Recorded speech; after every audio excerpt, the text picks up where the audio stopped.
Welcome to Harry's Cosmos. Today's adventure. What if Harry and Hermione were sorted into Slytherin and rose as the Black Heirs? If you haven't already, smash that subscribe button and ring the bell so you never miss a story. Now let's begin. Chapter 1. The Hat's Bargain. The first useful thing Harry Potter ever learned was how to be invisible in a room full of people, and he learned it at 4 years old at Privet Drive, where visibility cost extra.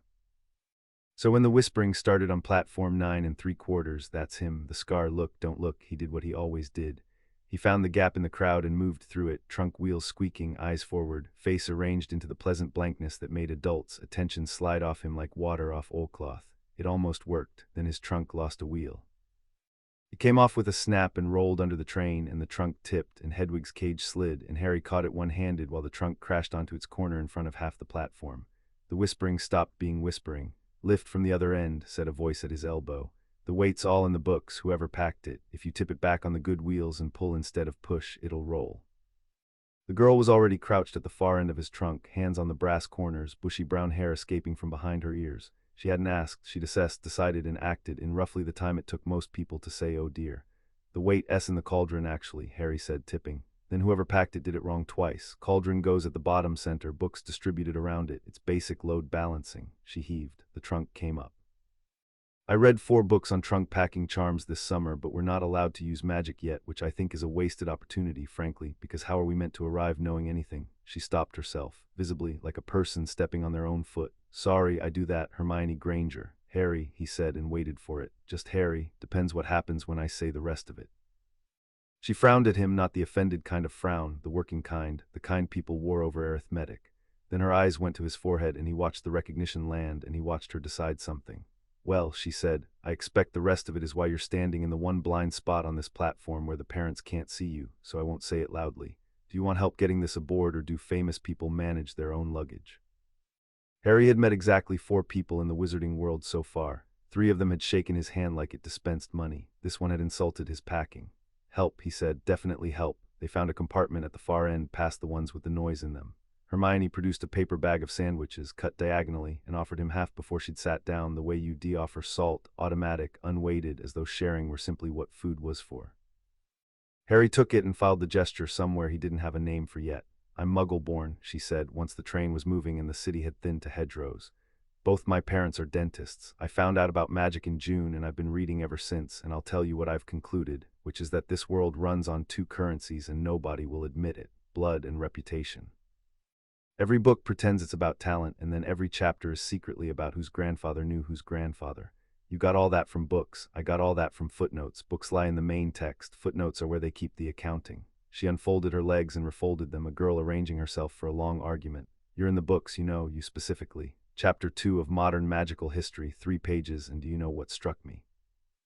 Nobody in 3 pages asks where you went. A baby defeats the worst dark wizard in a century, and the historical record just loses interest. Either nobody knows or somebody made sure nobody asked."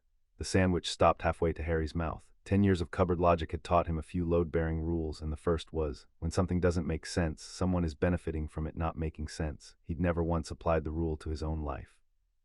His own life had just been the weather, something that happened to him, unexplainable, endured. "I went to my aunt and Uncle S," he said slowly. "Muggles, they hate magic. I slept in a cupboard for 10 years and found out I was a wizard 8 days ago from a groundskeeper with a pink umbrella." Hermione put down her sandwich. "Somebody placed you there," she said. "Wizards knew where you were, the letters found you, Gringotts had your key. Somebody chose the cupboard people and paid attention enough to address your letter to it, and never once paid attention enough to knock." Her voice had gone very level, the way still water goes level over deep places. "That's not neglect. Neglect is random. That's policy." The compartment door banged open. The blond boy in the doorway had the look of someone who had been described to himself, favorably and often. 2 large boys behind him filled the corridor like furniture. "They're saying up and down the train that Harry Potter's in this compartment." His eyes did the forehead thing. "So it's true, I'm Malfoy, Draco Malfoy." A pause, engineered for effect. "You'll find some wizarding families are rather better than others, Potter. You don't want to go making friends with the wrong sort. I can help you there." He extended a hand. Harry looked at the hand. He was aware of Hermione beside him, gone alert and still, and aware that whatever he did in the next 5 seconds would be repeated all over the school by nightfall. Privet Drive had taught him this exchange too. Dudley's gang had run on the same protocol, the offered alliance that was really a fee schedule. "Thanks," Harry said, "but I sort the wrong sort out myself. It's been 8 days, and so far the count's at 1. He met Malfoy's eyes pleasantly. "It's early, though." One of the furniture boys made a noise like a drain. Malfoy's face did several things in sequence, and the interesting one Harry noted it was the flicker before the sneer. Not anger, calculation, repricing. Suit yourself, Malfoy said, and the door banged shut. Hermione let out a breath. That was Malfoy as in the Malfoys. His father practically owns the ministry according to the prophet, which means according to his father. He'll be back, Harry said. He didn't decide anything. He just adjourned. She looked at him sideways, and there it was again, the working frown, the arithmetic. You're not what the book said you'd be. What did the book say? Brave, beloved, a bit simple, reading between the lines, the boy who lived. She wrinkled her nose at the phrase. They wrote you as a monument. Monuments don't watch doors. Cupboard, Harry said by way of explanation, and she nodded as though he'd cited a source. The castle rose out of the black lake with every window burning, and Harry, packed into a small boat with 3 strangers and Hermione, permitted himself 4 seconds of pure uncomplicated wanting. Then the boats reached the far bank, and a stern witch in green marshaled them up steps and into an antechamber, and the wanting went back in its box because Hermione was whispering rapid fire into his ear. It's a hat, the sorting. I heard the prefects on the train. It's a hat that reads your disposition and puts you in one of the 4 houses, and everyone pretends it's just a bit of pageantry, but Harry, think. The first official act of your education is a public, binding declaration of what kind of person you are, made in front of everyone you'll ever go to school with, before you've said a word on your own behalf. It's the most important 5 minutes of the next 7 years, and they spring it on 11-year-olds cold. What are the options? Brave, loyal, clever, ambitious. Gryffindor, Hufflepuff, Ravenclaw, Slytherin, except that's the brochure version. The operational version is soldiers, staff, scholars, and management. She caught his expression. I told you, footnotes. Which one do you want? She hesitated, and it was the first hesitation he'd seen from her all day, so he paid attention to it. Everyone I met on the train said Ravenclaw the moment I opened my mouth, like it was a compliment. Here's your shelf, they meant, and I thought about it, and Harry, I didn't leave my whole world behind to be filed. Clever is what I am, it's not what I'm for.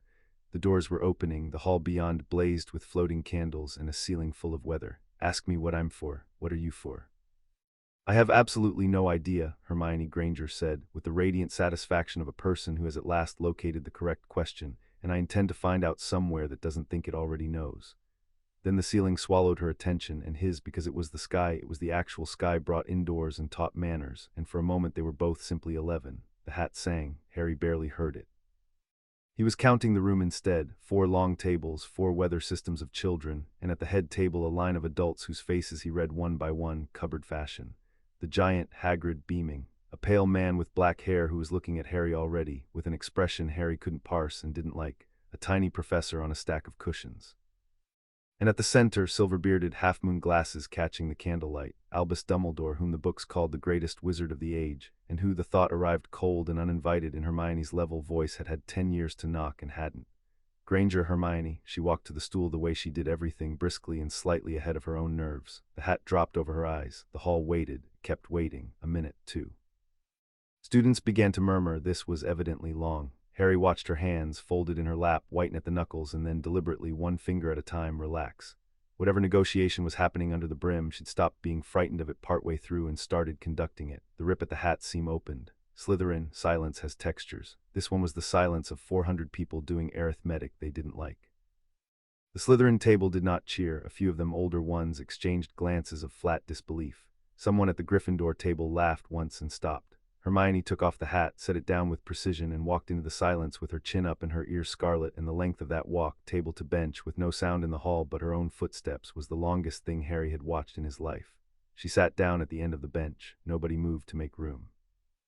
Nobody moved at all. Up at the staff table, the pale black-haired man had gone very still, and Dumbledore's benign smile had acquired a fixed quality, and Harry thought, nobody planned for that.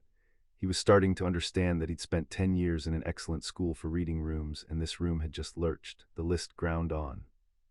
M.N.O. Malfoy Draco went to Slytherin before the hat properly touched his head and swaggered to the table, and Harry watched him clock Hermione at the bench's end, watched the sneer assemble itself.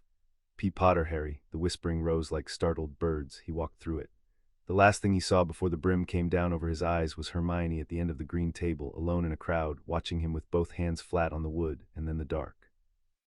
Said a small voice in his ear. Difficult, very difficult, plenty of courage, I see. Not a bad mind, there's talent, oh my goodness, yes, and a nice thirst to prove yourself, now that's interesting. So you're the declaration, Harry thought at it, the public binding one, a dry chuckle, her words in your head already. She argued, 4 minutes, I wanted Ravenclaw, she wanted to matter. She asked me, and in 50 years no one has asked me this, which house would be improved by her being in it. And you said Slytherin. I said Slytherin would be improved or would eat her alive, and she said, quote, those aren't different outcomes for Slytherin, only for me, and I put her where the hall heard. Now, you, the voice turned businesslike. I'll tell you what I told her. You could be great, you know, it's all here in your head, and Slytherin will help you on the way to greatness, no doubt about that. Tell me the true version, Harry thought, not the brochure, the true version. The hat sounded almost pleased. The true version, Harry Potter, is that you have been managed. You are being managed now. There are people in this castle with plans for you that they have never once thought to show you, and they're counting as on an abacus on you going where the story says you go.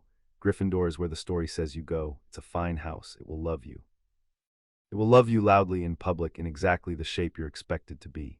And Slytherin will not love you at all at first. Slytherin will test everything you are and sell tickets, but it is the one room in this castle where nobody expects anything of you except what you can take and hold, and it is where the only person who's told you the truth since you got on that train is sitting alone at the end of a bench. Harry thought about the cupboard. He thought about pleasant blankness and being weather and 3 pages of history that never asked where he went. He thought about a sandwich cut diagonally, offered before she'd even sat down. Do it, he thought. You're certain. It's a hard road, and I hear everything said under this brim for 1,000 years, so believe me when I tell you, they will not forgive you for it, any of them. They were never going to forgive me for something, Harry thought. At least I'm choosing what. Oh, very good, the hat said softly. Yes, better be, the name it shouted hit the hall like a dropped chandelier. Slytherin. If Hermione's silence had been arithmetic, Harry's was a power cut. A goblet fell over somewhere and nobody laughed. He took the hat off and found 400 faces aimed at him with expressions ranging from betrayal to hunger, and one face, the stern Professor McGonagall, holding the list, gone the gray of old snow. At the center of the staff table, Albus Dumbledore was not smiling at all, and for a strange stretched second Harry felt the man's gaze like a hand turning over a card it had been sure of. He walked to the green table. The Slytherins watched him come, and the ones near Hermione discovered urgent interest elsewhere, so the end of the bench held 2 empty feet of wood and one girl. Harry sat down next to her. Fancy meeting you here, he said. Her composure cracked into something quick and fierce and gone in a second. Under the table briefly, her hand found his wrist and gripped it, and that was all, and it was enough. Across the table, a prefect with a green-trimmed badge and dark hair pulled back tight was studying them both. 6th year maybe. She had the manner of a woman auditing a suspicious invoice. Gemma Farley, she said, prefect. Well, Potter and a Muggle born, both in Slytherin on the same night. Either the hat's developed a sense of humor, or the next 7 years are going to be interesting. She tipped her goblet a fraction, the smallest possible salute. For the record, half this table thinks you're a plant, a quarter thinks you're a joke, and the rest are already working out what you're worth. I'd have an answer ready by breakfast. Which quarter are you? Hermione asked. I'm the audit, said Gemma Farley, and started on her soup. Down the table, Draco Malfoy leaned forward into the candlelight. Wait until my father hears, he said to the air, to the table, to history, that Potter went snake and brought his pet mudblood with him. The word dropped and the older students went carefully neutral, watching, and Harry understood with total clarity that this, right now, 30 seconds in, was the first test and that it was rigged. Hex Malfoy and be the savage Gryffindor in green, sit quiet and be prey. Hermione got there first. I looked that word up, she said to Malfoy in the bright, interested tone of a girl comparing notes. Mudblood, it's in Nature's Nobility, the 1930 edition. Do you know what else is? The Malfoy family tree. You had a Muggle-born great-great-grandmother, Armand Malfoy's line, the French side, it's right there in Appendix C. They tried to buy the printing plates to stop the 2nd edition, and the goblins wouldn't sell. She took a roll and buttered it. So either the word means something, in which case I'd be careful throwing it, or it doesn't, in which case why are we talking? Somebody choked on their pumpkin juice. Gemma Farley's spoon had stopped moving. Malfoy had gone a mottled pink. You, that's a lie, it's a footnote, said Hermione. Appendix C, page 412, look it up, the library has 2 copies. She turned to Harry. Could you pass the potatoes? Harry passed the potatoes. His face was doing something unfamiliar, and he made it stop, because the older Slytherins were watching, and what the moment needed from him wasn't laughter. He made himself bored instead, pleasantly, luxuriously bored, a boy passing potatoes, and he saw Gemma Farley see it, and he saw the invoice being re-added at the back of her eyes. Appendix C, Farley repeated to her soup. It might have been a smile. On a prefect at that table, it was a headline. The Slytherin common room was under the lake. Green light swam on the stone. Something vast moved past the glass, once unhurried. It was the most beautiful room Harry had ever been let into, and it radiated unwelcome at a temperature he could feel on his skin. Professor Snape, the pale man, their head of house, it turned out, came down to address the first years at midnight, and his speech was 4 sentences long. Slytherin does not brawl in corridors. Slytherin does not lose points for stupidity. What quarrels you have, you will keep behind this wall, where you will resolve them however you can. The rest of the castle believes the worst of you. The least you owe each other is a united front against it. His black eyes crossed Harry, snagged, and moved on with an effort Harry could see the seam of. Whatever the man's expression at the feast had been, it hadn't resolved. Potter, Granger, my office. Sunday, 4 o'clock, do not be late. Then he was gone, robes snapping, and the older students dispersed with a lot of loud unsaid things, and the two of them were left holding territory. One corner of green leather sofa by the glass, an island 2 people wide. They put my things in a dormitory with 3 girls who spent an hour discussing in my hearing how long it takes for a mudblood to have an accident down here, Hermione said. Her voice was doing the level thing again, water over deep places. Statistically speaking. 2 of Malfoy's furniture friends are in mine, Harry said. One of them checked whether my trunk locks while I watched. It wasn't a threat exactly, it was a survey. A survey. She wrapped her arms around her knees. Beyond the glass the light shifted, drowned in green, and made moving shadows of them both. My parents wanted me to go to a day school in Winchester. I argued. I made a spreadsheet, Harry, pros and cons. Magic was worth 40 points. And now? Now I think the spreadsheet was missing a column. She turned her head, cheek on her knees, and looked at him. 11 years old, 400 miles from anyone who loved her, at the bottom of a lake in a den that wanted her gone. Do you know what the hat said to me right at the end? It said, you'll want an ally and there's one coming behind you in the queue and he'll need one worse than you do. I thought it was being poetic. It doesn't strike me as poetic, Harry said. It strikes me as a skit. So here's what I think. She sat up and the misery went off her like a coat coming off, folded and set aside to be dealt with later in private on her own schedule. He'd learned that fold over the years and never once see her skip the coming back to it. I think nobody in this castle is on our side. Not the house is an exam we take daily. Not the school decided what we were at dinner. Not the headmaster. Her eyes came up. Especially him. 10 years, Harry. The letters knew your cupboard's name. So we're on our side, Harry said. Us first, not us only. I don't want to become them. That's the losing move. Actually, they'll try to make us them and we have to notice when it's working. But us first. Everything we learn goes in one pot. Neither of us walks anywhere alone until we know the terrain, and we write things down. She was already pulling a battered notebook out of her bag, because of course the bag had come down to the sofa with her, because of course there was a notebook.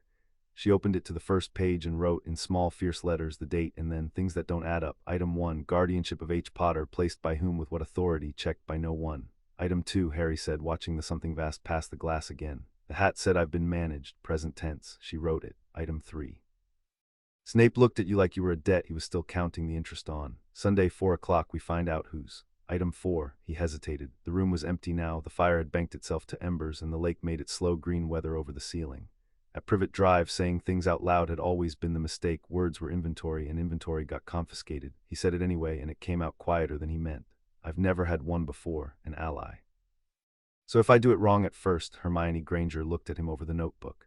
Then she wrote in the same fierce letters at the bottom of the page where item 4 would live for 7 years and be amended and initialed and defended in ways neither of them could yet imagine. Item 4, we do it wrong together.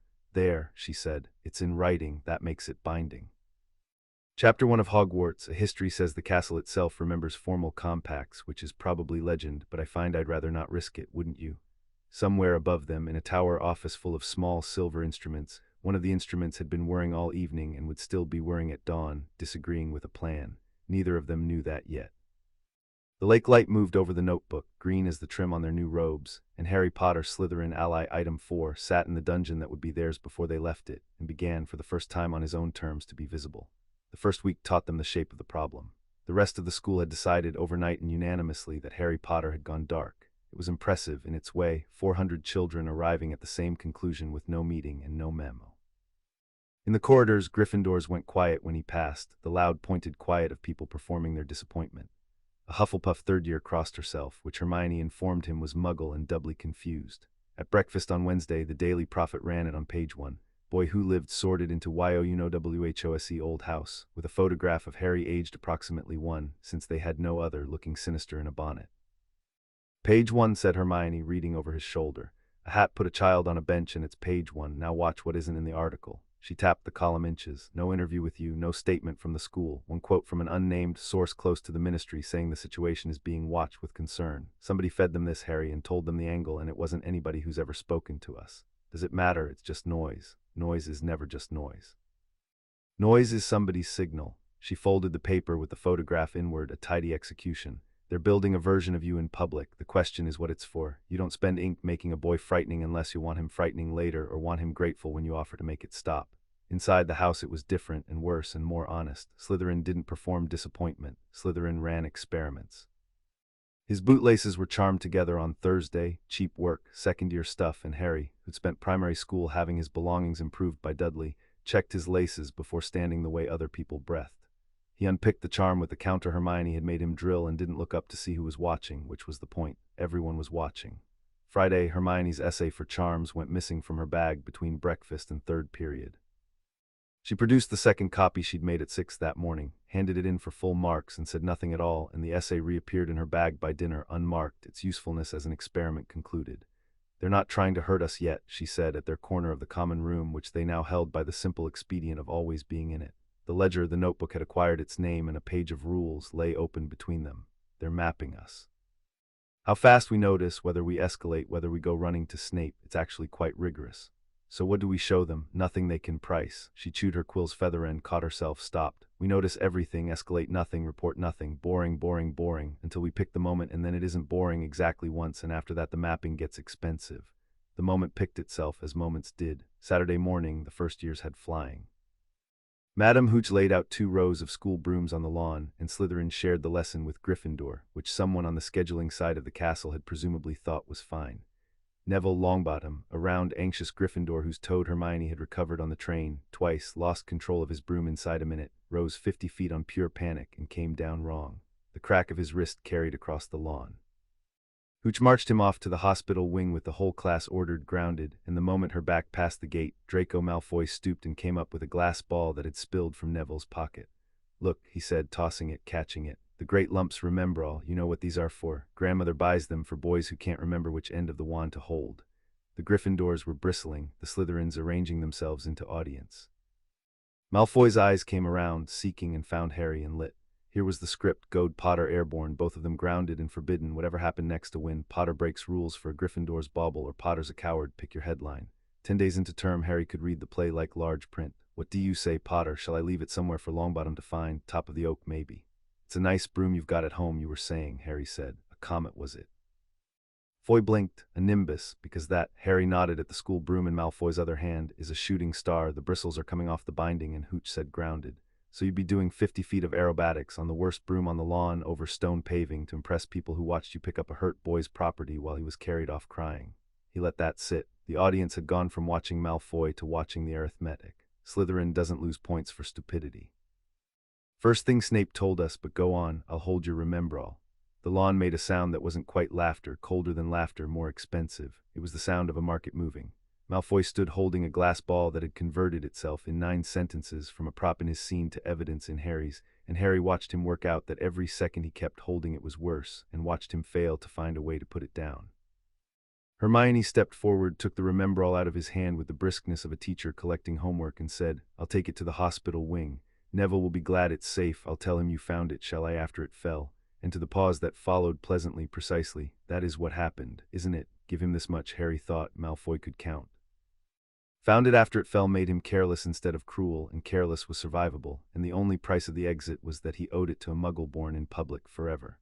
"Whatever," Draco Malfoy said, which meant yes, and the market recorded it. Walking back up to the castle, Hermione turned the glass ball over in her fingers. The smoke inside it stayed white and untroubled. "You gave him a way out," she said. "You had him and you gave him a door. Why?" "Because we're 11, Harry said, "and there are 7 years, and I'd rather own his exits than his grudges." He considered. Also, the hat spent 4 minutes on him wanting to prove something. Anyone who wants that badly to be somebody can be aimed. She was quiet the rest of the walk, and that evening in the ledger under assets, below Appendix C and second copies of everything, she wrote "doors owning of" and did not explain it further, and initialed the margin the way she did when a thing was settled law. Sunday, 4 o'clock, arrived at the pace of a tumbril. Snape's office was low and dim and lined with jars in which suspended things turned slowly, catching the light like exhibits that had lost their trial. He kept them standing while he finished writing. It was a technique. Harry stood pleasantly blank and watched Hermione refuse, muscle by muscle, to fidget. "Miss Granger," Snape set down his quill. "An analysis of the Malfoy genealogy, delivered at high table volume on your first night. Tactically satisfying, I don't doubt. Do you know what it purchased you?" "An enemy with a long memory and a rich father," Hermione said. "It was still the correct move, sir." The alternative purchased the same enemy plus a reputation for sitting quietly, and that one compounds daily. Something moved behind Snape's eyes that was not quite approval, adjacent to it, perhaps in a poorer neighborhood. "And you, Potter, grounded lessons, and yet I hear you conducted a small settlement negotiation over a Remembrall. The house is talking about you. Do you know what it's saying?" That we're either very good or very lucky, Harry said, and either way it's early. It is saying, said Snape, that the Potter boy is not what was advertised. He rose and came around the desk, and there was the look again, the unresolved one, grief and grievance in the same locked drawer. I knew your mother, at your age. She was the finest potioneer this school produced in 50 years, and Muggle-born Miss Granger since you collect footnotes. She sat where you now sit in every class we shared, a silence with machinery in it. Your father and I were otherwise acquainted. I expected his son. I am still deciding what arrived instead. My mother, Harry said, and stopped because his voice had come out wrong without permission, 10 years old. Nobody had ever said anything about his mother except how she'd died and what she'd cost. Nobody, as ever, the Dursleys said she was a waste of space who got herself blown up. The stillness that came over Snape then was of a different order than any stillness Harry had seen on him. Total, ringing, the stillness after a struck bell. When he spoke, each word arrived separately wrapped. Repeat, he said, what you just told me. Harry, not knowing what he'd done, repeated it. Cupboard, bars on the window, one summer. Dudley's second bedroom being for Dudley's broken things, and Harry's bedroom being under the stairs, and the flap they'd passed food through, that time with the pig's tail when they'd tried starving the magic out of him. And this arrangement, Snape said very softly, was made and maintained by whom? Who checked on you, Potter, in 10 years? Which representative of our world stood on that doorstep and counted your ribs? Nobody, sir. Hagrid was the first in July. Snape turned away to the window, and his hands, clasped behind his back, were white at the knuckle. Whatever was happening behind his face wasn't for exhibition. I was told, he said to the glass, that you were pampered, adored, a princeling kept from our world so that fame wouldn't spoil him. I was told by a man whose word I have taken uncritically for a decade on matters more expensive than this. He turned back, and his face had closed over like water over a stone, cold and complete.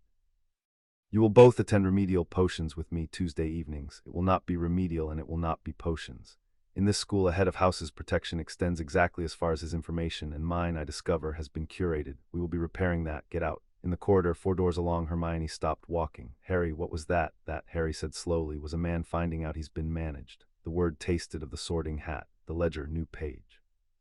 Way ahead of you, she was already writing, book braced on her knee in her quick, fierce hand. New mother, hates father, unresolved. Was told Harry was pampered by whom? We know by whom. Underneath, underlined twice, the same lie needs the same liar. Item, she said aloud, Quill pausing. If Dumbledore lied to Snape about your childhood, then your childhood wasn't neglect and wasn't accident. It was a setting. You keep a boy hungry for 10 years, Harry, and then you show him a castle and a vault and a house that cheers his name. Gryffindor would have cheered. They were ready to cheer, and he'll be so grateful he'd die for it. He'd die for it. That's the design. Gratitude with a body count. The corridor was empty. A torch guttered somewhere down the dark. Harry leaned against the cold stone and looked at the ceiling and let the whole architecture of it settle over him, and the strange thing, he thought, was how little it hurt. It had hurt at the train station when it was 3 pages and a suspicion. Now it was just terrain. You could work with terrain. He'll want it back, Harry said. Whatever I was for, the sorting broke something in his machine and he'll come to fix it. Kindly, it'll all be kindly. Then we'll be kind right back, said Hermione, closing the ledger, and slow and boring, and by the time he understands we're not broken parts, will be something he can't fix. Come on. If we're late to dinner, Farley docks us the good seats, and I refuse to strategize from the drafty end. He came for them kindly on the last Friday of September. The summons was a note in looping violet ink. Sherbet lemon, the password, do bring Miss Granger if you like, which meant the meeting had been designed around her presence and wanted to seem casual about it. The office at the top of the spiral stair was a warm clutter of silver instruments, and portraits of sleeping headmasters, and a phoenix drowsing red gold on its perch, and Albus Dumbledore behind the desk with his fingers steepled, half-moon spectacles down his nose, twinkle set to grandfather. Harry and Miss Granger, sit, tea. The tea poured itself. I must apologize for taking a month to have you up. A headmaster's autumn is a shameful thing, all governors and grindelows. Well. The twinkle deepened. Slytherin, I confess you gave an old man a turn, though perhaps I shouldn't be surprised. The hat has always had a fondness for the dramatic. Are you settling in? Are they treating you well down in the depths? Harry felt the question's shape, warm, open-doored, a question you fell into and answered for 20 minutes. Beside him, Hermione's shoe pressed his once. Everyone's been very interested in us, sir, Harry said. Ha, yes, I imagine so. Dumbledore's gaze rested on him, gentle, weighing. Harry, I'll speak plainly, as I would to an adult, because I find you rather more grown than your file suggested. There are people in this castle, in this country, who will seek to attach themselves to you because of what you are. Slytherin House has produced great men and women, but it has also, historically, been the room where such attachments are priced and sold. I knew the last boy who sat in that common room believing he could master it rather than be mastered by it. I visited him in an orphanage when he was 11, and I have spent 30 years wishing I had visited twice. He let the silence do its work. I don't say this to frighten you. I say it because your parents were dear to this school, and I made promises over you, and I would count it a personal kindness if you came to me, either of you, at any hour when the depths press. Will you do that?" It was, Harry thought, beautifully done, every word true, probably. The orphanage, the promises, the open door, terror and tenderness in one package, and underneath it all unspoken, load-bearing. "You are in the wrong place, you are becoming the wrong story, and I am the author who can still revise you." "Sir," Hermione said, "who placed Harry with the Dursleys?" The twinkle didn't vanish. It was better managed than that. It banked like a fire being kept for morning. "That was my doing, Miss Granger, and I fancy I know where the question tends. There were reasons, good ones I believe still, involving Harry's safety, which I cannot fully lay before you while the walls of this castle have as many ears as they do. Old magic and old enemies. I know the Dursleys are not warm people. It grieved me. It was of all my duties the one I liked least. Did you ever check?" Her voice stayed level, polite, a girl asking about library hours. "In 10 years. Was checking one of the duties, and there, brief as a fish turning in deep water, gone before it broke the surface, something moved behind the half-moon glasses that was not grandfatherly at all. It wasn't malice. Harry would think about it for years and land on something worse. It was inconvenience, the look of a craftsman whose material has begun asking about the blueprint. "Arabella Fig," Dumbledore said, and the warmth in his voice had acquired the thinnest rhyme. "A squib and a friend who lived on Wisteria Walk and kept what watch she could. Imperfect, I grant. The perfect, Miss Granger, is so often the enemy of the necessary, a lesson that finds us all in time." He rose, and the audience was over, and the tea had never been drunk. "My door stays open. Do give my regards to Professor Snape. I understand he's taken quite the interest in your progress." On the spiral stair going down, Hermione said nothing until the gargoyle ground shut behind them. "Mrs. Fig," said Harry. "I know her, I did know her. She minded me when the Dursleys went out, cabbage and cat photographs." He stopped on the stair, one hand on the cold stone, feeling it drop into place with an almost audible click. "She knew, all those afternoons, she knew who I was, and she sent reports up the staircase, and the reports went in a drawer, and the drawer was the checking." "He answered the question I asked," Hermione said. "Exactly the question I asked, and not 1 inch of the question I meant, and he did it in front of a phoenix and 40 portraits, smiling in under a minute to a pair of 11-year-olds he'd invited specially." "Harry," she exhaled, "we are not playing against Malfoy. No, Malfoy is the practice board." "Yes." They walked down. Behind them in the warm office, Albus Dumbledore stood a long while at the window, stroking Fawkes, wearing an expression none of his instruments were calibrated to record. Then he drew a sheet of parchment toward himself and began, in the looping violet ink, a letter to Arabella Fig that he would burn unsent an hour later, because there was no version of what has the boy remembered that did not read, even to himself, as what does the material know about the blueprint. Below, at the dungeon corner that was theirs now by squatters, right in successful defense, the ledger acquired its 5th page. "Doesn't lie if he can help it," Hermione wrote. "Curates, answers the letter, never the spirit. Note, he told us about riddle unprompted, filed under warnings, but it was a comparison. He's compared H to Voldemort in his head. That's the frame he's working in." And beneath that, in Harry's narrower hand, added while she watched and then initialed by them both, the line that would be quoted back and forth between them for years, in triumph and in disaster, in a goblin's small office and on the floor of the Wisengamot, and once, much later, in a garden with rings on their hands. "We're not the wrong story. We're just not his." Chapter 1 and Chapter 2. The rules of the pit. Gemma Farley ran the pit the way a good harbor master runs a port. She didn't own the ships, she owned the water. Harry worked this out in October, watching her adjudicate a dispute between 2 fourth years over a borrowed telescope. She never raised her voice. She asked 4 questions, established who had lied first, assigned the liar a debt payable in herbology notes, and had the whole thing settled before the fire needed another log. No points, no professors, no appeal. The house had a court, and the court had a bench, and the bench was wherever Farley sat down. "You're staring, Potter," she said without turning around. "I'm learning, actually. Same thing done properly." She beckoned, and he came and sat, because when the harbor master beckons you dock. Across the common room, Hermione looked up from a fortress of books, tracked him, and returned to reading with one ear visibly redeployed. Farley noted that too. Farley noted everything. "Right, it's been 6 weeks. The house has finished its preliminaries, and you two are about to get your real prices set. So I'm going to do you a favor you'll spend 7 years repaying. I'm going to tell you the rules of the pit." "Why?" "Because it's a favor, which makes you a debtor, which makes you useful, you see. Rule 1, and we haven't started." She turned her chair a few degrees, taking in the room, the clusters of green and silver, the alliances legible in seating distances, the 7th years by the best fire-like cats who own the deed. "Rule 1, nothing in this house is free, including this. Anyone who does you a kindness is opening an account. That's not cynicism, Potter, it's bookkeeping, and it works both ways. Every kindness you do is a deposit, and the house never forgets a balance. Your Granger already grasps this. That homework circle she started, 1st years in a couple of shrewd seconds. She thinks nobody s noticed. She never trades answers, only methods. Teach a man to fish and he owes you forever. The house has noticed. The house approves. Harry kept his face pleasant. 2 tables over, Hermione's method circle had grown that week from 3 students to 7, one of them Theodore Knott, who was quiet and clever and whose father, Farley had once observed to the air, had opinions about blood you could exhibit in a museum. Hermione taught him mnemonic structures for potion stoichiometry anyway. Knott had started sitting in classes fractionally nearer their end of the room. Rule 2, Farley said, the front is united. Whatever we do to each other down here, and we do plenty, above the waterline, this house is one animal. You'll have noticed the castle believes the worst of us. That's not persecution, it's the price of the game we play, and the game's worth the price, but it means the house punishes exactly one crime with exile, making Slytherin bleed in public. Remember that when you're winning, because someday you'll have a rival in these robes and the whole school watching, and how you handle it will decide whether the pit is under you or over you.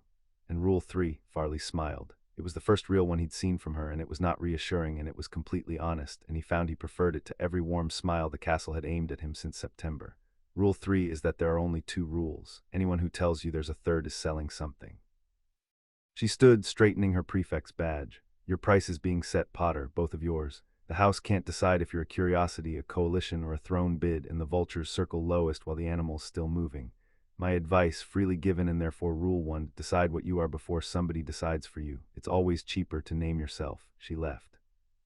Harry crossed to the book fortress and relayed all of it, and Hermione listened with her quill stopped dead above the parchment, which was her highest compliment. She's recruiting us, she said at the end, slowly for something, or pricing us for someone else, or both. Ledger, she was already opening it. Under Farley G. Harbormaster, the page grew 3 lines and a doubled underline. Names herself the audit. Query, who audits the audit? You know what's odd, Harry? I came here expecting to hate this. The accounts, the pricing, everyone a broker. And it's, she hunted for the word with her quill hovering, it's legible. Gryffindors would like us or not like us, and nobody would ever say why. Down here at least the ledgers are honest about being ledgers. You'd miss it, Harry said, if we'd gone anywhere else. I'd have run Ravenclaw by March, said Hermione, with no detectable humor, and wrote Rule 3. There are only 2 rules in the margin, and boxed it, the way she boxed things she intended to be tested on for the rest of her life. Tuesday evenings belonged to Snape, and Snape, it developed, had declared a quiet war and enlisted them in it without a word of explanation, which was itself the explanation. Not remedial and not potions turned out to mean a curriculum with no name. He taught them how to notice being watched. The pressure at the back of the neck was real, he said, a leak of intent, and could be trained from superstition into instrument. He taught them the beginner's bones of occlumency, which he called by no title, presenting it instead as an exercise in owning one's own attention. Empty your mind was nowhere in it. Snape called that instruction, with curdled contempt, advice for people who want a boy emptied. What he taught was sorting, build a room for each thing, know which room you're standing in, decide who gets a tour. Hermione took to it like a filing system given legs. Harry took to it the way he'd taken to the cupboard, recognizing with an odd homesick lurch, a skill he'd already half built in the dark, now handed back to him with the splinters planed off. Your surface is naturally quiet, Potter, Snape said, 3rd session. After an exercise Harry couldn't have named left him feeling patted down. Unusually so at your age. I don't ask what made it quiet. A beat, arid as the jars on the walls. I no longer need to. He never mentioned Dumbledore. He assigned them instead an essay, for my private interest, not for marks, on the legal structure of magical guardianship, with 3 texts from his own shelf, one of which fell open, spine broken, to the chapter on the office of the chief warlock of the Wisengamot and its powers over war orphans. Hermione read the chapter twice, went white, read it a 3rd time, and started making the list that would run to 4 feet of parchment before Christmas. He can't say it, she told Harry, past midnight at their corner, the common room emptied out and the lake breathing its green weather over the ceiling. Whatever's binding him, contract, debt, oath, I don't know, he cannot say it, so he's building us a library where every book points the same direction and letting us walk. Look. Her finger moved down the parchment. Chief Warlock has discretionary authority over placement of war orphans, exercised in loco parentis pending Wisengamot review. Pending review, Harry, there's supposed to be a review, 10 years, and here the Potters' wills of the fallen were lodged with the Wisengamot. It would have named guardians, wills like theirs always did. There was a war on and people planned. Nobody has ever mentioned your parents' will to you. Not Dumbledore, not the Ministry, not the goblins when Hagrid took you to your vault. A documented estate, a famous family, and the will has just lost interest in itself, Harry said. Like the history books. Sealed, Hermione said. You seal a will when its contents are inconvenient, and there's one office with the standing to seal it quietly, and we've had tea in it. She set down the quill and pressed the heels of her hands against her eyes, and when she came up her face had the scrubbed look it got when she'd been up too long, running on the pure fuel of a problem. I keep waiting to be wrong. I build the case against every night. I'm rigorous about it. Coincidence, incompetence, bureaucracy, all the innocent explanations. And every week he sends another owl into the file marked guilty. What did the innocent explanations die of this week? Mrs. Figg, said Hermione. I wrote to her. Chatty letter, muggle post, girl from the neighborhood who used to see you at hers. I said we missed her cats. Harry, it came back open, steamed and resealed, and they're good, but my mum's a dentist. I know what a thing looks like when it's been fiddled and glued. She slid the envelope across. Under lamplight, at an angle, the second seam showed like a scar under makeup. Our post is red. Which means every letter we've sent since September is in the file, his file on us. So from tonight we assume the owls are his and we act accordingly, and Harry being right is horrible. I want that recorded. It's horrible. The fire ticked. Beyond the glass something vast turned over in the dark and was gone. Harry took the envelope and turned it in his hands, the little scar of the seam under his thumb, and found that the anger, when it finally arrived after 6 weeks of terrain mapping, wasn't hot at all. It came in cold and clear and useful like water from a well. Then we write letters worth reading, he said. Homesick ones, confused ones. You're worried about charms, I'm worried about Quidditch trials. We both wish the common room were friendlier. Give the file what the file wants, two children out of their depth softening for the open door. He looked up, and the real post goes another road. What other road? Rule 1, Harry said. Everyone in this house is an account. Time we opened one. The road went through Gemma Farley as roads did and cost them precisely what she said it would. A favor undefined, payable on demand, the good kind of debt, Potter, the kind that means I need you healthy. Her family had a standing all-box arrangement with Gringotts, prefect's privilege, sealed under bank charter. Not even the headmaster's office quietly read bank post because the goblins had gone to war over less twice and everyone with a history owl knew it. Harry's first letter to Gringotts was 5 lines long. He drafted it 9 times with Hermione striking adjectives like a woman weeding. To the manager of the Potter accounts, I am told I have a vault. I have never seen a statement. I do not know what I own, what I owe, or who has drawn on my accounts in the last 10 years. I am 11, my parents are dead, and I would like the numbers. H.J. Potter, the numbers won't be the point, Hermione said, watching him seal it. The point is the question underneath, who's been answering for you? Banks always know who signs. The reply took 9 days and arrived inside Farley's charter-sealed box, and it was longer than the letter that prompted it, and it changed the shape of everything, though it took them until Christmas to understand how much. Mr. Potter, your inquiry is noted with interest, the word interest bearing in Gringotts' usage several simultaneous meanings. Be advised, one you hold Trust Vault 687, replenished annually from the primary Potter holdings, key currently registered to Albus Dumbledore as magical guardian of record. 2. The primary Potter holdings and all questions of estate, title, and testament are sealed pending your majority or the order of the Wisengamot, which body sealed them on 3 November 1981. 3. Statements of the Trust Vault's activity for 10 years are enclosed. Or the bank observes, without comment, that guardianship of record was registered by declaration and has never been examined by any court. 5. The bank further observes, without comment, that you are the first party in 10 years to ask. Should you wish to pursue matters requiring a blood-verified identity, inheritance tests, heirship claims, testamentary standing, such business must be conducted in person. The bank is open when you are able. It is always open. Sharpclaw, Potter accounts. The enclosed statements ran to 3 pages. Hermione read them with a ruler line by line and stopped at the same entries Harry had. Modest, regular, quarterly disbursements, 10 years of them, to a recipient listed only as per guardian standing instruction, maintenance. Maintenance, she said. Somebody was paid for your upkeep, Harry, quarterly for 10 years out of your own money, while you slept in a cupboard and wore Dudley's socks. Her ruler had bent slightly in her grip, she noticed, set it down and aligned it with the table edge, and her voice when it came again had the flat calm she wore over the deep places. It's not even the cruelty I can't get past, it's the accounting. Someone did this quarterly. Someone saw this line 4 times a year and approved it and initialed, and the initials will be in a ledger because they always are. The bank is open when we are able. She looked up. We have to be able. Christmas, Harry said. School empties out, nobody watches 2 students who stay behind, and if we can't get to London, we plan until we can. It's a bank, Hermione, it waits, it just told us it waits. He took the statements back, folded them into the ledger's back pocket, and sat for a moment with his hand flat on the notebook's cover, and if his hand pressed down harder than folding required, the lamplight kept it between the 3 of them. Item for the file. He's not just managing where I live and what I know, he's had the key the whole time, the actual key. Hagrid had it in July, fetched from Dumbledore for your school things, then did he give it back to you? Harry thought. The day came back in pieces, the boat, the marble hall, the cart, the small mountain of gold he'd stared at like weather. No, he said, he kept it to keep safe. Hermione wrote it down, key never ours. And then beneath, after a pause in which the quill hung still for longer than she ever let it, every door we've walked through since July, somebody else was holding open. Note which doors, there will be a reason for each. Halloween arrived wearing 1,000 live bats and the smell of baking pumpkin, and the great hall glittered, and Harry was reaching for the roast potatoes when the door slammed wide and Professor Quirrell came down the aisle at a dead sprint, turban unraveling, screaming about a troll in the dungeons, and fainted with what even a generous witness would have called excellent timing. The hall went to bedlam. Dumbledore's voice cracked purple firecrackers over it. "Prefects, lead your houses to your dormitories." Harry and Hermione looked at each other, and the entire conversation took 4 seconds, because by Halloween they no longer needed the middle parts of conversations. "The dungeons," said Hermione, standing. "Where our dormitory is," said Harry, also standing, and then louder into the din, pitched precisely at the prefect's badge 3 seats down. "Farley, he's sending Slytherin toward the troll." Farley's head came around. He watched the sentence land, watched her run the corridor map behind her eyes, entrance hall, dungeon stairs, the low passage past the kitchens where first years walked 2 abreast, and arrive at the same wall he had. To her credit, it took her under 3 seconds, and then she was moving, cutting across the current of green robes toward the staff table, badge first, voice carrying, "Professor Snape. Request permission to hold Slytherin House in the hall. Our route runs through the reported location." It was the correct move, made the correct way, up the correct chain.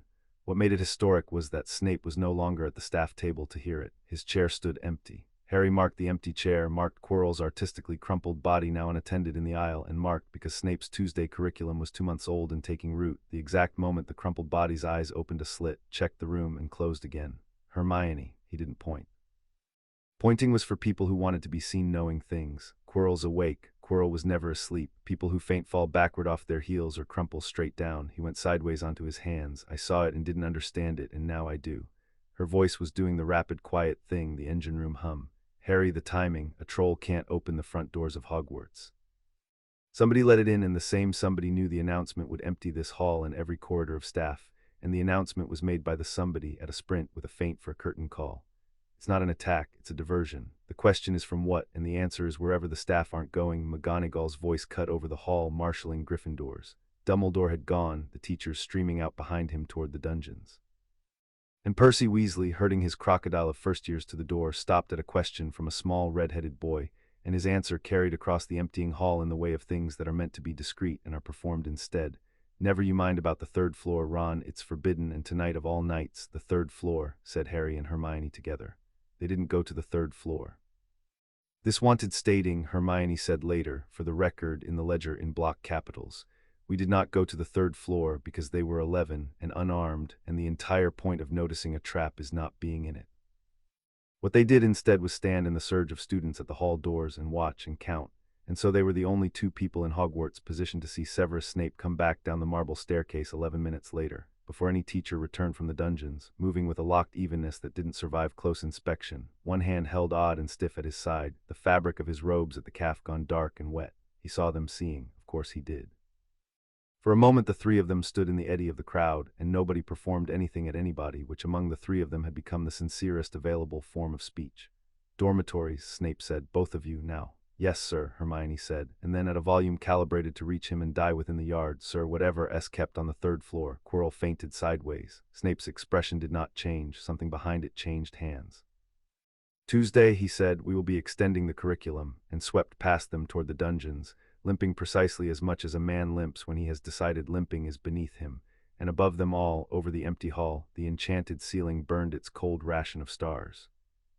The troll, it turned out, never got near a student. The teachers cornered it in a lavatory, and Professor Dumbledore was seen afterward to be grave, and to say publicly that all was well, and to look up the marble staircase once quickly in the manner of a shopkeeper counting the till with his eyes.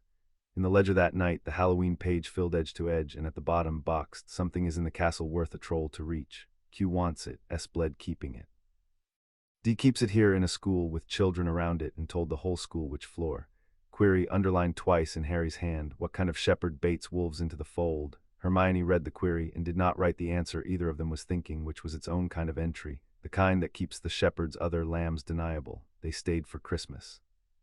So as it happened, did almost nobody else in Slytherin. Malfoy went home trailing threats about his father like tinsel.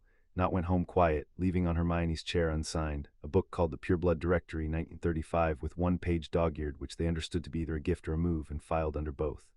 The common room on Christmas Eve was theirs alone, the fire, the lake's dark window, a chessboard, and the whole green silence of the pit at rest. It should have been melancholy. Hermione's parents had wanted her home. She'd written them the kind of letter the file readers would find unremarkable: exam preparation, dear friends, mince pies, and a second letter. By Muggle post from the village on a Hogsmeade supply cart, through a chain Farley had arranged and priced that said rather more, and had been answered with a parcel containing a hand-knitted jumper and a dental practice biro for Harry, who is looking after you. Love, Dad.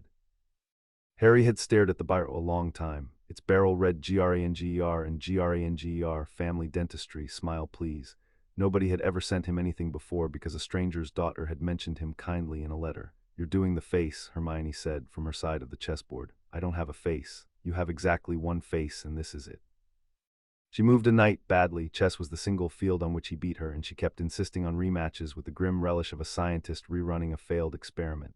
It's the face that says, kindness unpriced does not compute. Rule 1 has no line item for biros. It's a good biro. It's a tune-up biro, Harry. He orders them in boxes of 500. She said it gently, and the gentleness was the point, and they both let it sit in the firelight doing its slow work.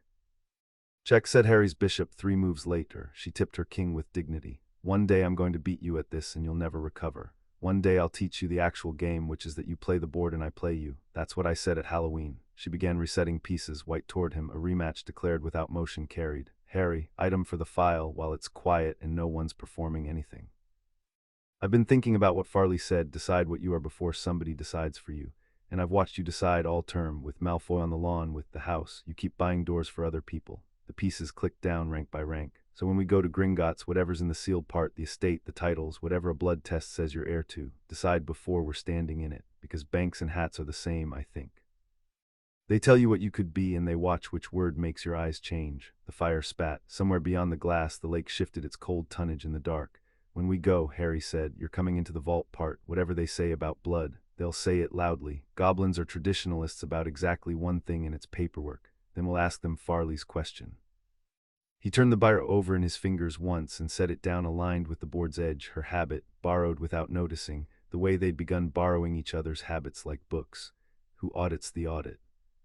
They won at Easter. In the end, Christmas proved impossible. The castle's watchfulness tightened rather than slackened by emptiness, and there was, that same snowbound week, the business of the mirror. A classroom that was never unlocked standing open on Boxing Day night along the route Harry walked back from the owlery, a tall glass showing him a crowd of dead relatives arranged like a welcome, and his own 11-year-old wanting rising up so violently that he was 4 steps into the room before the cold, clear well-water part of him said, doors, Harry. Who's holding this one open? He stopped. The mirror poured its warm, dead crowd at him. The woman with his eyes, the man with his hair, rows of them, smiling, reaching. He read the inscription over the frame, backward letters, and worked it in his head because Snape's curriculum had included they will come at you through what you want most, and the mirror was so exactly that sentence with a frame around it that he laughed once out loud, alone in the freezing dark, a short bark with no joy in it, and the crowd in the glass laughed with him, soundless. I show not your face but your heart's desire, he told the empty classroom, translating. In a room I was rooted past, in Christmas week when I'm known to be alone. He looked at his mother's face a long time. He let himself look. He wasn't made of stone. Her eyes were green and kind and utterly informationless. A guess, a mirror's flattery, and that oddly was what broke the spell. The real Lily Evans had been the finest potioneer in 50 years, and this one had nothing in her face but Harry's own hunger reflected back with interest. Tell him it almost worked, he said to the glass, in case the glass reported, and went to bed. When he told Hermione in the morning, she was silent for a long moment, hands wrapped around her tea. The almost interests me, she said at last, quietly. You went 4 steps at night on day 5 of an empty castle in week 16 of the loneliest year anyone's ever offered me. Whoever said it knew the dose. He watched the lake light move on the ceiling. That's what I'd want recorded if it's going in the ledger, not that it failed, that it was well aimed. He aims at wanting, Hermione. Wanting's the whole instrument, which means the counter isn't not wanting, it's wanting something he can't stage. And what's that? Dead people can't be staged truer than a mirror, Harry said. But live ones can't be staged at all. He can show me a family. He can't show me you across a chessboard actually losing. She threw a crust at him. He caught it and ate it. Deep in the ledger, the winter pages closed on the sentence Hermione wrote small and never read aloud. The mirror showed him what he's never had. He walked out because of what he has. Keep the second thing safe. January brought the term back in a slush of owls and grievances, and brought Draco Malfoy back with a new wand-hand swagger and a letter he made sure half the common room saw him reading. Father says, he announced to his usual parliament of Crabbe, Goyle, and Pansy Parkinson, that the Board of Governors takes a dim view of certain elements lowering the tone of Slytherin House. Father says standards can be enforced. Father sits on the board, you know. Your father sends you a lot of sentences that start with father says, Harry observed from the corner, not looking up from his transfiguration essay. Does he ever send any that start with Draco? It got a laugh, worse for Malfoy, it got the cold market laugh, and it got it from the fourth years. Pansy Parkinson looked at Malfoy to see what his face was doing before deciding what hers would do, which told the whole room the price of him was still falling. Harry took no satisfaction in it. That was January's other lesson, delivered across a chessboard by a girl eating toast. Satisfaction is a spend, Harry, and we're saving. What he took instead was the letter. Not literally, Hermione took it, or rather took its meaning apart from 30 feet like a watchmaker, because Lucius Malfoy did not write to his son so the son could brag, he wrote so the letter would be seen. It's aimed at us, she said, or at whoever in this house is deciding about us. It says, the board is watching, the Malfoys have the board, back the wrong first years and there will be costs. It's a margin call on everyone who's been sitting near us. She was quiet a moment. It'll work on some of them. It worked on fewer than it should have, and the reason they slowly understood was Quidditch. Slytherin's seeker, a fifth-year named Higgs, had taken a bludger to the elbow in November, and Harry, who flew the way he read rooms, economically, with no wasted altitude, had been pulled into reserve trials by the team captain, Flint, a pragmatist constructed entirely of shoulders. The politics wrote themselves, the house's most controversial first year in the house's most public shop window. Flint didn't care. Flint had watched Harry pull out of a dive with his toes brushing the grass and had experienced the only conversion experience of which he was capable. When the board is watching filtered down to the Quidditch pitch, Flint's analysis, delivered in the common room at full volume with a beater's bat across his knees, settled the market for the season. Board don't play seeker. So in February against Gryffindor in sleet, Harry Potter played his first match, and the school got its story wrong again, beautifully all at once in public. They'd come to boo the Dark Prince of the Dungeons.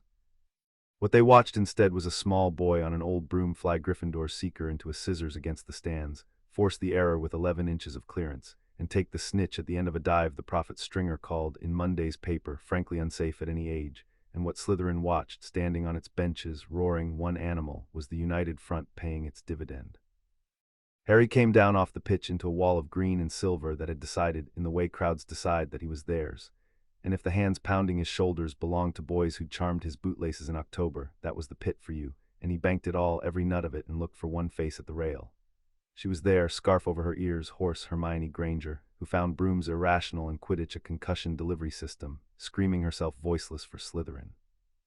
He would keep that picture longer than the snitch. Don't ever, she croaked on the walk back, do the dive again. The dive won the match, do the dive again. She stopped, damp to the knees in the churned snow, disorganized by her own sentence, and he watched her engine hunt and fail to find the logical framing and settle, red-cheeked, on the true one. You're the letter S in both our handwriting, Harry, that's all. Neither signatory is replaceable. Standard contract clause. Shut up. I didn't say anything. You were going to say something with your face. He filed the face for private use, and they walked up to the castle through the blue winter dusk, and behind them the pitch emptied, and neither of them saw, high in the teacher's stand, Albus Dumbledore watching the two figures cross the snow, not the match. He'd left before the snitch, with the expression of a man reading a ledger of his own, finding a line he did not remember approving. Snape extended the curriculum, as promised, in the manner of a man laying charges rather than lessons. The castle's third floor houses an object on loan, he said Tuesday, without preamble, in the tone he used for ingredients lists. Its protections were contributed by several staff. I contributed one and audited the rest, which is how I know the ensemble is a stage set. Genuine protections do not leave a flute-charmed dog as the front door. Genuine protections are not solvable by clever children. They are not solvable at all. This arrangement is solvable by clever children almost as if by design. He let the sentence finish, becoming what it was. Professor Quirrell has been probing it since October. He's not clever in the intended way, so he will manage it eventually, and whatever moves through that trapdoor will be observed with great interest by the same authority that built the stage. You two will not be on it when it happens. That is the entire syllabus tonight. Cross-reference at your leisure. Sir, Hermione said. What's the object? Sealed, said Snape, with a twist to the word that made it a citation, pending review. He turned to his shelves and paused, spine to them, in the manner of a man deciding how far a debt extended. I will say this once in a room I sweep for listeners weekly. The headmaster is not a cruel man. I have known cruel men. The type is unmistakable, and he is not it. He is worse where it matters and better everywhere else. A man who believes so completely in the arithmetic of the greater good that he has stopped itemizing what he spends. You two are currently a rounding error in a calculation he has run for decades. My professional advice is to remain a rounding error until you are large enough that the arithmetic must be redone around you. He drew a book from the shelf and set it in front of Hermione. Flamel, Nicola's collected correspondence. Private interest, not for marks. Hermione read the spine, and Harry watched the reference land and light her up like a struck match. The sixth clue in a chain she'd been assembling since Halloween. Dog, trapdoor, Gringotts break-in from the summer prophet. Vault emptied the same day. Hagrid took Harry through Diagon Alley. Small grubby package. Flamel watched her choose with visible effort to fold the answer away for their corner, and the ledger rather than perform it here. Snape watched her fold it too. Better, he said, which from him was a parade. The ledger got its longest entry that night. Philosopher's Stone immortality, gold, Flamel Chorus, confirmed sitting in a school under stage set locks. Not to protect the stone to bait Q or boxed and starred Hermione's colder hypothesis, the one Harry read 3 times, not to bait Q to test H the obstacles are first year solvable. The mirror is already installed downstairs, mirror moved from its classroom in Jan, see item 31. The whole corridor is a boy-shaped question. He built it expecting Gryffindor Harry, reckless, unattended, grateful. That Harry would have gone down the trapdoor by June. This Harry will not. Query, what does the shepherd do when the lamb won't walk into the demonstration? He improvises, Harry said aloud, answering the page. Or he waits for next year. Either way, we've learned the important thing, which is, he plans in school years. Harry tapped the box, and banks are open, all of them. Easter, Hermione. Farley says the third years get a Hogsmeade carriage to meet the family train and prefect's escort, and nobody counts heads on the far end but the prefect. He met her eyes across the ledger. She's offered to miscount. For what price? She says we'll discuss it in the carriage, which means the price is the discussion. He closed the book. She wants to know what we're for. Farley's been asking since September, same as the hat. Hermione was quiet, tidying the quills into their case. The little end-of-session liturgy her hands performed while the back of her mind finished larger arithmetic. Outside the glass the lake hung black. A first year across the room laughed at something young and easy, a sound from a simpler school that shared their postcode. Then we'll tell her the truth, she said at last. Some of it we're for finding out what was taken. She'll understand that it's the most Slytherin sentence in the language. The quill case clicked shut. Harry, Easter, whatever the blood test says, whatever's behind the seal. The lamplight caught her face, and she wasn't the girl from the train just then. The year had done its slow work on both of them, planed and set them, and her voice came out with the level water over depths calm that he had learned meant she'd already followed the road all the way down in her head and was reporting back from the end of it. Promise me we read every line before we sign anything. Banks and hats, remember, it'll offer you a name. Names are doors. And we own our exits, Harry said. Both signatures, it's in writing, binding. She almost laughed and initialed the page, and the winter closed over Slytherin House with the two of them at its green heart, accounted for, priced, undervalued, exactly as planned. The Easter carriage smelled of leather and old rain. Farley sat across from them with her ankles crossed, watching Hogwarts shrink in the window, and let the silence run all the way to the station gates before she spent it. Here's my price, she said. I leave in June. Any WTS, then a ministry desk, Department of International Cooperation, 3rd floor, where careers go to be respectable. And in 5 years or 10, one of two things will be true. Either you two were a curiosity, in which case this cost me nothing, or you're what I think you are, in which case there will come a morning when a name is needed. On a list in a room at a moment when names are expensive. I want mine remembered as the first deposit. She produced an envelope bank sealed and held it out. Letter of introduction. My family's had the same accounts manager at Gringotts for 4 generations. He's expecting a Mr. Evans and a Miss Wilkins at 2:30, private room, no register entry. The goblins find our ministry's paperwork habits distasteful, which is the most useful prejudice in Britain if you're polite to the right teller. Harry took the envelope. Why Evans? Your mother's name. The goblins will know you the moment blood touches parchment regardless, the fiction S for the humans in the lobby. Farley's eyes moved over them both, the audit running one last reconciliation. A year ago I'd have said the hat broke, muggle born in a Potter in the pit. Now I've watched the house reprice you both 11 times and never once catch up, and I've concluded the hat did the only interesting thing it's done in a century. The carriage rocked, the station rose in the window. Rule 1, Potter. This is the largest account anyone's ever opened on you. Fail to be worth it and my ghost will invoice yours. And if we're worth it, Hermione asked. Gemma Farley smiled her honest, unreassuring smile, the last they'd see of it for 4 years, until a corridor in the ministry and a list in a morning when names were expensive, when she would learn that Slytherins keep books longer than banks do. Then I'll have been the first, she said, in First's compound. Chapter 2 and Chapter 3, Blood and Ledgers. The private rooms of Gringotts did not glitter. The lobby glittered, marble and gold leaf and chandeliers, a hall built to tell wizards a story about wealth, but past the 3rd door behind the tellers. Counter the bank stopped performing, and the room where Sharpclaw of the Potter accounts received Mr. Evans and Miss Wilkins was small, windowless, and furnished like an honest sentence. A table, 4 chairs, an inkstand, and a knife. Sharpclaw was old, with a face like a fist and spectacles he plainly wore as a courtesy to humans who expected reading to look like something. He examined Farley's letter for 4 full minutes, then set it aside and examined them for one which felt longer. The Farleys bank well, he said at last. They pay their fees without whining, they keep their promises to the day, and in 4 generations not one of them has asked me to hide anything from a court. Their credit purchases you an hour and my discretion. It does not purchase my patience, so we won't spend the hour on Evans and Wilkins. He turned the spectacles on Harry. You wrote a 5-line letter that made 3 department heads cancel their afternoons. The bank has been waiting 10 years for someone with standing to ask about the Potter estate. It had begun to seem no one ever would. Somebody made sure no one ever did, Harry said. That, said Sharpclaw, is a hypothesis. Banks do not deal in hypotheses, they deal in instruments. He drew the knife and a sheet of parchment the color of old cream across the table. So we will begin with the only instrument that opens sealed doors from the inside, 7 drops. The parchment establishes identity, lineage, and standing, what you are heir to, what you hold, and what holds you. It cannot be fooled, bribed, or sealed by the Wisengamot, because it is not a record of what wizards decided. It is a record of what blood remembers, the fist face creased in what a generous witness might have called a smile.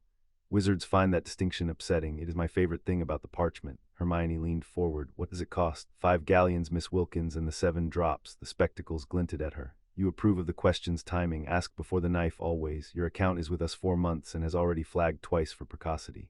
I have an account flag. Everyone has a flag. Most people say things like overdraws at Christmas. Sharpclaw slid the knife across. Yours says reads the enclosures. Do you know how rare that is? We enclose the fee schedule with every statement. In 109 years of service, I have processed 2 customers who annotated it. Who was the other one? Confidential, said Sharpclaw with relish. But she also went on to annotate a marriage contract, an armistice, and the goblin drafted portions of the statute of secrecy, and I will say no more. He tapped the parchment. 7 drops, Mr. Potter. The bank is curious, and the bank is never curious. Enjoy the leverage while it lasts. The knife was sharper than anything had a right to be. The cut didn't hurt until it was over. 7 drops fell and the parchment drank them, and then, in ink the color of dried blood, rising up out of the cream like something surfacing, the lines began to write themselves. Harry James Potter, born 31 July 1980, to James Fleamont Potter and Lily Potter, née Evans, heir apparent. The most ancient and noble house of Potter, state SCALED, Wisengamot Order 3 Xi 1981. And then the parchment paused, actually paused, the ink holding its breath, and wrote, heir presumptive, the most ancient and most noble house of Black, by blood, great-grandson of Doria Potter, née Black, by right. Godson named and sworn under the Black family magic of Sirius Orion Black III, heir of Black status, attainted C notation, succession contested. Claim of D. Malfoy through Narcissa Malfoy, née Black Jr. by right. Claim of B. Lestrange, née Black under disability. House magic adjudication pending guardian of record, Albus Dumbledore by declaration, unexamined binding instruments upon the person. Monitoring charms 3, male redirection active, blood ward anchored privet drive decaying. The room was very quiet. Somewhere deep below a cart screamed down its rails and was gone. Black, Harry said, the House of Black, read it to me, Hermione said quietly. All of it, out loud, I want to hear where your voice does things. So he read it and his voice did things at monitoring charms 3. And at unexamined and did nothing at all, went flat and even in cupboard smooth at Godson, named and sworn, which told her where the wound was, because by April she could read him the way he read rooms. Sirius Black, Harry said. I've heard the name. Someone said it on the train platform. Someone pointed at a woman in black and whispered it like a swear.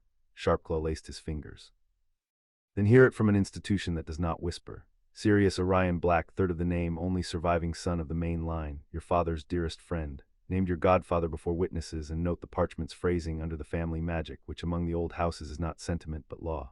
A godfather so sworn is bound to the child's protection by the house itself. What wizards' courts think of him is, to that magic, commentary. The goblin's voice stayed level as a scales beam. Commentary runs as follows. On the 3rd of November 1981, Sirius Black was taken into ministry custody in connection with the deaths of 1 wizard and 12 muggles, and with the betrayal of your parents' hiding place to the Dark Lord. He has been in Azkaban ever since. Betrayal. Harry's voice did nothing at all. He betrayed them. I said in connection with. Attend to instruments, Mr. Potter, not stories. Sharpclaw drew a thin folder from beneath the table as though the meeting had grown it. The bank retains for every account holder in Azkaban the record of trial, sentence, verdict, disposition of assets. It affects everything, inheritance, interest, escheat. Here is the House of Black's folder. Find me Sirius Black's trial record. Hermione took the folder. Her hands were quick and then page by page slower. Committal order, asset freeze, attainder by regulation, provisional, renewal, renewal. Renewal 9 times, a decade of rubber stamps. She went through it twice, and then a 3rd time with the ruler out of her bag, and then she set it down and looked at the goblin with an expression Harry had last seen over a resealed envelope.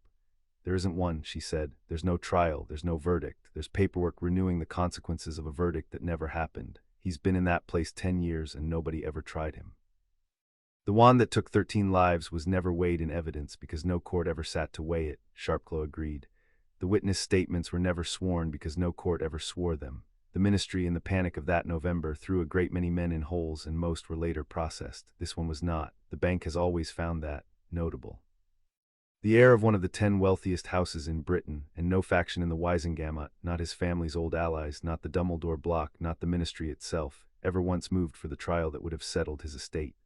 The spectacles came off, the eyes beneath were old and black and amused the way mountains are amused. Cui bono, children, who profits from a black heir neither dead nor cleared. Dead the house passes to the Malfoy boy most likely through his mother, and Lucius Malfoy controls the second largest private fortune in Britain. Cleared the heir walks free, the sworn godfather of Harry Potter, with prior claim over any guardian of record and a house's war chest behind him. But suspended, neither dead nor cleared, Sharpclaw spread his long fingers. Suspended, everything stays exactly where it was put in November 1981, including you, the lamp hissed. Hermione had gone bolt upright and Harry watched her arrive, watched the whole architecture assemble behind her eyes, the same click he'd felt on a spiral staircase in September, and for once she didn't write it down because some entries you don't need ink for. The guardianship, she said. Dumbledore's guardianship is by declaration unexamined. It only survives because every claimant senior to him is disqualified. The Dursleys don't count, they're muggles under wizarding law. And the one wizard with a prior, magically sworn, legally senior claim has spent 10 years in a hole that stays a hole only so long as nobody asks for a trial. She turned to Harry and the level calm had gone. This was the engine at full revs, the voice that had taken apart a Malfoy at a feast. Item 1 isn't an item anymore, Harry, it's a mechanism. Placed by whom, with what authority, checked by no one, this is the authority. This hole in Azkaban is the authority. Cupboard and his cell are the same piece of paperwork. Miss Wilkins, said Sharpclaw, has expensive instincts. Let me price the situation formally, since that is what banks are for. He replaced his spectacles and counted off one clawed finger at a time.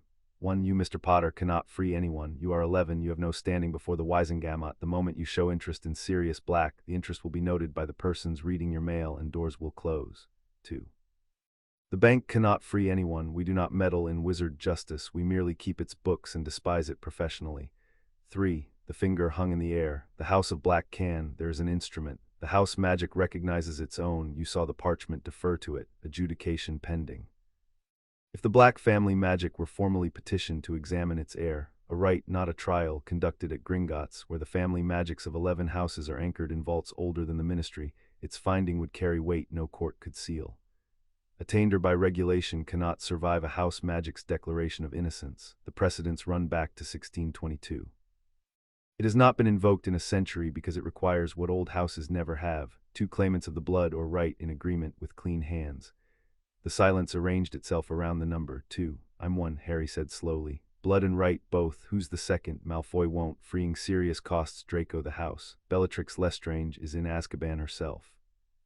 There, said Sharpclaw, is the puzzle that has kept this instrument in its drawer for 10 years, and I did not say it was solvable today. I said it exists. Banks are patient. Heirs, in my experience, are patient the way lightning is patient. It looks like waiting and it is actually accumulating.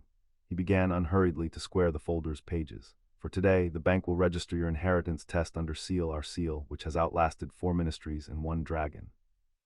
The bank will accept your instruction that no further disbursements leave the trust vault without your countersignature, which will cause, I estimate, 1 interesting letter to be written in a tower in Scotland and then not sent, because sending it would require explaining how its author noticed. And the bank will provide you the standard Heirs Grimoire digest of the House of Black, public record portions only, but Miss Wilkins reads enclosures, and the enclosures of a family that practiced magic for 9 centuries are, I am told, educational. Why? Harry asked. It came out blunt, 11 years old, and he let it, because instinct said the goblin would price candor kindly. Why help us? What's the bank's side of the account?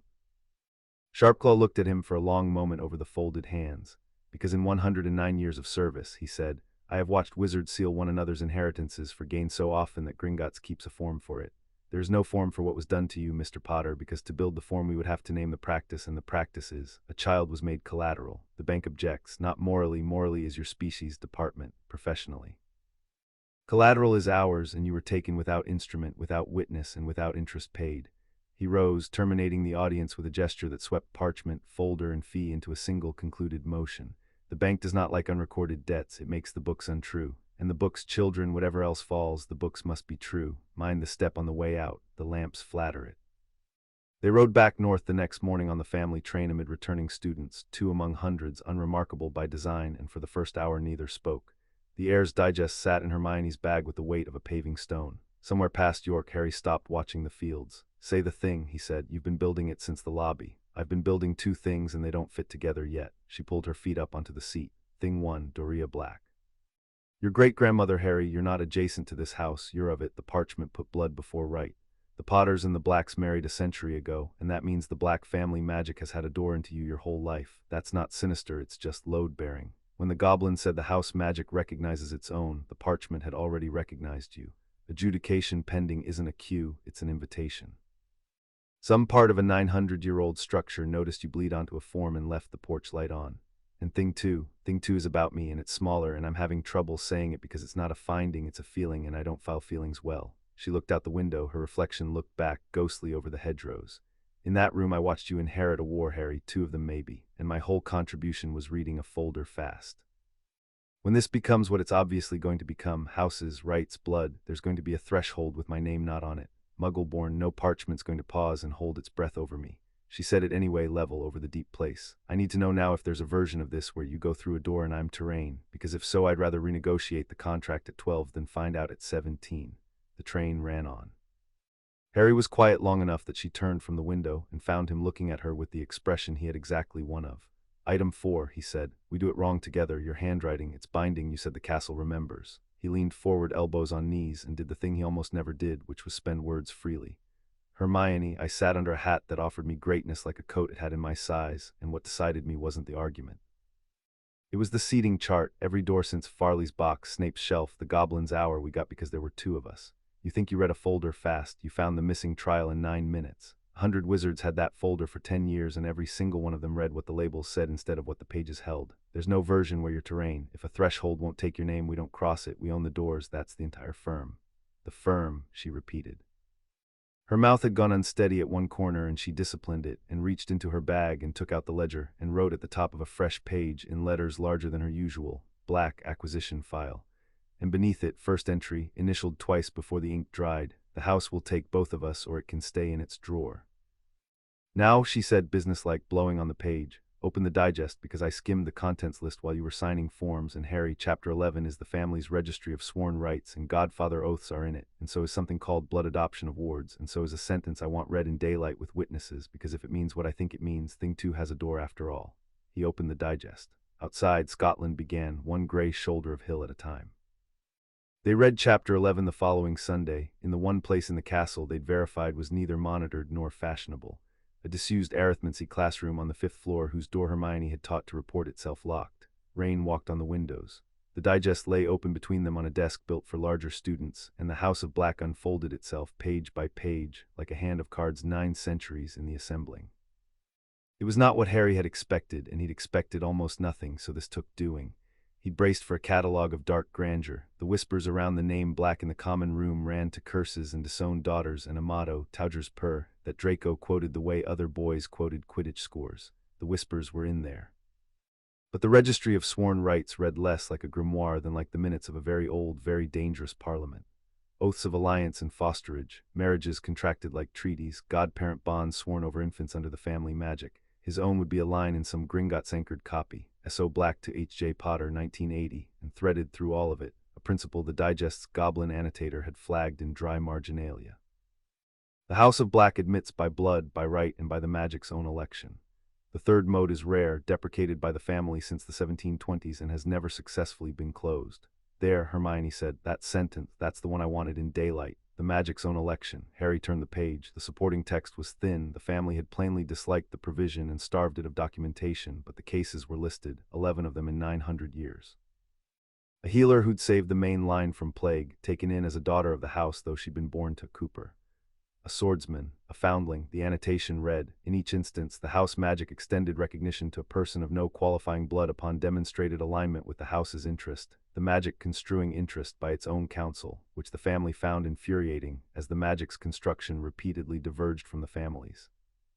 Notably 1722, the foundling recognition was extended over the explicit objection of the sitting Lord Black, who thereafter petitioned to amend the house charter and failed, the charter predating the lordship and answering in the goblin phrase to older signatures.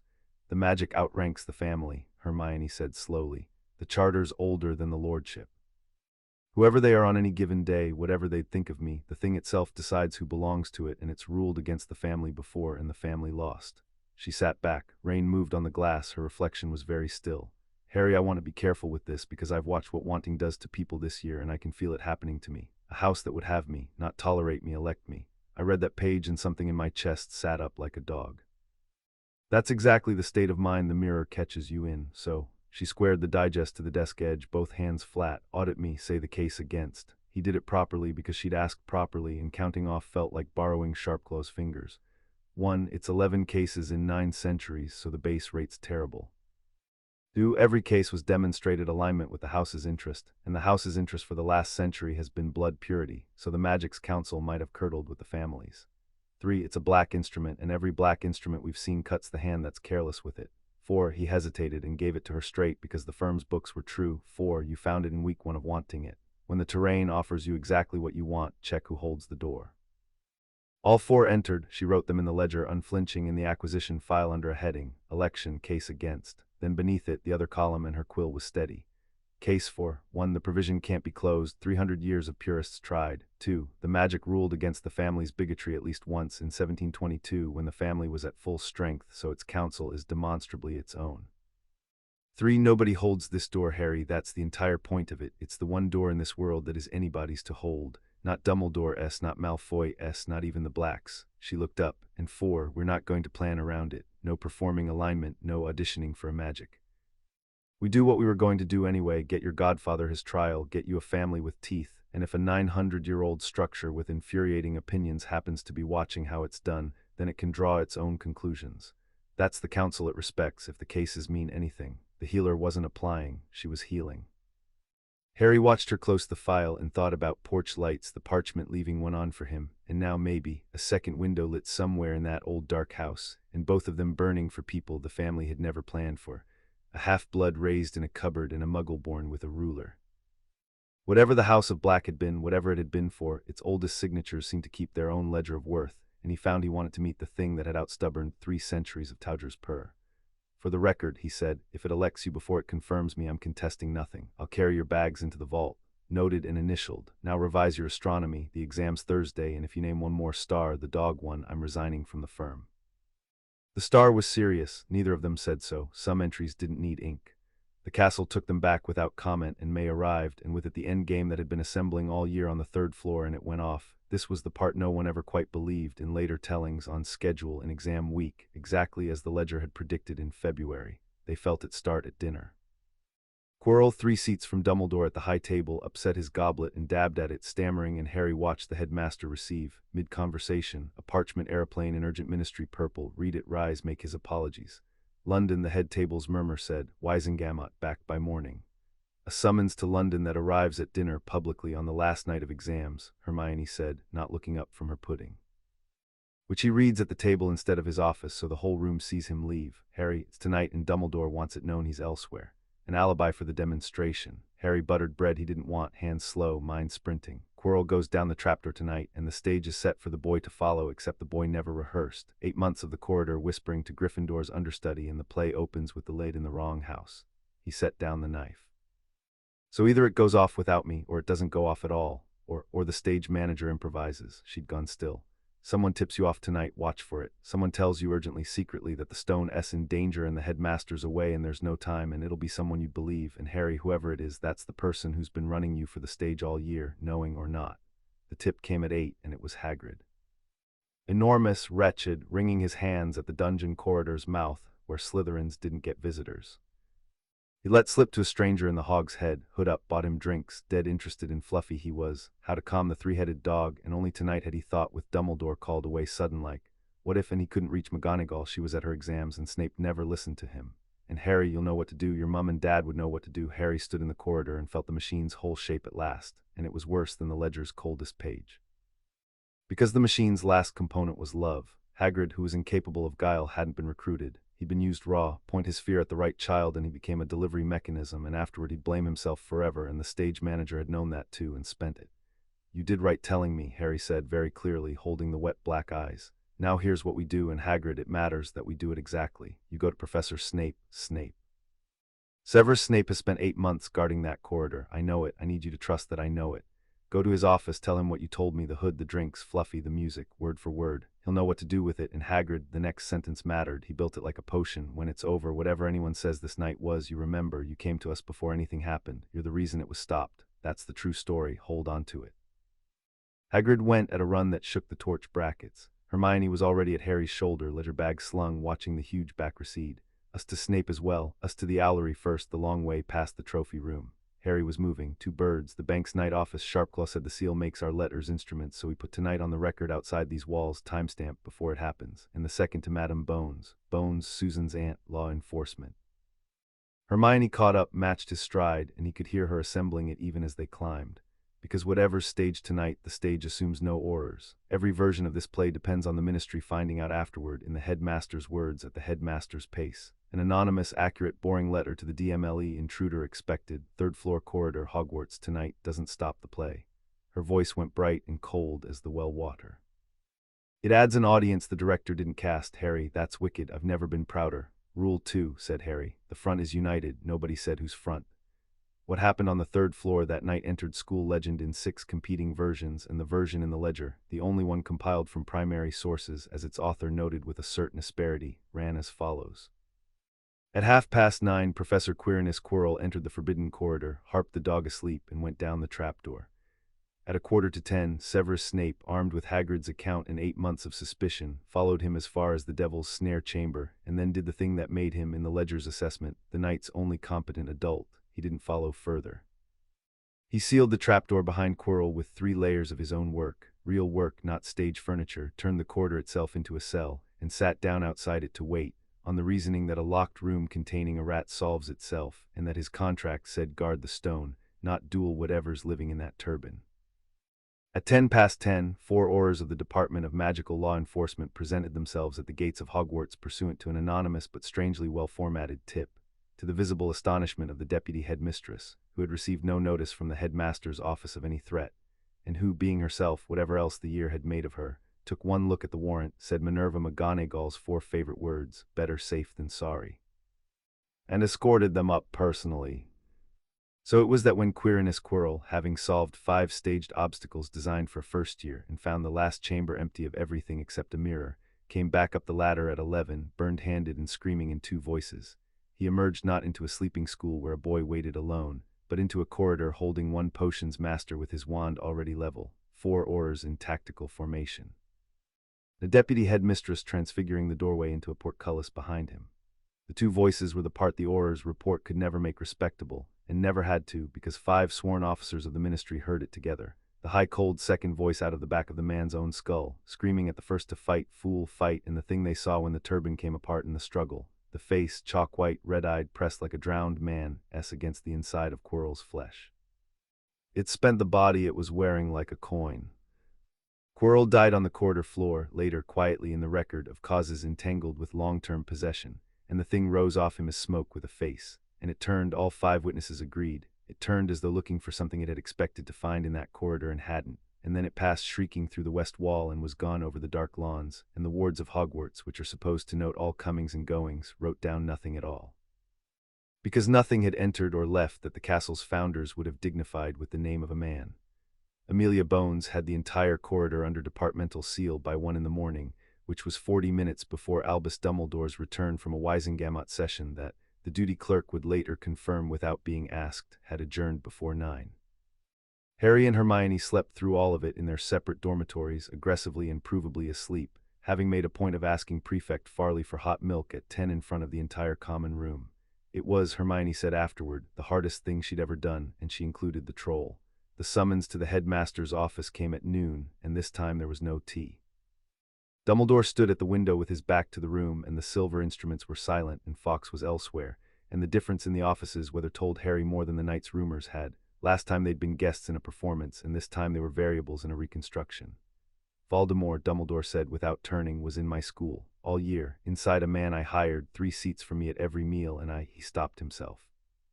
The pause had editing in it, whatever came next had been swapped in for something truer, I knew, of course I knew, not the whole shape, but enough. I judged it better to watch a threat I could see than to scatter one I couldn't. What I had not planned was last night's particular choreography, Severus's initiative, Hagrid's errand. And a tip to Amelia Bones's office, anonymous, arriving through the Hogsmeade relay written, and here he turned at last, and the blue eyes came down on them both like a slow snowfall, in a hand no one recognizes, in phrasing one of my professors describes as boring on purpose. "Is the stone safe, sir?" Hermione asked. "The stone is destroyed. Nicholas and I agreed it had become a liability. Last night persuaded him. So the object is beyond use, the servant is dead, and the master is smoke over Scotland, weaker than he has been in 10 years, and every piece of that is a victory, and I find, children, that I am being congratulated this morning by the ministry for an outcome I did not design, which is a thing that has not happened to me in some decades." He came and sat finally behind the desk and folded his hands and looked at them over the half-moons with an expression stripped, for once, almost to honesty. "I will not insult any of us by asking directly. I will only observe that when I left this castle at 7 last night, I believed I understood every actor in it. I no longer believe that, and a headmaster who does not understand his school has, at minimum, some reading to do." The eyes rested on Harry. "Your parents' war has not ended, Harry. Last night it stirred in its sleep. There will come a day when it wakes fully, and on that day the only thing that will matter is whether the people standing against it trust one another. I hope I will work to deserve that on that day you and I are not strangers." It was as ever beautifully done, and this time Harry heard the new thing under it, negotiation. September's Dumbledore had spoken to material. June spoke without ever conceding it to a counterparty. "So do I, sir," Harry said, and meant every word of it and offered nothing else, and watched the old man register both halves. On the spiral stair, Hermione waited until the gargoyle sealed. "He'll never prove it was us. He doesn't need proof, he's not a court, he knows." Harry took the steps slowly, feeling the year settle into its final shape. "What he doesn't know is what we are. This morning we got promoted, Hermione. From rounding error to unknown quantity. Snape's phrase for it will be worse. Snape's phrase for it, delivered that evening in the office of Jars, both of them standing, no preamble, was, 'You made my house a battlefield's edge and my name a hero's, neither with my consent.'" A pause, the black eyes moving between them, the unresolved thing in them now fully resolved, and if anything, heavier. "The ministry has awarded me an Order of Merlin 3rd class. Minerva has apologized to me, publicly. In the staff room, I have waited 20 years for one of those events, never expecting both in a week, and I am given to understand I owe them to an anonymous letter." He turned to his shelves, and his voice, when it came, had lost every ornament and was just a man's.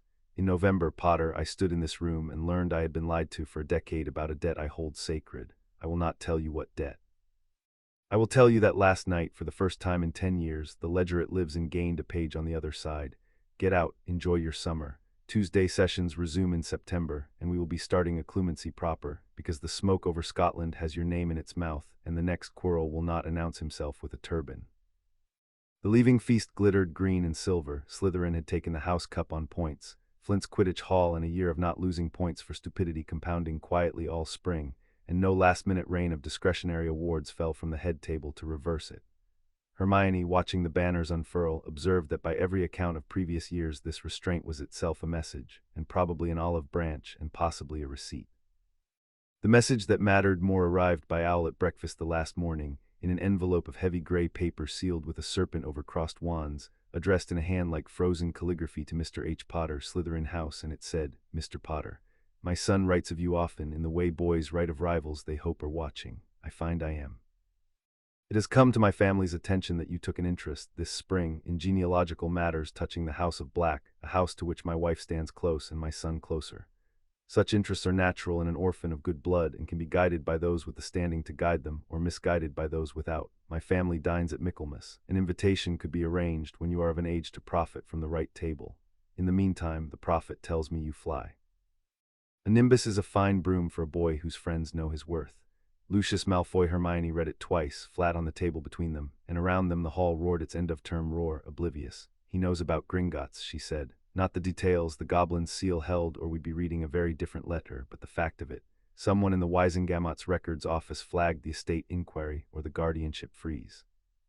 So now the second largest fortune in Britain has noticed that the Black succession has a live senior claimant, and his opening move is—" She turned the paper with one finger, the way a naturalist checks a specimen for legs, a broom. "He's pricing you, Harry. This letter is Malfoy's father asking what you cost." "Then it deserves an answer." Harry drew parchment. He was better at this than he'd been in September, they both were. The year had been one long tutorial in the sentence as an instrument.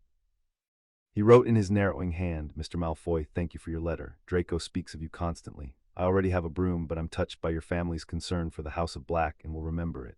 H. Potter, and slid it across for audit. Hermione read it and made the sound she made when arithmetic came out elegant, the sound other girls saved for kittens. 3 sentences and every one of them closes a door on his fingers. Constantly, Draco's a liability who overshares. Already have a broom, not for sale. Will remember your family's concern for the house. You've told me which side of the succession you're on, and it's in the file now. She handed it back. Send it exactly like that. No, wait, misspelled, genealogical. If you quote it anywhere, we're 12, be 12 on paper. I wasn't going to quote it. Being 12 on paper is your department. You're the one with handwriting like a ministry form. My handwriting is legible, which among wizards apparently qualifies as a heritable title. And then the owls came again, a last gray tide under the enchanted June sky, and the year was over, and on the platform at King's Cross in the gap between the barrier and the world, the firm of Potter and Granger held its final meeting of term. Her parents were waving from beside the ticket booth. His uncle was purpling by the car park door. Between the 2 receptions ran 50 feet of tiled floor and the entire distance between their 2 summers, and they stood in it, trunks parked, and did not perform anything at anybody. Sharpclaw S. arranged the box for the summer post, Hermione said, and I've left the ledger with you. No, don't argue. My house has no wards and your monitoring charms don't read objects. We tested it. Write things down. Real letters through the bank, decoy letters by Owl and Harry, the level voice one last time over the deepest of the deep places. Eat, whatever it takes. The blood ward's decaying anyway, the parchment said so, which means the whole justification for that house is a candle stub, and next year we're going to Sharpclaw with Chapter 11 and we're getting you a family with teeth. This is the last summer they get you, I've decided. Both signatures. Initial here, she said, and held out her hand, and he shook it, and if she held on 3 seconds past the close of business, and if he let her, the 2 receptions 50 feet away could make of it whatever they liked. The firm's books were private, and its books were true. Chapter 3 and Chapter 4. The voice in the walls. The summer held 2 developments, both delivered through the bank. The first was that Harry's decoy letters, cheerful, dull, aggressively 12, went out by Owl each week and came back answered in looping violet ink twice. Kindly notes from the headmaster about patience and family and the deep old magics of home, which Hermione, receiving the copies through Sharpclaw's box, annotated in red and filed under his reinforcing the ward story. Note, he never once asks what you eat. The real letters ran through goblin channels, and in them the firm conducted its summer business. Chapter 11 cross-references, a reading list on Weisengamot procedure, 1 dentist's biro, blue, this time happiness is a healthy smile, and in August a hamper, an actual hamper, Fortnum's, its stasis charms purchased by Owl order out of Hermione's pocket money, and its contents calculated with a ruler's care to a growing boy's August. He ate all of it and told her so through a bank, and if either of them found the sentence I ate all of it worth the postage of a war-grade encrypted channel, neither said so. The second development was a visitor. Sharpclaw's note preceded him by a day. A person will call at your relatives' address Thursday on bank business under bank protection. Admit him. The Dursleys, confronted on their doorstep by a goblin in a suit of severe charcoal wool, carrying a briefcase and a portable silence that made the rosebushes lean away, admitted him with the instant totality of people whose universe had never once prepared them to refuse anything wearing that particular cut of pinstripe. His name was Bogrod. He was junior to Sharpclaw in a way that suggested geological strata, and he spent 40 minutes at the kitchen table, Dursleys penned in their own lounge by nothing anyone could point to, walking Harry through documents. The bank has completed the audit you commissioned. Bogrod's voice was dry as ledger paper. Item, the quarterly maintenance disbursements from your trust, 10 years of them, traced. The standing instruction was lodged in November 1981 over the Guardian's seal. The receiving account is a ministry escrow for the care of war orphans, and from that escrow matched sums have been drawn each quarter by warrant to defray the costs of your upkeep, payable to Vernon and Petunia Dursley of this address. The kitchen was very bright. In the lounge, the television laughed at something. They were paid, Harry said. The cupboard under the stairs stood 11 feet from where he sat. Its door had a grill in it. He'd fitted the grill himself, age 9, with a screwdriver from the shed because summer nights in there had no air. All along they were paid handsomely by the schedule enclosed. The bank makes no comment on what the sums purchased. Bogrod's eyes, black and old, rested on him a moment. Whatever they registered went into some goblin column that had no human name. Second item, and the reason manager Sharpclaw sent a person rather than a letter. In reviewing the escrow's warrant history, our clerks identified the countersigning official for the disbursements. Warrants of this class require a ministry officer's countersignature, ongoing. For 10 years every quarter, the officer countersigning the maintenance of Harry Potter. He turned the page around on the table, one claw indicating the line has been the same. Senior Undersecretary to the Minister, $1 Jane Umbridge. The name meant nothing to Harry, and he said so, and Bogrod inclined his head as though this were the expected answer and somehow also the point. It will, he said. The bank finds that officials who sign in the dark for 10 years invariably surface. When she does, Mr. Potter, you will hold 10 years of her signature. Manager Sharpclaw asked me to convey that this is what banks mean by interest. He restacked the documents, squared them, and produced one further sheet, this one bordered in the bank's own severe green. Last item. Your inheritance test of April carried a notation, house magic adjudication pending. The bank is required to inform you when such a status changes. A pause, one beat precisely measured. It has changed. As of the 26th of June, the notation reads, adjudication watching. The bank has seen that status 4 times in its history. On each occasion, the house magic in question had begun actively tracking the conduct of a claimant. The black family magic is, in the bank's professional assessment, no longer leaving the porch light on, Mr. Potter. It has come out onto the porch. Hermione's analysis, when they finally sat with it on the 1st of September, same compartment, the N1 past the noise. Some things were policy now, ran long past York. Watching means the right last night, the corridor, the letter to Bones, all of it happened while it was already observing. June 26th, Harry, that's the morning after the 3rd floor. She had the ledger open across her knees and her shoes off, term officially begun. So the question the whole acquisition file turns on is, what did it think of what it saw? A black heir who didn't draw his wand once, freed nothing, avenged nothing, and spent the night provably asleep. Grandfather Pollux would have called it cowardice. The magic that elected a plague healer over a sitting lord's objection might call it something else. Or it's not marking style at all. Harry watched the hedgerows run. Somewhere in the train's forward carriages, this year's first years were being 11. It seemed a long time ago. Sharpclaw said the old house's magic's anchor in vaults, and vaults keep books. Maybe it's just what he said, an audit. It watches the conduct of claimants. The Malfoy claim is a boy who tortures his broom, and the Lestrange claim is a cell in Azkaban, and I'm whatever the year makes me. The house needs an heir. It's reading the applications. Then this year matters. Hermione's quill came up. Because I've read the applications too, and here's the thing you keep not saying, so I'll say it. Sirius Black is the heir of Black, attainted or not. The parchment listed you presumptive behind him. The house magic can't be enjoying its heir in a Dementor pit any more than we are. If it's awake enough to watch you, it's awake enough to want him out, and we are the only claimant-adjacent parties on the board with clean hands and a motive. She wrote boxed in the acquisition file, working theory, the magic isn't auditioning us, it's recruiting us. Fee for service, a family, service, get its heir back. I'd take that contract, I'd take it today. 2 12-year-olds against Azkaban. 2 12-year-olds against a missing piece of paper, she corrected. Nobody has to break into anything. Somebody has to make the Wisengamot ask why the paper's missing loudly in public with standing. We don't have standing, so this year we acquire some or acquire someone who has some. Amelia Bones answered an anonymous letter with 4 oars once. She'll have wondered ever since who writes to her in boring. The train ran on. She looked up from the page, and the engine hum dropped out of her voice for a moment, leaving something quieter. He's been in there 11 years, Harry. Your father's dearest friend, sworn to you under a magic we've now both read the registry entries of. Every plan I draft, I keep seeing the arithmetic underneath. He went in the week you went in the cupboard. The same piece of paperwork. I'd like it to come out the same week too. Both locks, one key. I think that's what the house is watching for. I think that's what I'd watch for if I were 900 years old and all my children kept disappointing me. Harry said nothing for a while. The compartment door rattled once with the passage of the suite's trolley and settled. When it's done, he said at last, when he's out, and it'll be strange and hard and he won't know me and I won't know how to be known, you're there. At the meeting, at the platform, wherever it lands. Clause in the contract, non-negotiable.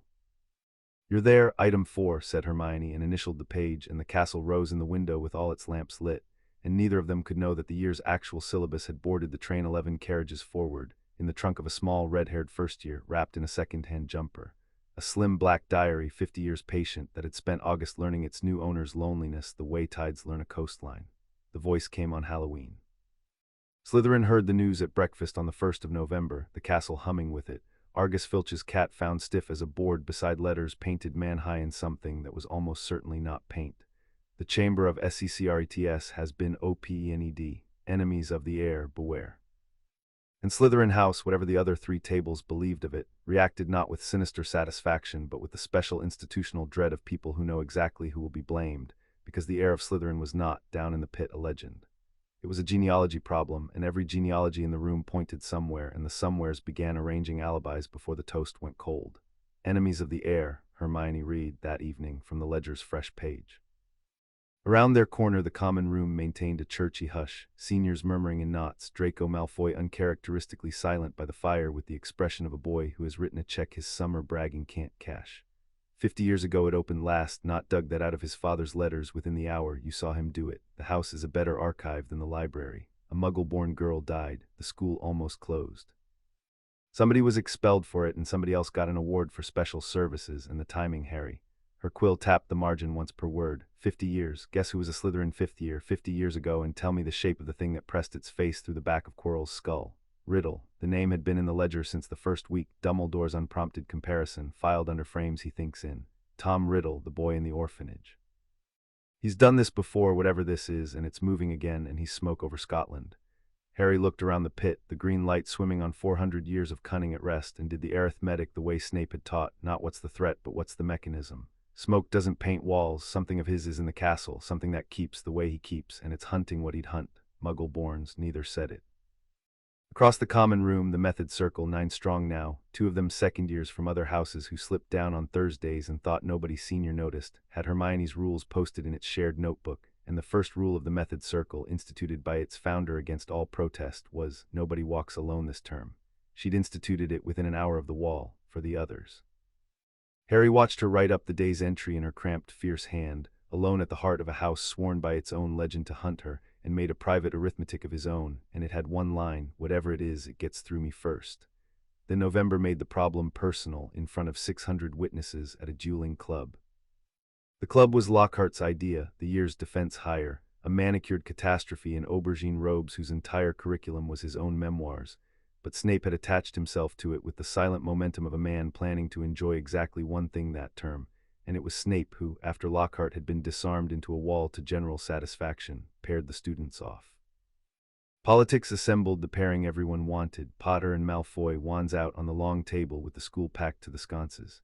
Draco had improved. That was the year's underreported story, Hermione maintained. Deprived of his court by falling stock, he'd taken up actual study the way some boys take up sulking, and his second spell, the firm gave credit where owed, was cast with real snap. It came down the table as a conjured serpent, 6 feet of hissing menace, and Lockhart's showman's flourish of a banishment only cannoned it, furious, into the crowd of students, where it rose to strike at a Hufflepuff second year. Harry didn't decide anything. That was the part he could never afterward render in a way the ledger found satisfactory. There was a child, and there was a snake, and there was a thing in his chest older than policy, and he stepped down the table and said, in what he would have sworn was English, "Leave him.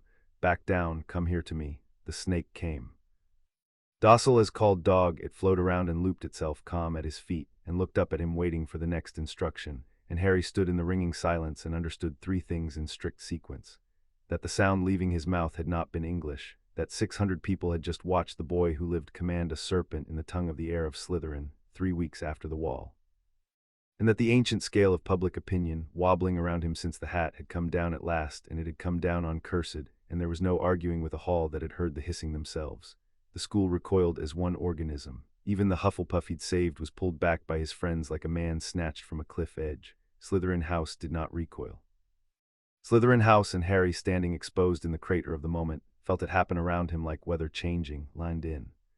200 students who had spent their school lives explaining that no, they weren't the heirs people, that the legend wasn't theirs to answer for, watched the most famous boy in Britain speak the founder's tongue in their colors, and made collectively in a heartbeat the most Slytherin calculation of the decade. Whatever this means, it's ours. From the Slytherin benches, alone in the frozen hall, came applause, Flint first, huge hands like mating shovels, then the whole green block of them on their feet, and Draco Malfoy stood on the dueling table with his wand still out and his snake purring at his rival's feet, and wore the face of a boy watching his own inheritance walk off with the man of the match award. Snape dispersed the club with a sentence. In the emptying hall his eyes found Harry's, and what was in them was not comfort. Snape did not stock it, but it was information, delivered with the flat precision of the Tuesday curriculum. So that is what he left in you that night. We proceed accordingly. Hermione got him out through the side door, past the whispers breeding in the stairwells, heir of Slytherin. It was him, it's been him since the hat, and neither spoke until the 5th-floor classroom sealed behind them. "Well," she said, "the good news is nobody will ever again believe you're the heir of anything as minor as Slytherin." And the joke didn't land because her voice caught on it, and she abandoned protocol and hugged him, hard, briefly, a thing the firm had no claws for, and stepped back with her composure rebuttoned before he could learn how to stand in it. Parseltongue, since when, Zoo once a boa, I thought, he heard himself. I thought everyone could if they tried. It's a language, it never occurred to me it was a birthright.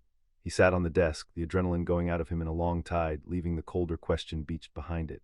Hermione, the Potters aren't Parselmouth, the Blacks aren't, it's Slytherin's line and Slytherin's line is him. That night, whatever came off him and onto me, it wasn't just the scar, was it? Something of his is in the castle, I said in November, something that keeps, and I stood there tonight speaking evidence. The rain filled a silence, neither of them hurried. Then here's how the firm treats evidence. Hermione's voice had found its level, the ruler came out with it.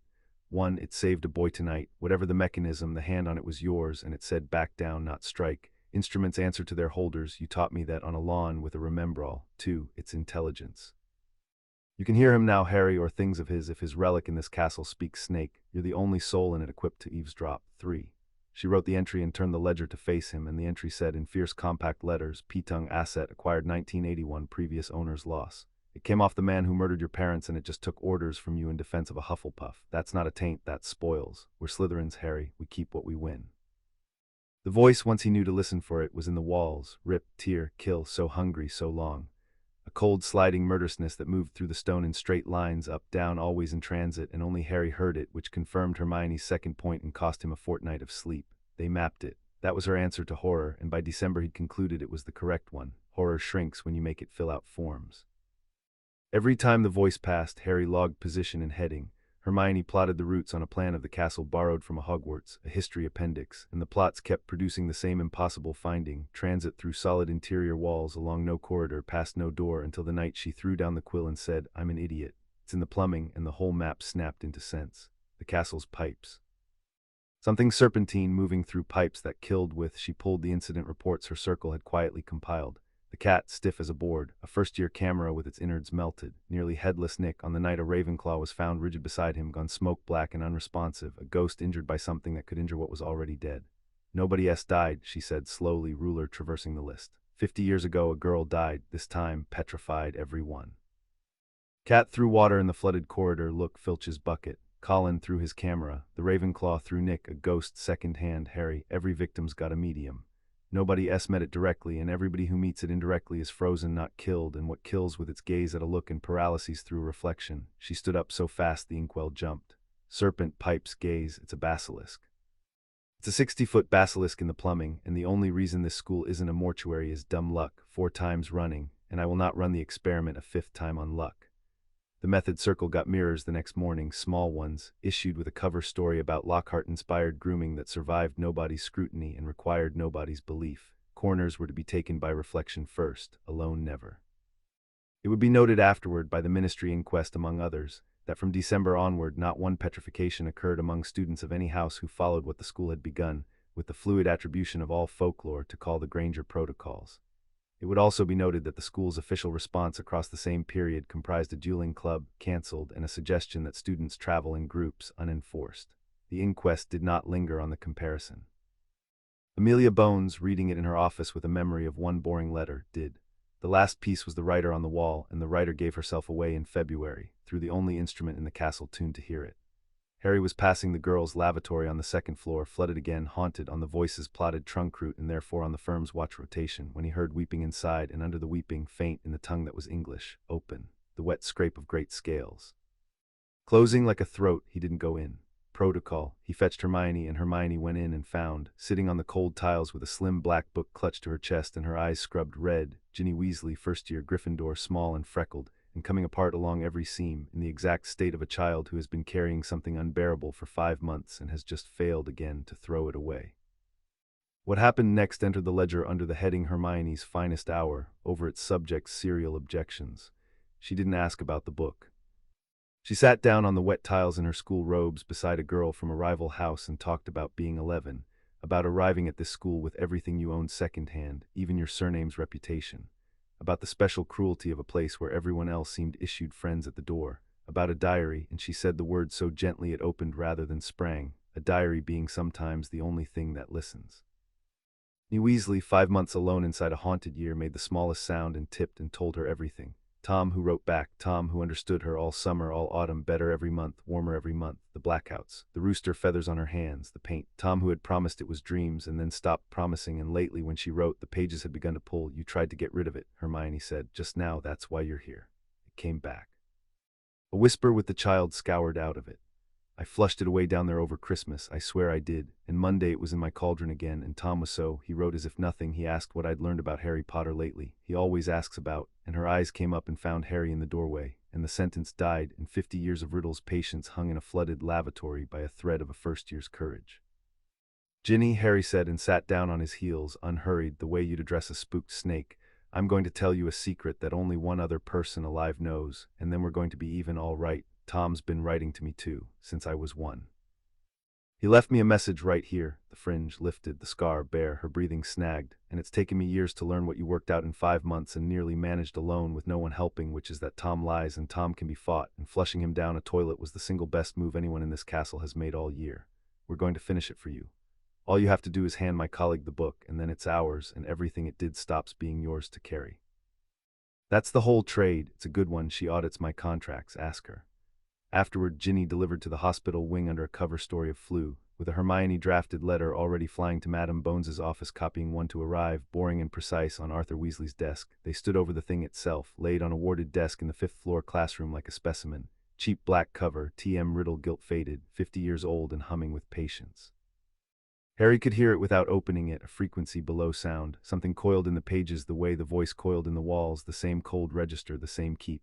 It's him, he said, a piece of him, bound in an object. That's how he lasted Hermione, that's what the smoke anchors to. Quirrell was a rental, this is a deposit box. The word settled, horribly apt. How do you kill a deposit box? You don't rush it, is how.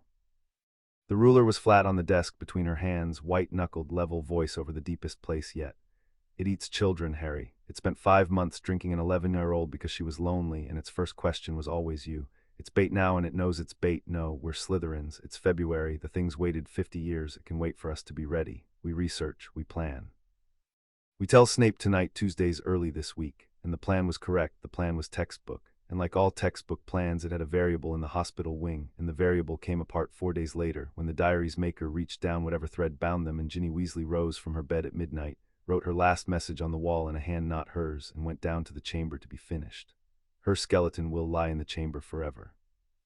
They stood in the crowd beneath it at 7 in the morning, a school dissolving around them, McGonagall's voice cracking down the corridor, Lockhart being volunteered by his colleagues with the unanimous savagery of a staff room settling accounts, and Harry read the wall twice and became aware of a stillness at his own center that he'd met once before in a goblin's small room over the words never tried.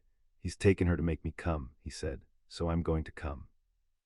That part of his plan I'm afraid we honor. He turned, and whatever was in his face, Hermione filed it and never described it to anyone.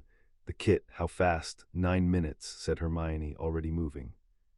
The kit had existed since December, her answer to horror, 3rd drawer of the 5th-floor classroom, inventoried weekly. Hand mirrors, a dozen, smoked glass spectacles, 2 pairs, rope, chalk, a flask of pepper-up, and an awarded, silenced, ventilated box purchased through the Method Circle's Hufflepuff contingent from a farm supplier in Hogsmeade under cover of care of magical creatures' enthusiasm. 1 large, indignant, and profoundly consequential rooster. Snape, she said, shouldering the... We're not heroes, we're firm. The clause says both signatures plus counsel. Owlery S on the way, 2 birds. He was writing as they ran, block letters, boring on purpose. Chamber entrance equals 2 and D floor girls, lavatory, the haunted one. PARCLTONGE lock, student taken inside, basilisk, king S size, send roosters. 1 to Snape's office, 1 to Bones. If we're wrong about the entrance, we lose 4 minutes. If we're right, we're the only Parselmouth on the premises, and the girl doesn't have 4 minutes, and Hermione. They took the stairs in 3s. The mirrors are yours, the bird is yours, the plan is yours, but the door is mine. That's the shape of it. Both of us, or she dies in a basement because we held a meeting. The tap had a serpent scratched on its side, and it opened the way every lock in that castle's oldest places opened for him now, at a word in the drowned tongue, and Harry would remember thinking as the sinks ground apart on a throat of dark going down. The founder built these doors for his heirs, and his heir is downstairs eating a first year, and the doors don't care. Blood's just a key. It matters whose hand turns it. They went down together into the smell of old water and older bones.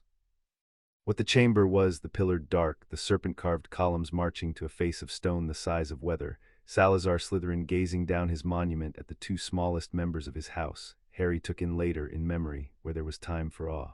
In the moment there was only the girl.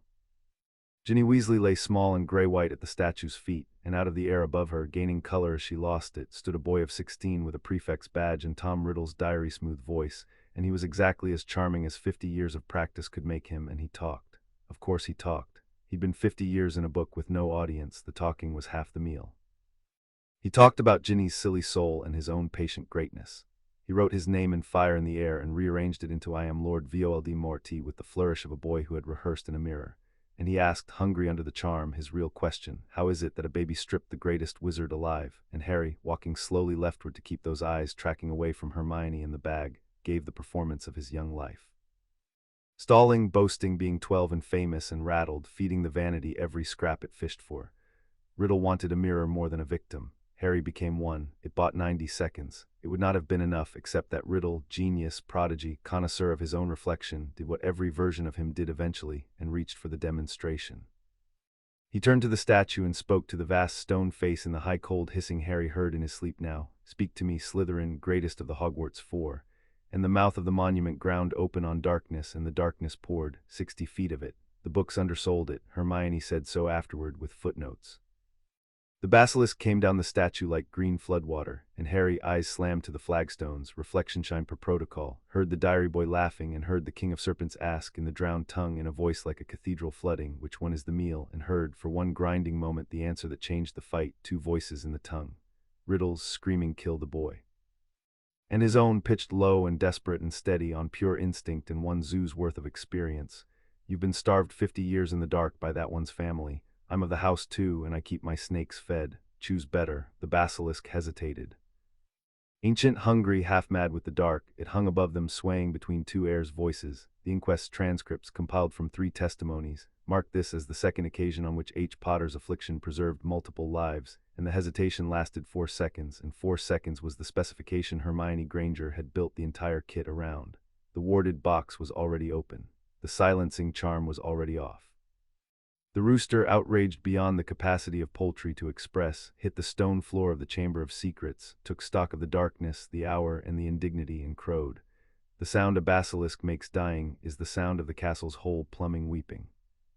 The King of Serpents crashed down dead between the pillars with a fall that cracked flagstones laid by Salazar's own crews, and Tom Riddle's shriek came out in both languages at once, and Harry was already moving because the plan's last page was his, and the plan said the snake is hers, the book is yours, up the spine of the cooling dark to where the diary lay beside a graying girl. With a fang pried from the great jaw in his fist and Riddle's ghost hands clawing at him with fingers that were smoke and getting less so, and he drove the fang through the cheap black cover, and 50 years of patience burst like an ink-black artery, screaming, and the chamber went quiet, and Ginny Weasley pulled in a breath like a swimmer surfacing, and began, wonderfully, appallingly, to cry. Severus Snape arrived 11 minutes later with 2 Aurors and a face beyond all inventory, following the chalk arrows Hermione had marked at every branch of the pipe, per protocol, because of course there had been chalk, and found the 3 of them sitting against a dead god of snakes. Ginny wrapped in Harry's robe, Hermione taking inventory of the venom sacs with the detached air of a woman who intended to invoice someone, and the last heir of Slytherin's own line reduced to a stabbed 6-pence notebook, which Harry Potter held out to his head of house by one corner, like something the cat had brought in. Evidence, sir, he said. It'll want a chain of custody. It belonged to Lucius Malfoy last. That the diary had entered the school in Ginny Weasley's second-hand cauldron, in a stack of second-hand books. On the one August afternoon her family had crossed paths with Lucius Malfoy in Flourish and Blots. This emerged within days, assembled from the girl's own memory, a shop clerk S., and the delicately savage testimony of a house elf named Dobby, who appeared before Madame Bones's inquest wrapped in a pillowcase and shaking like a leaf in his own private hurricane. Having been freed the previous evening by means of a sock concealed inside a returned diary, in a maneuver of Harry's that Lucius Malfoy would spend years failing to prove was planned. It was planned. The ledger has the diagram. Lucius survived it in the way of men with vaults, no cell, no trial, a resignation from the Board of Governors covered in the profit as a decision to devote more time to his estates. But the pit keeps books too. Slytherin House had spent a year watching its own children walk corridors with mirrors because something purebred and patient was hunting them. The basilisk's victims had been Muggle-born, but its route maps ran under every dormitory, and the pit had done that arithmetic early, and the house now learned, through channels no resignation could reach, whose hand had wound the clock. Standards, the 4th years said in the common room with cold irony, can be enforced. Draco came back from the Easter holiday subdued, minus his hair gel and his father's letters both, and sat one Thursday at the outer edge of the method's circle, saying nothing, doing his charms revision, and nobody made anything of it, which was the pit's way of making everything of it. And in June, in the office at the top of the spiral stair, Albus Dumbledore set before Harry the sorting hat and the ruin of the diary, and made his years move. Find myself wondering, he said gently, the twinkle at half-wit, whether you noticed, Harry, what you did not do in that chamber. You did not call for me, a boy in your position most boys would have, and it is a strange thing, but had you shown loyalty to me down there in Tom's very throne room, help would have come. There are old magics in this school keyed to exactly that. A pause offered like an open palm. Fawkes sat on my shoulder all that morning, restless. He wished to go to someone. He had in the end know where he was called. The phoenix goes where the loyalty is, Harry said. That's the mechanism. He's summoned by faith in you. In essence, then I'm glad he stayed on his perch, sir. Harry said it without heat and watched the words land, the first sentence he had ever spent on this man at full price. Because if help only comes for children who believe in Albus Dumbledore, the help's aimed wrong. Ginny Weasley believed in Tom Riddle. That was her whole mistake, believing in the grown-up voice that understood her, and nothing came for her at all until 2 students and a rooster walked in. Build magic's keyed to children in danger, sir, and I'll show them loyalty. Magic's keyed to loyalty in you. He stood, and he was 12, and the office's silver instruments ticked into the silence like anxious clocks. We had one of those already. It reads our post. He was at the door before Dumbledore spoke again, and the voice, for the first time in 2 years of chess, sounded its actual age. You would have made a formidable Gryffindor, Harry. I know, sir, Harry said. That's what everyone keeps mistaking for the tragedy. The last ledger session of the year convened on the Hogwarts Express, southbound, in the inn compartment, with the door charm-locked and the year laid out between them for audit like an estate at probate. Assets acquired, Hermione read out. 1 basilisk venom, 6 vials plus fangs in the bank's keeping as of Tuesday. Sharpclaw's valuation made him do the thing where his face almost moves. It's the most destructive legal substance in Britain, Harry. Nothing survives it, which is a sentence I intend to think hard about because deposit boxes was plural. He made himself a diary by 16. Men who make 1 deposit rarely stop at 1. 2, Harry said, bones. 2. The Director of Magical Law Enforcement has now received 4 accurate anonymous letters in 2 years, the last of which located the Chamber of Secrets while her aurors were still cordoning the lavatory. Susan says the Method Circle had acquired Susan Bones in March, mirrors and all. Her aunt keeps the letters in her personal safe. Keeps them, Harry. A woman like that doesn't file curiosities. She files pending correspondence. When we finally write to her about something that isn't an emergency, she'll answer. The quill moved down. 3. Ginny. They were quiet a moment over that line. The last week of term, a small, red-haired second year had walked the length of the Slytherin table at breakfast, a journey longer than the pipes she'd been carried through, and both of them knew it, and set before Hermione a parcel of her mother's fudge, and before Harry, saying nothing, going scarlet, a single knitted sock with a snitch on it, and walked back to the Gryffindor table through a silence that had respect in it if you knew the pit's dialect. The prophet had run the ministry's version, intruder, creature, staff heroics. The school ran its own, and the school's version had a rooster in it, and by June even the Gryffindor 6th years had stopped hexing Slytherin 1st years in the corridors, on the grounds audible at the lunch tables that the snake's weird little firm kept saving everyone while the grown-ups held assemblies. 4. Hermione turned the page to the acquisition file and laid the bank's June letter flat. It had arrived that morning, green-bordered, 1 line under the seal, status notation House of Black, adjudication watching active, proximate. The bank observes that the last time this status intensified, the occasion was a claimant's conduct in extremis. The bank makes no further comment. Proximate, it liked the chamber, Harry. Whatever it's using for eyes, you spoke for the house's own creature against the house's own heir, and it liked it. You freed the creature, your kit, your bird. Ours, the record says, both signatures. She capped the ink and looked out at the running fields, England assembling itself around the train, and when she spoke again it was in the voice she used for closing entries, the one with the level held carefully over something that wasn't level at all. Next year the file's got 1 page in it, and it's his. Serious.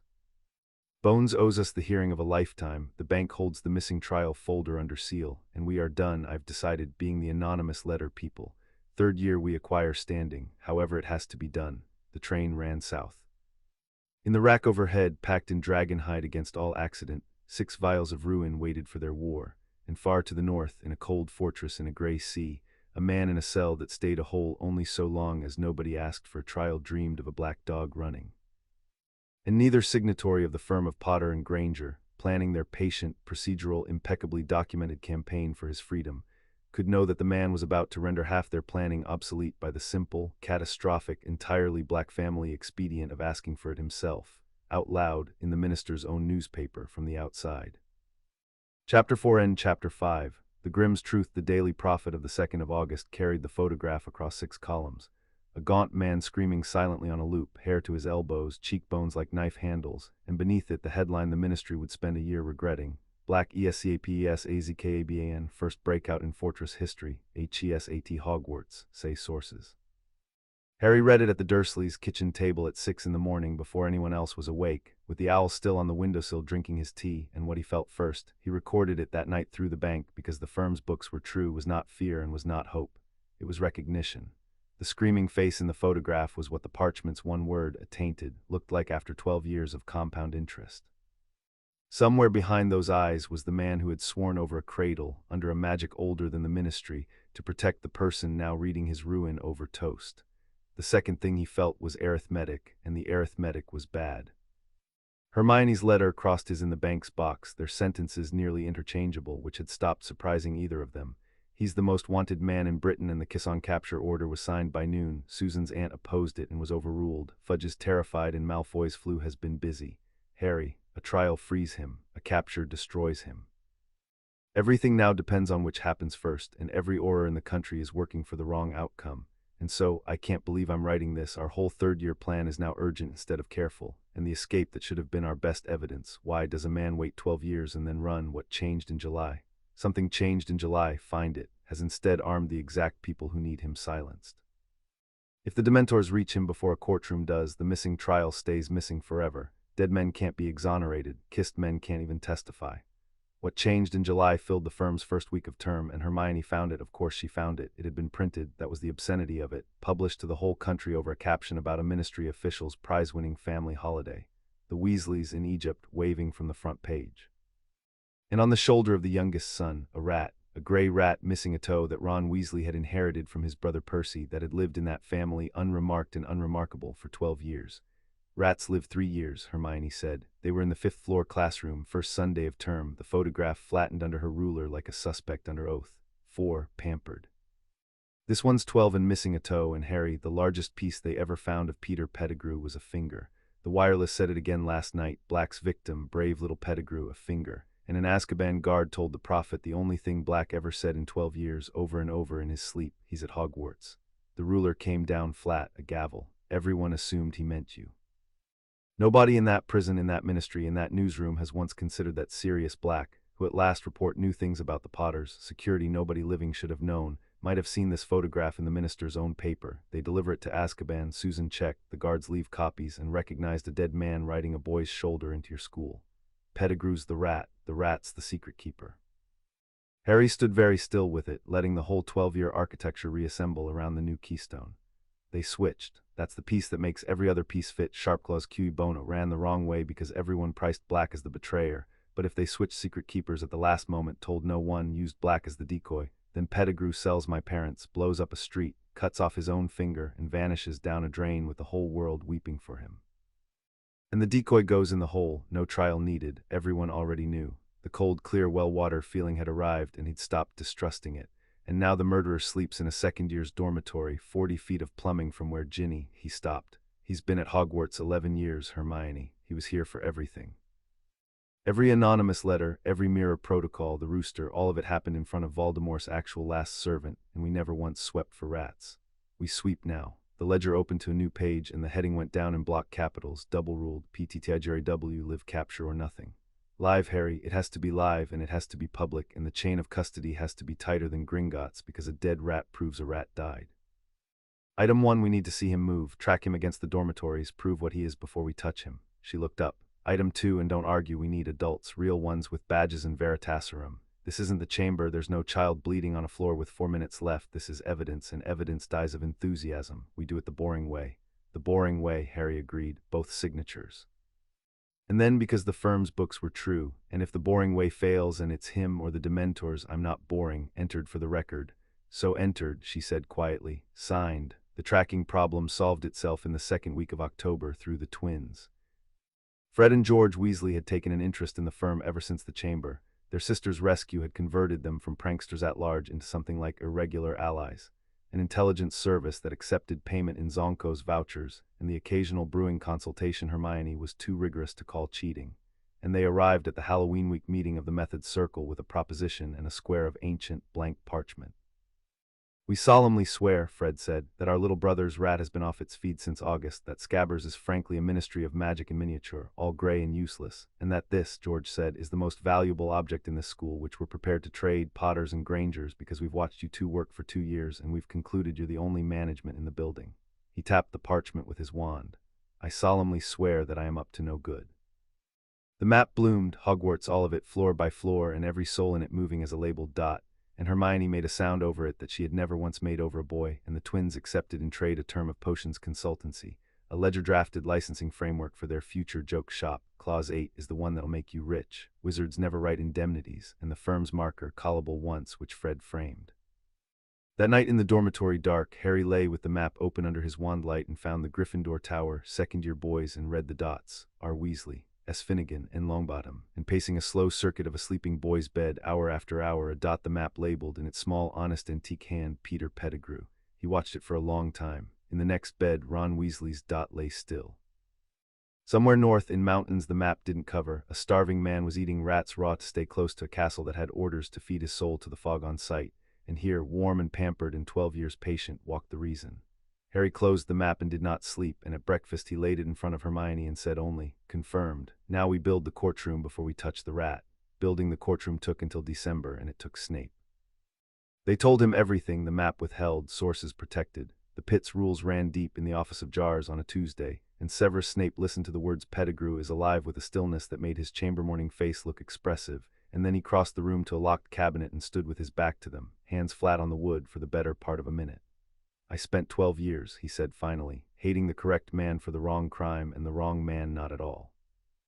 Black nearly killed me at 16, that debt stands, do not mistake what I next say for affection. But I was there, children, in the war cellars on its listening posts. I knew Pettigrew. I reported twice that the order had a leak shaped like a small man who agreed with everyone, and I was told, I was assured, the sentence closed like a drawer.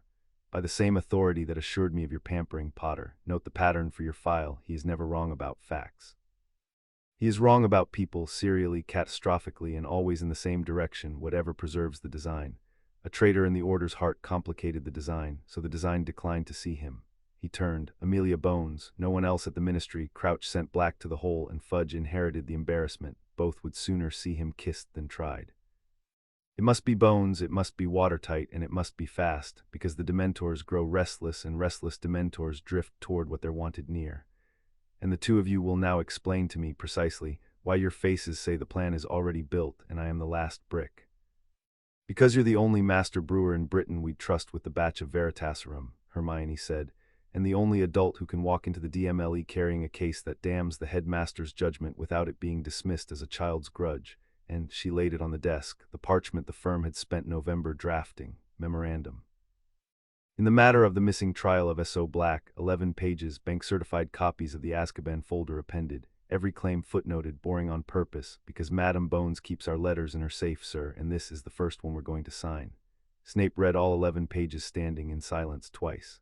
"When you are grown," he said at last, "and the wizarding world is trying to decide which of you it fears more, I will tell it about the footnotes." Took up the memorandum and his quill, and beneath their two names, H.J. Potter, Slytherin House, H.J. Granger, Slytherin House.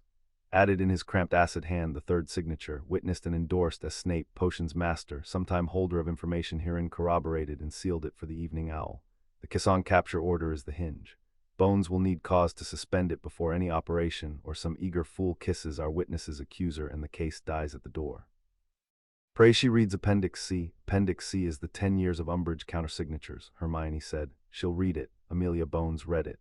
On the 4th of January, a ministry owl found 2 third years at the Slytherin breakfast table, a single sheet, the DMLE's plain letterhead, no seal of any office that could be flagged or intercepted, and 8 words in a hand like a fencing match. I have wondered for 2 years.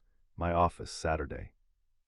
And below them, a postscript that made Hermione put down her fork. Bring the map. Susan describes it as the one thing they think I don't know about. Tell her she owes me a galleon. I bet her you'd bring it unasked. What the ministry later called the Hogsmeade operation, and the prophet called the rat in the robes, and Fred and George called forever with reverence, the sock gambit, took place on the last Saturday of January in the private parlor of the Three Broomsticks, and it ran 11 minutes, and it went.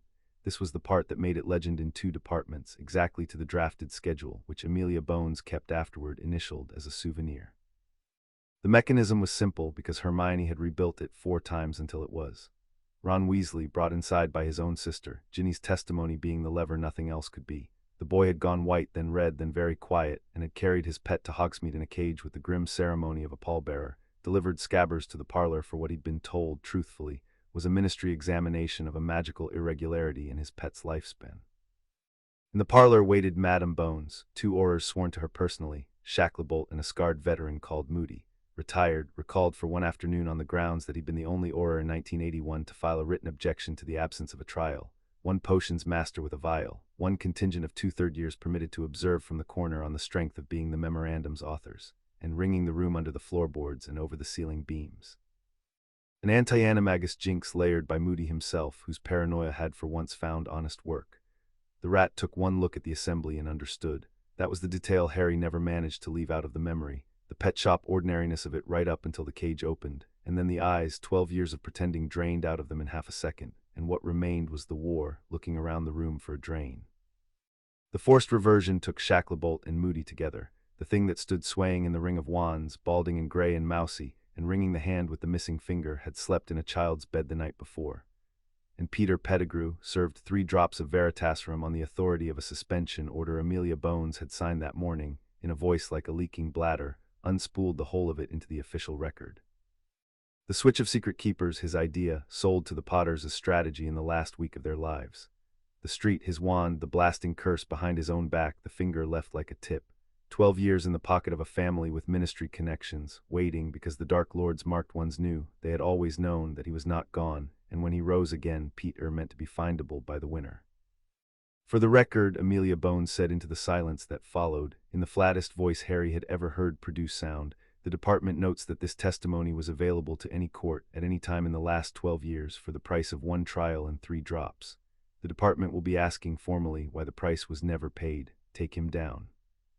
Sirius Black was captured, the prophet's word. Surrendered was the accurate one, 4 days later, walking out of the forbidden forest at dawn as a great black dog straight up the drive to where Harry stood waiting between Bones and Snape, because the firm's last letter, left in a hollow tree the map had watched him haunt, had said in a hand its writer had kept steady on the second draft, "They have Peter. Alive, under seal, testimony recorded. The kiss order is suspended, signed A.B., copy enclosed. Come in by the front door," and Sirius, the boy who lived to see it, insists on this line and the other signatory has initialed it. "You will want to be presentable-ish. Your godson is at the gate." The dog crossed the frost with its ears flat, checked once at the sight of the wands, and became, between one stride and the next, a scarecrow of a man in Azkaban gray, and stopped an arm's length from Harry, swaying slightly, as though the last 4 feet were the distance he had no map for. "You have," Sirius Black said, in a voice rusted down to its threads, "your mother's ability to write a letter that leaves a man no dignified exit." James could never, and the sentence broke in the middle, and the man who had survived 12 years of Dementors by knowing he was innocent went down on his knees in the frost in front of 6 witnesses and put his face in his hands, and it was Harry who closed the last 4 feet, no map, no plan, the one uncharted move of the entire operation, and held on. The trial of Sirius Orion Black, the first trial, as every account was obliged to note, the trial that should have preceded the sentence by 12 years, convened in Courtroom 10 on the last day of February, before the full Wisengamot, the press gallery packed to the rafters, and the public one filled by lottery. Harry and Hermione sat in the 3rd row as witnesses of record, flanked by Snape in his blackest formal robes, and watched the machine they had spent 6 months assembling do, at last, in 4 hours, what Britain had failed to do in 12 years. It was never close. That was the horror under the vindication, and Hermione's account in the ledger circled it 3 times. It was never close. Pettigrew's recorded testimony ran 40 minutes and emptied the chamber of sound. The Azkaban folder went up on the evidence easel, renewal by renewal, a decade of rubber stamps with no verdict under them, and the ministry's own archivist confirmed, sweating, that no trial transcript had ever existed to be lost. Veritaserum was offered and taken by the defendant, against counsel's advice and over the presiding officer's gentle discouragement, because Sirius Black had waited 12 years to say certain sentences under oath and intended to be unimpeachable saying them. Yes, he had urged the switch be kept secret. The deception was his idea, his last and worst good idea. No, he had never served the Dark Lord. What had he intended, cornered in that street? To kill Peter. He said it flatly to the room unprompted. "I intended to kill him, and I have had 12 years to improve my intentions, and they have not improved. I am told my godson's colleague wrote in some memorandum that a dead rat proves only that a rat died. Put it on my family's tomb. It is the only sentence of the last decade that ever did me any good." The vote to vacate was unanimous -3. Hermione recorded the 3. And through all of it, from the chamber's highest seat, in plum robes and the silver badge of the chief warlock, presided Albus Dumbledore, because the procedural nightmare no one had cared to untangle was that the office that had failed to try Sirius Black was the office now required to preside over trying him, and recusal had been mooted and declined. The optics of the chief warlock fleeing this particular courtroom were worse than the optics of his enduring it. He conducted it flawlessly. That was the thing Harry watched all 4 hours, the scrupulous, sorrowful, self-flagellating fairness of it, rulings bent over backward for the defense, and at the end, before the verdict, the thing that no one else in the chamber had the context to hear is what it was. Before this body votes, Dumbledore said, rising old, the chair claims a personal privilege it has not earned. In November of 1981, I believed Sirius Black guilty. I believed it on evidence that seemed to me overwhelming, and I did not press for the trial that would have tested it. There were many prisoners, it was a broken time, and the man's guilt was, to my certain knowledge, doubted by no one. A pause. It was, I have since learned, doubted in writing by at least one serving orer. I did not read the objection. I was occupied with the ending of a war and the beginning of a peace, and I placed a child that month, on the strength of the same certainty, into a guardianship this court has never examined. I do not ask the body's absolution. I ask it to observe that certainty is the only sin the old cannot plead ignorance of, and to vote. He's good, Hermione breathed, barely a sound. Harry, look at what that was. Full confession, one sitting, before anyone could subpoena it out of him, every fact ours told his way, wrapped in a sermon. There's nothing left to expose. He's just spent our whole arsenal for us and walked away owning the account of it. Not all of it, Harry said. He was watching the plum robes resettle. He said, to my certain knowledge, doubted by no one. He was chief warlock, Hermione. The objection was filed to his office. He didn't read it because reading it cost the design something. That's still in the safe. Bones knows it's still in the safe. He thought of Snape's phrasing, the file's oldest pattern. He spends facts to protect the design every time. It means you can always tell where the design is. It's the direction the facts are running away from. The Dementors came at the recess, and afterward no inquiry ever established who had ordered 2 of them off the Azkaban ferry rotation and into the Ministry's lift shafts, though the inquiry did establish an appendix whose office had signed the rotation sheet, and the signature was squat and pink-inked and would keep. The bank had taught them the way all signatures keep. They came through the antechamber where the vindicated man stood signing his own release, and the cold arrived first, the lights browning, the sound draining out of the world, and Harry, 14 feet away behind a witness rail, watching his godfather's face go back to Azkaban between one breath and the next, did not decide anything again, exactly as the chamber had been no decision, and what tore out of his wand at the end of a spell he'd read but never once successfully cast was silver, and antlered. And the size of the anteroom, and it hit the first Dementor like the concept of mourning weaponized. Shacklebolt's links took the second. The official record credits both. The unofficial record, 40 witnesses, the press gallery having followed the recess out, made the evening additions under a photograph that would follow Harry the rest of his life. The stag at full extension, floorboards to ceiling, and behind it a boy with his teeth showing, and behind him, barely in frame, a girl with her wand already drawn and her body already between the second Dementor and the man at the table. And the caption the prophet ran, sourced from no one, correct beyond its own understanding. The heir defends the house. Sirius Black, free man, looked from the fading silver to his godson across the anteroom and said into the ringing quiet in a voice which had recovered some of what 12 years had rusted off it, prongs. And then, sitting down slowly on the clerk's table, to no one, to everyone, to 2 dead men, of course it's prongs. He never could let me face anything alone either. Gringotts received the Lord Presumptive of the House of Black 9 days later, scrubbed, shorn, dressed by a tailor Sharpclaw had recommended with the observation that the bank preferred its clients to sign historic instruments looking solvent, and still visibly, a man relearning rooms. He did it with Harry at his right hand and Hermione at his left, which was not protocol, and when the receiving goblin's eyebrows consulted Sharpclaw about the muggle-born third of the party, Sharpclaw said only, "Miss Wilkins reads the enclosures," and doors opened all the way down. The Black family vault was not the deepest at Gringotts, but it behaved as though it were. The rails ran down through strata of older and older stone, past waterfalls and blind white dragons' territory, to a door with no keyhole that Sharpclaw did not touch. "House magic anchors here," he said. "The vault admits the blood, the right, and the elected. It has admitted no one in 12 years. It will now tell us, better than any parchment, precisely what it thinks of the current claimants, and I confess, Lord Black, that the bank has run a modest internal pool on the outcome, which I mention so that no one is unnerved when the door does whatever it does." "What did you bet?" Hermione asked. "Confidential," said Sharpclaw with relish and stood back. Sirius laid his palm on the door and the door drank him, a slow pulse of gray light running out from his hand through veins in the stone like frost growing in reverse, and a sound underneath the world, less heard than owed, like a great ledger closing and a greater one opening. "Heir of Black," the pulse said in no language, in every bone in the corridor. "Wronged, returned, reckoned."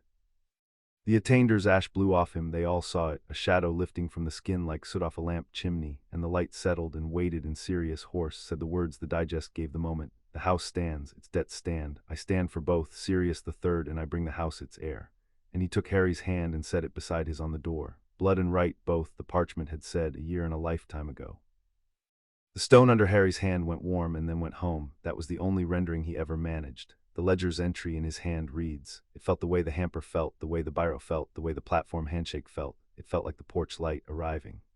The gray light took him in one pulse and did not deliberate, and every goblin in the corridor heard the anchor speak its finding into the stone the way Gringotts had heard it 4 times in 1,000 years. Heir confirmed. And then this was the moment the bank's internal pool paid out at 40-1, to a single winning bettor, 109 years in service. The light did not stop. It ran on past the 2 joined hands, off the door, across the corridor floor, and rose and stood, considering, in a slow gray column, before the 3rd member of the party. Hermione Granger, 13 years old, Muggle-born, stood very straight in front of a 900-year-old intelligence with her hands at her sides and her chin up, and did not perform anything at anybody.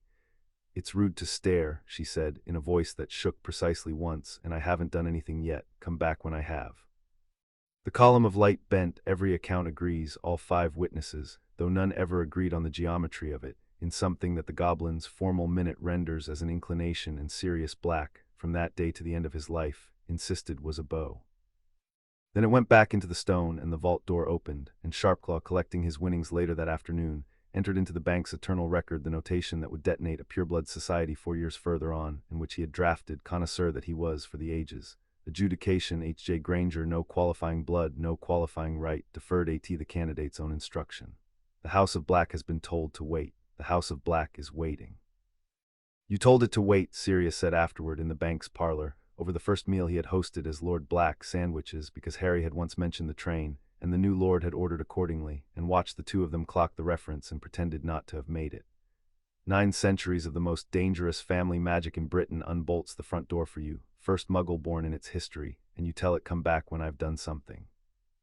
Kitten, my grandmother Melania spent 40 years trying to get that door to warm to her, and it never once. It wasn't strategy.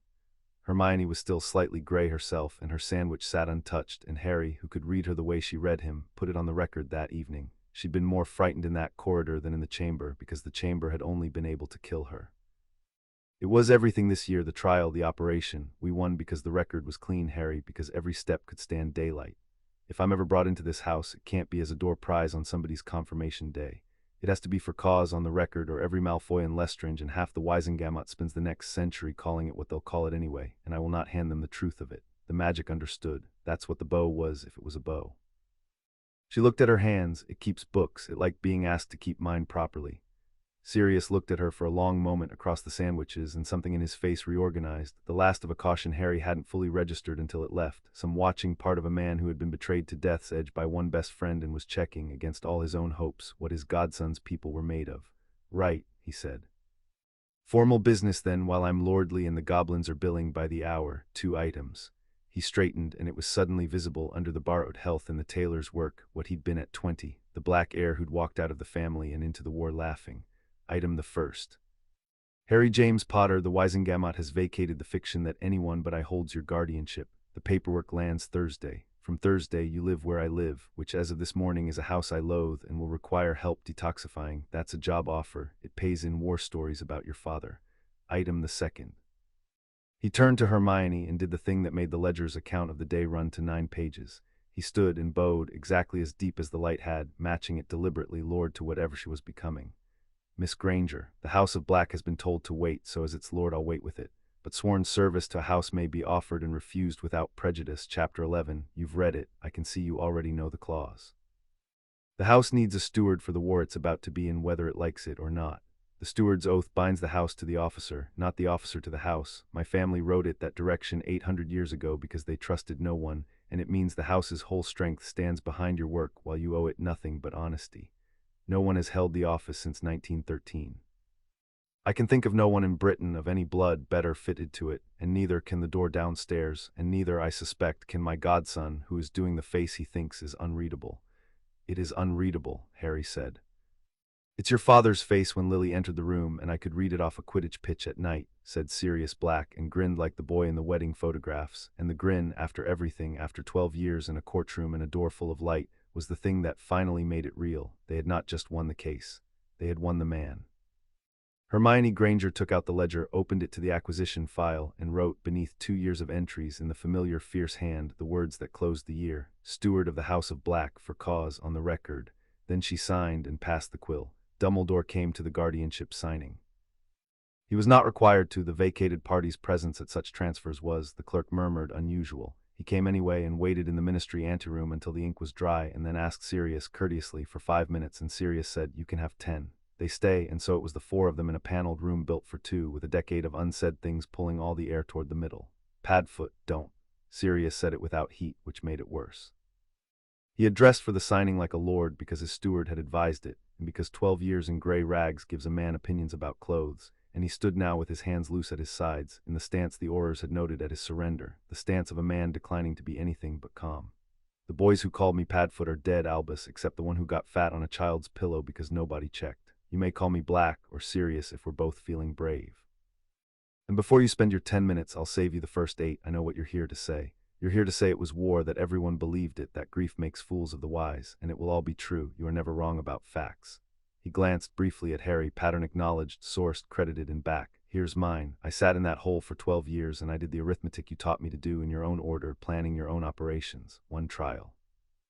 30 minutes of anyone's time. Veritaserum existed. Priori incantatum existed. My wand sat in an evidence box for a decade, and one flick, Albus by one clerk shows the last spells I cast were shields. Nobody flicked, and the man who taught me that a leader's first job is to count what his people cost, that man had the seal, had the office, had the boy, and the boy's placement only stood so long as nobody flicked. The silence had the quality of held weight. Dumbledore stood in it unflinching, and when he spoke, he did the thing that Harry had stopped being surprised by and started being educated by. He declined the exits. "Yes," he said, "that is the true accounting, and I will not amend it. I believed you guilty, and beneath that belief I have gone down and looked at what lives under it these past weeks, which is a journey I commend to everyone who reaches my age with their certainties intact. Beneath it, Sirius, your guilt was convenient. It grieved me and it fit, it let the war's ledger close. It gave Harry a bloodline protection I understood over a godfather's oath I did not control. It kept the last Black where the Blacks, old allies, could not rally to him. I chose, in November of 1981, an arrangement of the world I could steward over 3 or 4 truths I could not, and I have presided ever since over the costs, telling myself they were weather." The half-moon glasses came off. He polished them with a small cloth. An old man's housekeeping, and his eyes, unshielded, were the tiredest thing Harry had ever seen. "You are owed an apology sized to 12 years, and there is no such instrument. What I can offer is disclosure. Ask me anything here now in front of these 2, and I will answer it entirely or tell you truthfully that I won't and why. 10 minutes worth. It is the only coin I have that isn't counterfeit today."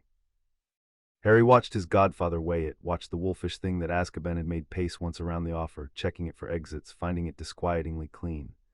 "Why did Voldemort come for the Potters?" Sirius said. "The real reason. October, the safe house, the switch, all of it. Peter sold the address fine, but you had them hiding from something specific. James wrote me 2 weeks before," he said. "Albus knows why and won't say, and Lily stopped asking, which means she's worked it out and it's bad. I've had 12 years to wonder what my brother knew when he died. Spend your coin." And Albus Dumbledore, in a ministry anteroom on a wet Thursday, with no phoenix and no portraits and no leverage, kept his word. He told them about the prophecy. All of it, the Hog's Head, the words, "Born as the 7th month dies, the power the Dark Lord knows not," marked as his equal. The 2 boys it might have named, and the night Voldemort chose which, the eavesdropper who had carried half of it to his master. Not name the eavesdropper. It was the one question he declined. The debt that answer collects is not yours, and its holder is repaying it in a currency you've both benefited from. And Harry, thinking of Tuesday sessions and a locked cabinet and a man who guarded a stone all year for a headmaster he'd stopped trusting, thought, "I know," and filed it and left it in the drawer, and understood in the same breath one more of the design's foundations. He collects people by their worst night. Snape, Hagrid. Now he's told us the prophecy, and he thinks he's shown us the design's heart. He's shown us the door he wants us entering by. "So the smoke over Scotland is hunting a prophecy it heard a fifth of," Hermione said. "It will want the rest. Where's the rest kept?" "In one place only, Miss Granger, since I do not trust parchment with it. The Department of Mysteries holds a record that only the prophecy's subjects may lift from its shelf." A faint, dry, exhausted smile. "You will notice what that implies about who can be lured there, and by what, and please do me the professional courtesy of assuming I have noticed too. It is why the disclosure. The last child I kept ignorant for his own protection is buried at Godric's Hollow next to the Reasons." He resettled the glasses and stood, and at the door he paused, and what he said last he said to Harry, in the tone not of the twinkle nor the negotiation but of something older and plainer, and it entered the ledger verbatim that evening, under a heading Hermione left blank because no heading fit. You asked me once, in effect, who audits the audit. I have been the audit for 50 years, Harry, and the honest answer is, nothing did. Nothing audits an old man whom everyone trusts. It is the most dangerous office in the world, and I appointed myself to it in good faith, and I commend to you, since I notice you are already building something in my school's basement 2 members at a time, the only remedy anyone has ever found. He opened the door, partners with the standing to tell you no. I never kept one, note the results. The collection of Harry's belongings from number 4 Privet Drive took 11 minutes and is preserved in the family's annals chiefly through Creature's account, the elf having insisted on attending his future master's extraction as a matter of household honor. Sirius knocked. Vernon Dursley opened the door, absorbed the identity of the caller, the face from every front page in Britain, the murderer, the madman, standing on his welcome mat in a beautifully cut coat with his hands in his pockets, and achieved a shade of white the elf pronounced professionally impressive. Sirius did not threaten him. That was the account's refrain, delivered with connoisseur's regret. The Lord Black threatened nothing and no one. He walked the house slowly, looking at everything, the flap on the cupboard door, the grill, the bars still in the garage where they'd come off the window, with the pleasant attention of a surveyor, while Harry went up and packed a trunk that held, after 10 years in that house, nothing he could not have carried in one hand. At the door, trunk floating, Sirius turned and considered the assembled Dursleys in their lounge, and said, in a voice of perfect courtesy, I spent 12 years in the worst prison on earth for a crime I didn't commit. You've never once been charged with yours. I've had a great deal of time to think about which of us the system failed worse, and I find, seeing the door with the grill in it, that it's still him. The maintenance payments stopped this week. The wards come down with them. Nothing is coming for you. You were never important enough to be in danger. That was one more thing you were paid for and didn't do. You'll simply live the rest of your lives as what you are in this house, unwatched. My family has 9 centuries of practice at curses, and I promise you none of them ever devised one better than that. He wished them a good afternoon. He closed the door with great care. And Harry Potter left Privet Drive for the last time without looking back, which was itself the entry the ledger made of it. Nothing kept, nothing owed, account closed. They went home. The word arrived that month and would not be dislodged, to a hotel in Diagon Alley while the house on Grimmauld Place was made survivable, and to a summer with 3 place settings, war stories with the grief left in, a steward's first budget, and a bedroom door with H's initials on it that its owner, some nights, opened and shut twice just to hear the sound a door makes when it's yours. Chapter 5 and Chapter 6. The Serpent's Court number 12, Grimmauld Place, did not want to be entered, and made this known in the manner of all blacks, legally first, then magically, then personally. It stood between 11 and 13 without occupying the space between 11 and 13, unfolding out of the gap when Sirius spoke the address like a dowager rising from a chair she had no intention of offering to anyone else. Inside it was tall and dark and furious. Gas brackets hissed at them. The wallpaper had opinions. A troll's leg umbrella stand tripped Sirius on the threshold with what could only be called aim, and from the shadowed stairwell a voice like a saw hitting a nail shrieked the household's founding position, blood traitor, abomination, shame of my flesh, and then at Hermione a word Sirius did not permit it to finish. The curtains he wrenched shut over his mother's portrait muffled her mid-syllable. Stood holding them closed, breathing, a lord in his own hall with his hands full of moth-eaten velvet, and Harry watched 12 years of Azkaban and 35 of this house look out of his face at once. Welcome, Sirius said, to the ancestral seat. Mind the umbrella stand, it holds grudges. Everything in here holds grudges. It's the family talent. It's magnificent, Hermione said, and meant it, which stopped both blacks, the living one and the painted one, who could still hear through velvet, dead. She had turned in the center of the hall with her head back, and what she was seeing, Harry could tell, was not the grime and the murk, but the bones under them. The vaulted ceiling ribbed like a ship's hull, the serpent balustrade carved from one continuous stone, the tapestried stair climbing into dark that had depth the way water has depth, floor upon floor of 9 centuries deciding what it thought of you. The house was listening. The house had been listening since the door. Its attention lay over the skin like winter air off a cathedral floor. It's not a building at all, is it? It's a reliquary. The family didn't live in the magic lives in this. It's anchored here the way it's anchored in the vault, and it's been alone for 12 years. She faced the stairwell dark and addressed it, the way she'd addressed a column of gray light. You'll want cleaning, cataloging, and honest books, in that order. I'm the steward. The oaths on file downstairs, audit it whenever you like. The gas brackets all down the hall settled from a hiss to a steady gold. Steward, Sirius said into the new quiet, when you address my house, could you possibly be less effective than its lord just occasionally for morale? The house yielded to them room by room that summer on terms, the ledger's phrase, of mutual professional respect. It was not a tame thing. It was old and grieving and full of teeth. Doxies boiled out of the drawing-room curtains like shrapnel, a music box tried to sing them all to sleep with intent, and a writing desk in the study rattled and would not open and was flagged for the cursebreaker's sharp claw scent on Thursdays. But it recognized work, the house. It had been built by people to whom work and worth were the same ledger, and as the steward's inventory moved down its floors, every object numbered, assessed, and above all asked about, because Hermione interviewed the portraits the way other people dusted them. Number 12 began in its stiff, appalled, ancient way to preen. The resistance concentrated itself in Creature. The house elf was ancient, bent, and devoted to exactly two things: the memory of better blacks and the sabotage of these ones. He obeyed the letter of every order and open mourning for the spirit of it, muttering his commentary from the middle distance. The mudblood touches the mistress's things. Oh, if my mistress knew the shame, and Sirius, whose relationship to the creature was 50 years of mutual loathing with a family crest on it, wanted him gone the first week. Hermione forbade it. She did it as steward, formally on the record, in the first exercise of an office 800 years dormant, and when Sirius demanded grounds, she gave 3. That creature knew the house better than any living soul, and the inventory needed him.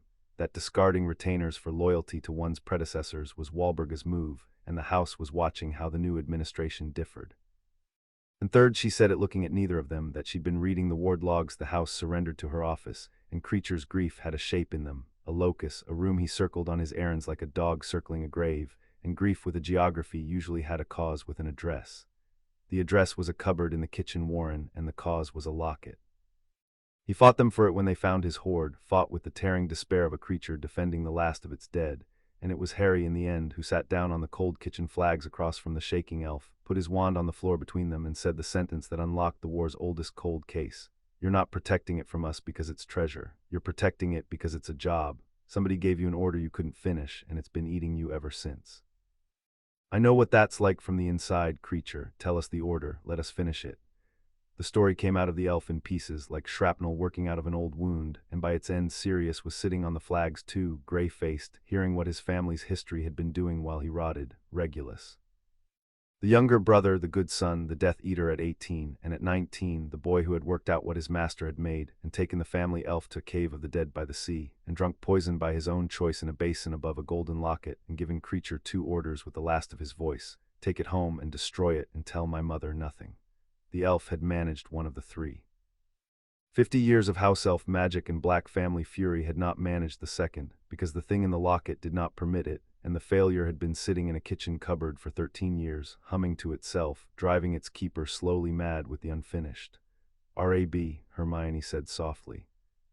She held the substitute locket Creature had carried out of the cave, the decoy, and read the note inside it aloud, and the words went through the kitchen like a bell tolling.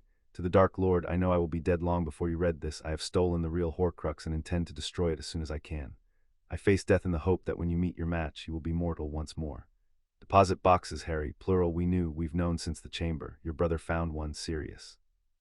18 years old, alone, no order, no bank, no firm. He outthought Voldemort alone and paid for the postage with his life. She set the decoy down with the care owed a relic. Creature, you kept the job alive for 13 years against magic your whole species can't break. That's not failure, that's the longest siege in this house's books. Stand down. The house's steward is formally taking the order onto the estate's account, and Creature, we have something Regulus didn't. They did it that night in the stone yard behind the kitchen, with the whole household present because the steward ruled that the house itself was owed the witnessing.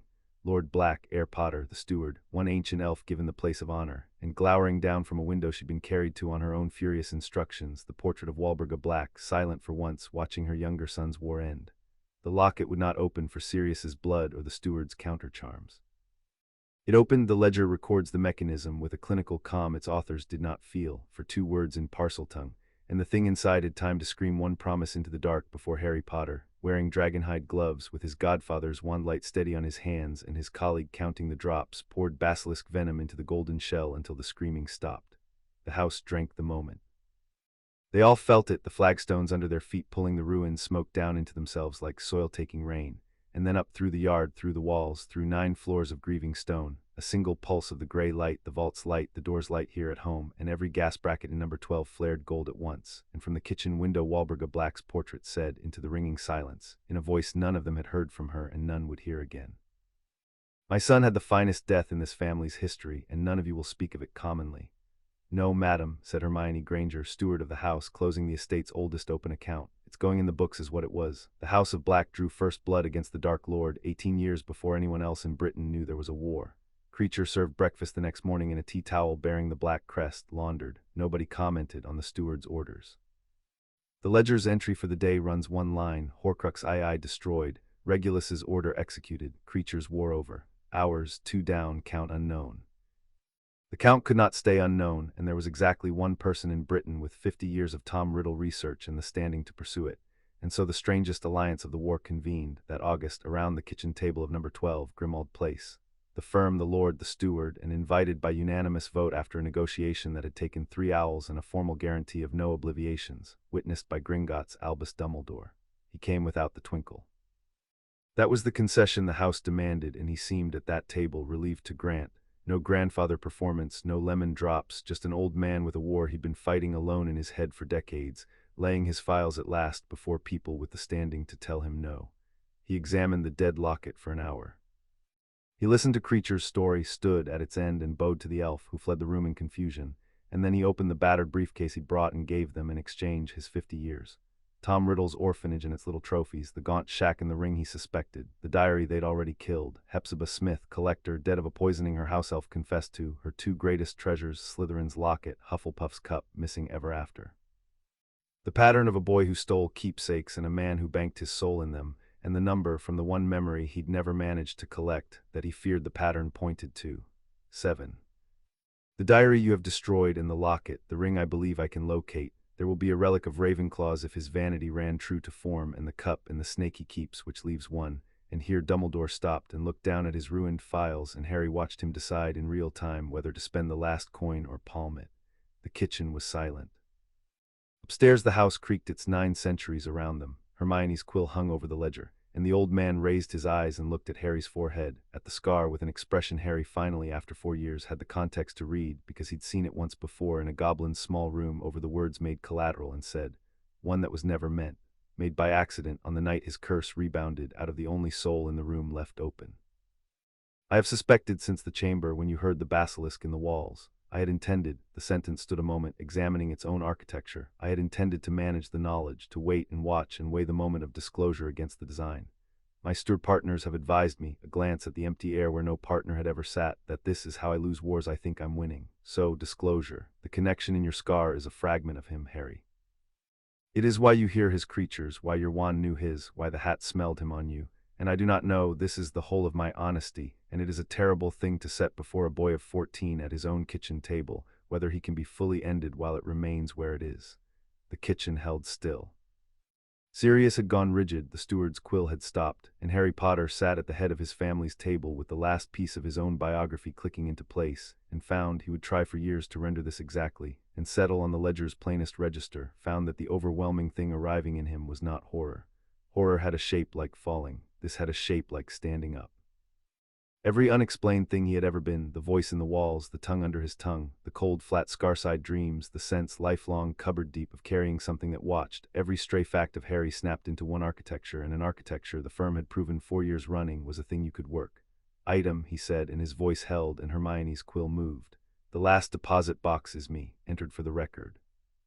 He looked around his kitchen at his godfather, half risen, wearing the exact face of a man about to commit violence against an abstraction.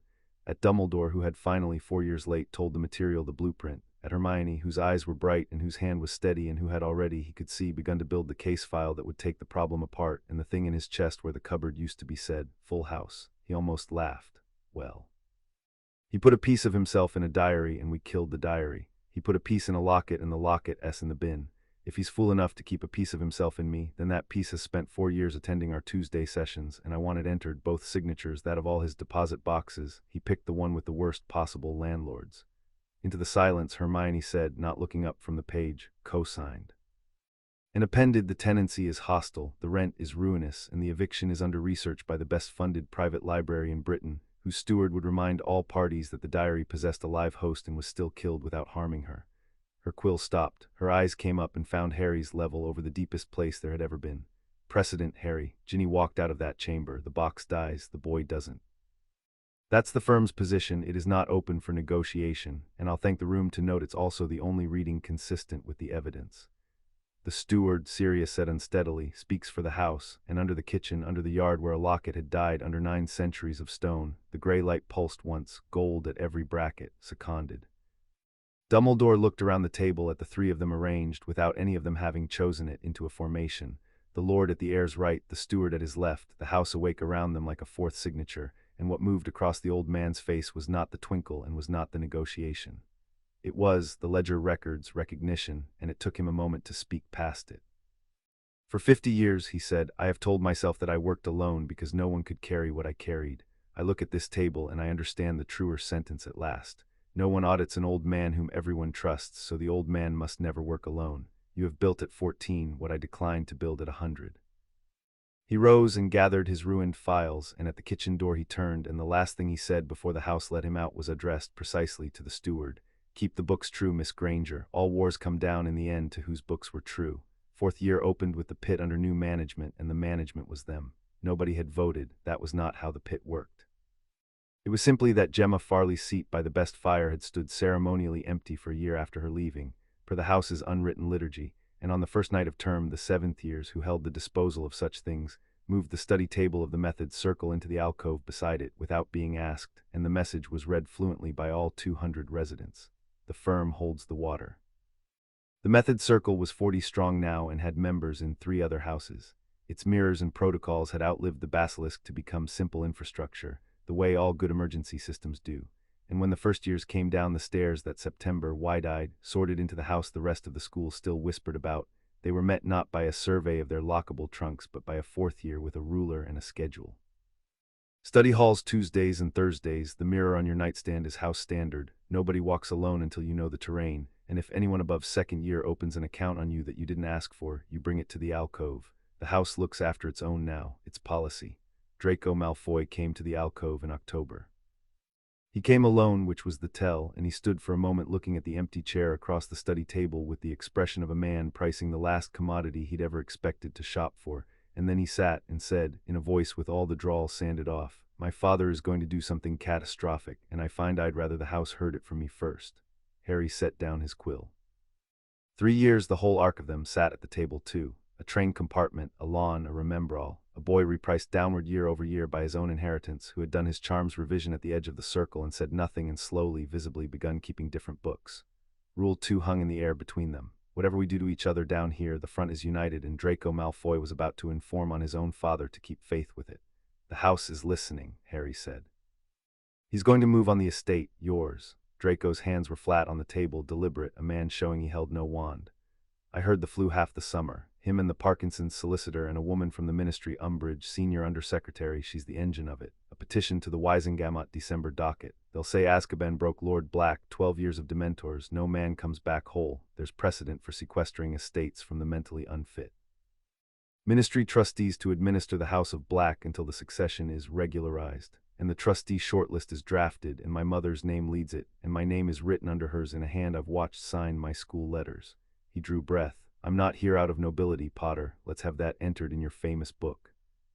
If my father captures your house through my blood, I become the piece he plays for the rest of my life. I've watched him play the diary, and Ginny Weasley was 11 and expendable, and I am 16 and convenient, and the difference between those words is smaller in my family than you'd hope.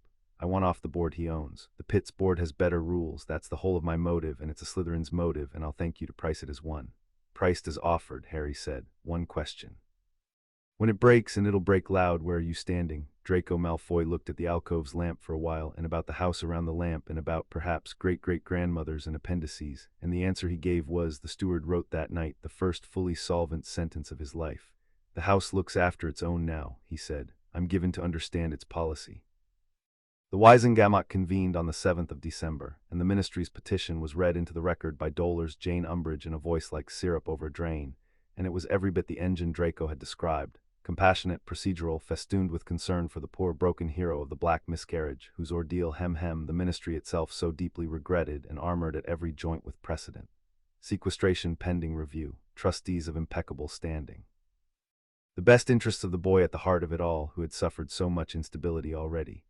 It was, Hermione whispered from the gallery, genuinely well drafted, which meant they'd bought better lawyers than last time, which meant they were spending real money, which meant Lucius believed it would work. It worked for 40 minutes. Then the House of Black answered the question of its lord's fitness, and it answered in the order the steward had sequenced, each blow loaded behind the last. Sirius Black rose first, thin, upright, tailored, sane as a blade, and consented voluntarily on the record to examination by any three healers of the bodies, choosing plus veritaserum on any question touching his capacities, since the ministry's tender concern for my mind arrives by an interesting coincidence in the same season as its interest in my vaults. Laughter, the dangerous kind, the kind that shifts votes. Then the House's counsel, Gringotts instructed, unheard of, the bank's first appearance as instructing party in a Wisengamot estate matter in 2 centuries, entered into evidence the vault anchor's finding, certified under Goblin seal, ere confirmed, the House Magic's own voice, machine steady, immune to allegations of madness. The old families in the chamber went very still at that. Whatever the ministry thought fitness meant, every hereditary seat in the room had grown up knowing that the family magics did not err about their own, and the House of Black had spoken. Then Amelia Bones rose on a point of departmental information, and read into the record, flat, paginated, relentless, the provenance of the petition's chief drafter.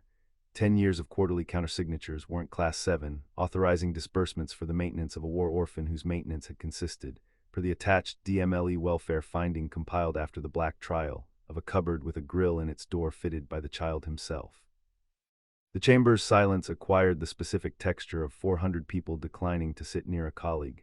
The department expresses no view, Bones finished, on the petition's merits. It expresses the view that this body may wish to know which offices take an interest in the assets of orphans, and for how long, before assigning them trustees. And then only then, fourth, held to last on the steward's explicit sequencing, because by then the chamber was asking itself the question and the answer need only walk in wearing school robes.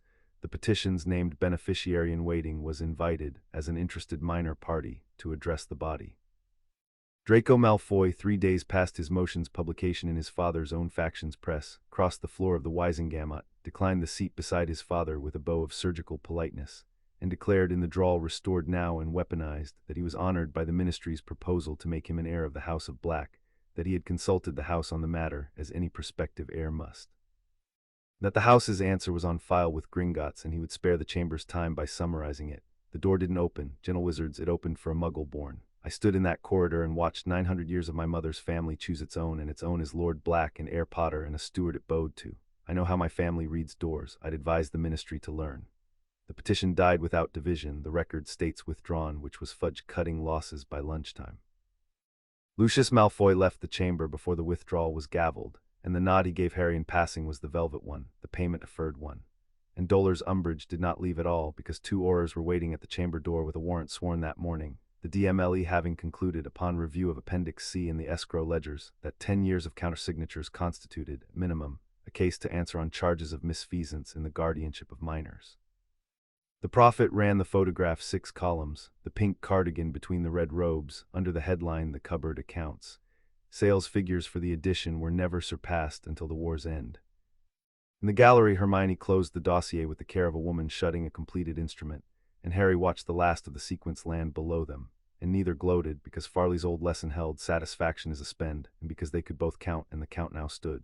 The ministry faction burned, Umbridge in a cell, Lucius humiliated but liquid, and every enemy the House of Black had left thereby consolidated into the hands of the one creditor who never filed petitions. Somewhere beyond the chamber's warm stone, in whatever cold hedgerow or borrowed body the smoke over Scotland had wintered in, the news would arrive, and the thing that had once told a hall of first year's fight did not use the Wisengamot when it wanted an estate, it used graveyards. He'll come for us this year, Harry said quietly under the gavel's noise. The soft ways are all spent, that was the last one. I know, said the steward of the House of Black. We're ready in 4 accounts out of 7, let's go home for Christmas. Christmas at Grimmauld Place, the first real one, the house scrubbed to its bones and lit gold, Creature in his laundered crest producing a goose of heraldic proportions, Sirius conducting carols at the piano with more enthusiasm than Key, produced the scene that the ledger does not record because the ledger's keeper was in it, and Harry wrote the entry instead, and his entries were always shorter. The Grangers came. That was the year's quiet revolution, negotiated through autumn. Dentists in the reliquary, muggles at the Black family table for the first time in 9 centuries, and the house, every portrait braced, Walburga's curtains prophylactically nailed, had met them, sniffed their work-worn sensible hands via whatever senses a house employs, and turned every gas bracket gold. Daniel Granger and Sirius Black discovered a shared fluency in engine repair, and disappeared toward the cellar with a bottle of Ogden's. Emma Granger and Creature conducted a summit regarding goose fat, whose treaty terms remained sealed. And at some point in the deep gold evening, with the wireless playing Celestina Warbeck's Christmas program, Sirius declared it a scandal that the heir to two most ancient houses couldn't dance, and the drawing room was cleared for lessons, and that was how Harry Potter came to be standing with one hand at his colleague's waist and the other in her hand, counting under his breath. While her father hummed along wrong and her mother corrected Sirius's frame, and the whole ridiculous warm crowded architecture of what they had built held them up like a floor. "You're leading," Hermione said, "like you're diffusing me. You counterled on the turn, it's in the minutes. I counterled because you were about to steer us into the sideboard, which I note the house moved 4 inches to spare you because the house likes you better." She was flushed with firelight and bad waltzing, hair escaping its Christmas arrangement 1 pin at a time, and 14 and his best friend and the steward of his house, and the co-signature on every page of the only book that had ever mattered. And the thought arrived in him simple and factual, the way the platform's 3 extra seconds had arrived at 11, the way the sock and the hamper and the biro had arrived, each in its year, each filed under the name he'd finally learned for the file. "This is what home is," it was people who audited your dancing. He de-asked the mirror for a crowd of the dead once and walked away, and here was what he'd walked toward. "Item," he said, "for the record, whatever he does this year, whatever comes, this happened. All of it, us. It's in the books, and the books are true, and no smoke out of any hedgerow gets to amend the entry." Hermione missed the count, recovered it, and looked at him for a moment with the ruler-straight look that had audited hats, banks, houses, headmasters, and 900-year-old lights in corridors, and had never once in 4 years needed correcting. "Co-signed," she said. "Now stop counting out loud, Potter. You've got it. You've had it for ages." The war's next move arrived on the 6th of January, and it arrived with the courtesy the year had taught them to expect of him, as disclosure. Severus Snape at the kitchen table of number 12 at midnight, sleeve rolled to the elbow, and on the pale forearm the thing the firm had only ever read about, the skull, the serpent tongue, the dark mark, faded these 13 years to watermark, standing up out of the skin in fresh gray ink. "It sharpens," Snape said without preamble to the assembled council, Lord, Heir, Steward, and summoned by flew within the half-hour the chief warlock. "Weekly since the solstice, it is how he called us and it is how we knew his strength, and I will translate its grammar for the benefit of the 2 members of this table who persist in being 14. He has a body coming. Not the smoke, not the rented turban, a working somewhere well along. The ministry's watchers report Barty Crouch's son did not die in Azkaban as recorded. The record was forged. The mother's grave has been examined, and I will spare the steward's minutes the findings. Bertha Jorkins of Magical Games went missing on holiday in Albania in July, Albania, where the smoke wintered, and the department has reclassified her file this week from missing to presumed harvested. For reasons of interrogation methodology, I will likewise spare the minutes." The sleeve came down, the buttons closed like a portcullis. He has a servant free, a body brewing, and 13 years of debts to collect, and the first name in his collections book is seated at this table doing the face he believes is unreadable. "It is unreadable," said Harry, Sirius, and Hermione in unison entirely by accident, and the Council of the House of Black, on the record in the steward's own minutes, at midnight at the hinge of the war, laughed, all 5 of them, Snape's version a dry cough but present, attested, initialed. And if the sound carried up through 9 floors of listening stone, and if the stone banked it the way it banked all deposits against the winter coming, that too went in the books, and the books were true. The Scar had rules, and that winter they learned them, because the Tuesday curriculum had become, by unspoken promotion, the war's second front. The midnight disclosure had transformed the problem's status. What had been Harry's affliction was now, formally, on the estate's books. The steward had in fact opened a file, Hostile Tenancy, with a gallows humor title page Sirius had contributed and Snape had declined to acknowledge, and the Tuesday sessions moved from the Office of Jars to a warded room at Grimmauld Place on school breaks, and their subject narrowed to a single question.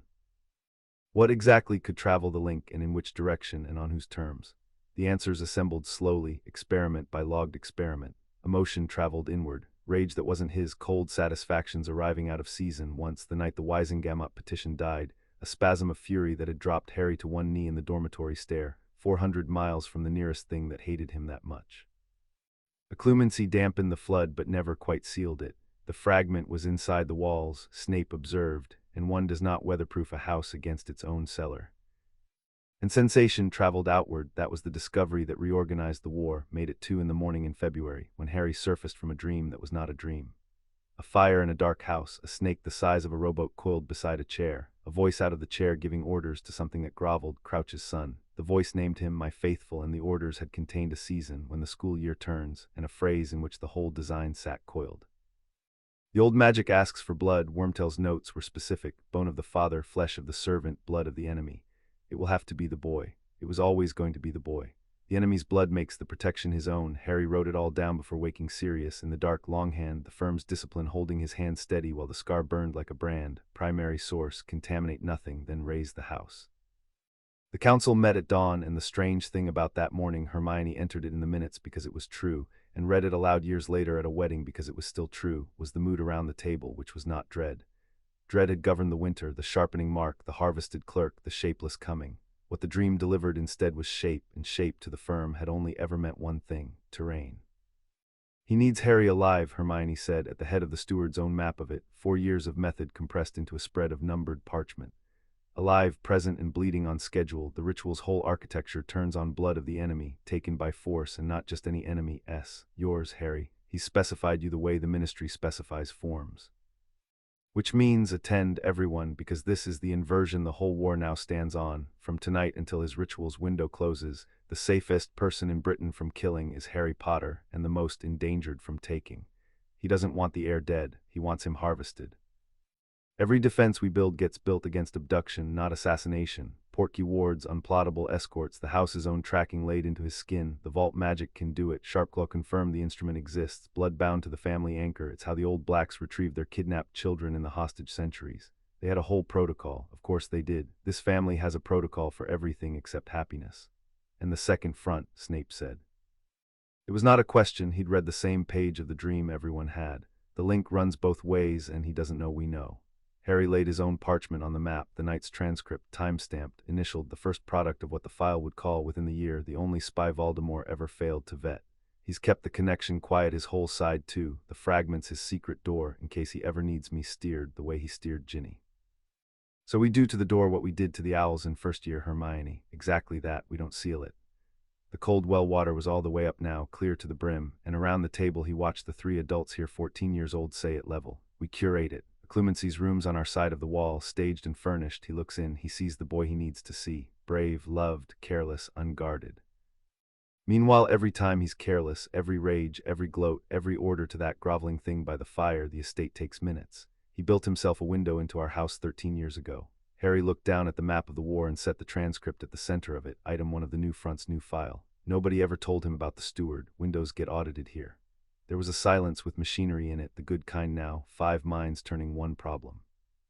The dose matters, Snape said at last to Harry, and the acid in it had gone all the way through to something else, something the Office of Jars had never once stocked. You are proposing to leave a door open between your mind and the thing that unmade your parents, and to stand in the draft of it nightly, taking notes. I have done that work, Potter, 13 years of it. It has costs no 14-year-old should be permitted to pay, and I will therefore be setting the schedule, the limits, and the extraction protocols.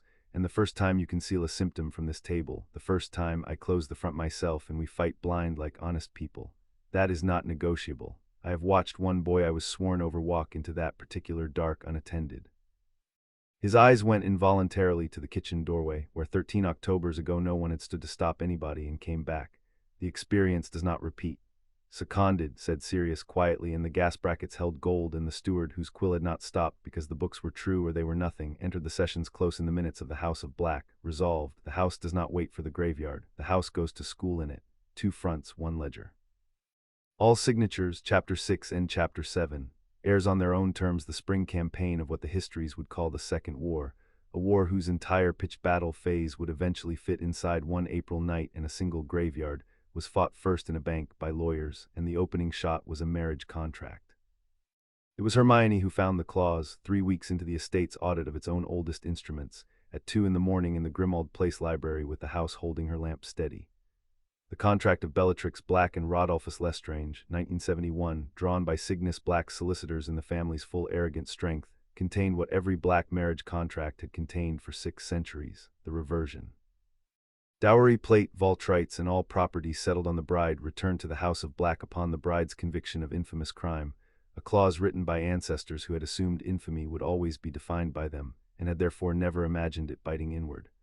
Bellatrix Lestrange had been convicted spectacularly in 1981, before the full Wisengamot, of torturing 2 Aurors into madness. Nobody had ever invoked the reversion, because for 14 years there had been no Lord Black in a position to sign. There was now.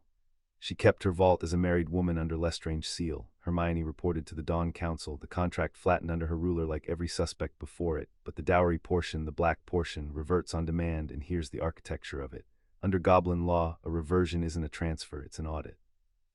Bank doesn't hand the house a heap of gold. It opens the vault, inventories it, and separates the house's property from the spouse's item by item in the presence of the claiming house's officers. She let the last phrase stand in the kitchen's quiet. Officers plural. The Lord signs the demand. The steward attends the inventory. Sirius, the deepest vault of the most fanatical servant Voldemort ever had, and he trusted her the way he trusts no living thing. Snape's reports have said so for years. If he banked anything outside his own reach, he banked it with Bella, Sirius said. He was looking at the contract with an expression his family's portraits wore in their oldest frames, the look of a house remembering what its instruments were for. The family that disowned me is about to hand us his soul on a dowry technicality. Merlin, grandfather Arcturus, would either disinherit me twice or die of pride. The reversion was demanded on a Tuesday, executed on a Thursday, and the Goblin inventory of Vault 711, attended for the House of Black by its steward, aged 15, with a ledger and a dragonhide case, recorded among the plate and the coin 1 golden cup, 2 handles. A badger worked in the chasing, radiating at a frequency the attending cursebreaker declined to touch, and the steward, who had stood in a corridor once while a column of gray light took her measure. Identified formally on the spot, property of neither spouse, property of Hepzibah Smith, deceased, stolen goods sequestered for destruction under the house's war writ. It died in the stone yard behind the kitchen that evening by venom before witnesses, the third of its brotherhood, and the house drank the smoke of it and flared gold. The ring Dumbledore brought to them himself in May, brought unopened in a warded box to the kitchen table, which the ledger marked as the year's quietest earthquake. I sat in the gaunt hovel with this thing singing to me for 1 hour and 40 minutes, he said, setting it down with both hands, and his hands were steady and his face was the gray of a man who had been in single combat. It sings, children, it wears my sister's voice. I had the venom vial in my pocket and full knowledge of what the object was, and I am here to tell the minutes of this council that I nearly put it on anyway, I knowing nearly. Enter that in the books in whatever words the steward chooses, but enter it twice. He looked at the box and then deliberately pushed it across the table to Harry. The house destroys its enemies' anchors by its own right in its own yard. I find I no longer trust myself to be alone with the Dark Lord's property, and I am given to understand, the ghost of the old twinkle, spent now on something true, that this table has a protocol for that. The stone in the ring cracked that night under the venom with a sound like a bell breaking, and if something passed across the yard as it died, a turn of air like 3 people declining to be summoned, gentle, gone. The minutes record only that Harry Potter stood looking at the place where it hadn't been for a long moment, and then said, "Item. Some doors you own by never opening them," and signed the destruction certificate, and went in to dinner. The diadem was a school matter, and the school by then was theirs in the way that mattered. The Method Circle had members in every house, and the castle Hermione had maintained since first year that Hogwarts remembered compacts, and the castle had spent 4 years watching this particular firm pay its debts, gave up the room of hidden things to 3 requests and an afternoon's walking. They found it on a bust of a warlock under a dusty tiara's label, in a cathedral of the castle's swallowed secrets, and Ravenclaw's diadem joined the estate's grim accounting in the yard, the 5th, and the house drank it too. Which left on the steward's board in June a war reduced to 3 lines, and the council that stood around it in the last week of term was no longer anything so small as a family and its advisors. It had become, without any vote in the manner of the pit, the de facto general staff of the coming war, and its board read, ANCHORS remaining, Nagini with him, tenant with us. His assets, Crouch Jr., located C. Bones, Wormtail's research captured, partial, the ritual window, Solstice, the graveyard, Little Hangleton, confirmed via second front, 12 May, his own mouth. Our problem, he will not move until he can take HR window closes when his caution reopens, decision required. Say it plainly, Sirius said into the silence around the board. Somebody has to say it plainly, and it should be one of us and not one of them, because they'll say it kindly and I'll want to kill them. He said it plainly. The ritual needs Harry. If we guard him perfectly, the ritual doesn't happen and the smoke goes back to the hedgerows for another 13 years, patient, remaking his plans, while the trace of him we can actually strike stays inside my godson's head, and every anchor we've burned buys nothing but delay. Or, his jaw worked. Or the guard develops a hole, on our schedule, on our ground, with our instruments in his skin and the whole strength of 2 houses and the DMLE 1 heartbeat behind him, and we let the enemy carry the air of black to the one place in Britain where every debt he owes comes due at once. The house's answer is on the board, Harry said. He'd written the line himself in January and had waited 5 months for the room to catch up to it, and the waiting, Snape's schedule had taught him, was itself the discipline. The house does not wait for the graveyard. The house goes to school in it. I'm the door he's going to open, and we own our exits. We've owned them since we were 11. He looked at the steward last because the firm's rule was oldest, both signatures, Hermione, the books. She had been silent the length of the meeting, which the whole table had learned to read as the engine at depth, and when she spoke to the board in the voice with the level held over the deepest place there would ever be. The books say it works. I've run it 11 ways. I ran it twice more last night. The retrieval instrument is in his blood, and the vault anchor has never once failed a black child in 9 centuries, and the arithmetic isn't the problem. She turned around. The problem is that the plan requires the two of us to stand in a graveyard and watch them take you, and the books have nothing for that, Harry. There's no column. So here's the steward's price, and it's not negotiable, and the council will now hear it entered. Her chin came up. The hole in the guard is 2 people wide. Where the heir goes, the steward goes. The retrieval instrument binds to house officers. Sharpclaw confirmed it Monday. I asked before I slept because I knew this meeting was coming. He expects the boy alone. His whole design reads you alone. It's the only story he knows about you. So we break his design at the door. He takes the heir of the House of Black, and the House of Black arrives already standing beside him. And the last thing his ritual ever tastes is the mistake every enemy we have ever had has made in exactly the same place. She looked around the council, and the room had gone very still. They keep pricing him single. He hasn't been single since the train. The hole in the guard opened on the 21st of June, at the Quidditch Cup final, in front of the whole school, Slytherin and Gryffindor, ancient theater, the one afternoon a year when even a war-wise castle looks at the sky, and it opened exactly where the captured research said Crouch's son had been told to cut. The cup itself, the great silver thing presented at the pitch's center, portkeyed by a forgery in the engraving no one would touch until the winning seeker's hands closed on it before 600 witnesses. Harry caught the snitch at 7 minutes past 4, 11 inches off the grass, to a roar that shook nesting birds off the astronomy tower. The teams landed, the school poured its noise down onto the pitch, and the headmaster himself carried out the cup, beaming, to present it, flanked by the head girl with the ceremonial banner, brown-haired, ruler straight, whom not one soul in the stands found remarkable beside the trophy, because she was exactly where the school's whole history said she belonged. "Together, I think, Miss Granger," said Albus Dumbledore under the roar without moving his lips, in the manner of a man completing 50 years of education in a single stage direction. On 3, they took the cup by its 2 handles at once, the world hooked and snatched. Wind, color, the pitch's roar torn away like a page, and then the graveyard assembled itself around them out of dusk and yew trees, headstones shouldering up in ranks, a church spire black against the last light, and the hands were on Harry before his knees bent, exactly as the design required. Crouch's son wand jammed at his throat, dragging him against the marble of a tomb that read Tom Riddle, and a voice from beside the great cauldron already breathing steam into the evening, a voice out of a bundled small horror in a chair of black iron, saying, high and cold and 13 years hungry, bind him, Barty, bind him tight, and the pause of a design meeting its first unbudgeted line item, who is the girl? Hermione Granger stood up out of the crash of arrival, straightened her head girl's sash in the manner of a woman arranging papers before a hearing, and looked across the graveyard of the House of Riddle at the thing in the chair. The girl, she said, is the steward of the most ancient and most noble House of Black, attending an unlawful audit of her house's blood. You should know before you spend another word, Mr. Riddle, that everything said in this graveyard tonight is being taken down. He should have killed her then. Every reconstruction agreed, including hers. The ledger's account of the graveyard, written in her hand 3 days after, appends the note in the margin, clinical as a coroner. He had 11 seconds and a clear line, and he spent them being curious. But Tom Riddle had been 50 years without an audience that talked back, and the steward had been sequenced, every word of her arrival drafted at the kitchen table and rehearsed against Snape's cruelest red ink, to be irresistible to exactly his appetite, taken down. A record, a witness to the resurrection, someone of quality to appreciate the design. The bundled horror in the chair laughed, a sound like wire drawn through wax, and said, "Then take this down, little clerk," and gave the order, and the design proceeded, believing her its stenographer. Bone of the father unknowingly given. The grave under the marble cracked and gave up its dust to the cauldron. Flesh of the servant willingly sacrificed. Crouch's son did not flinch.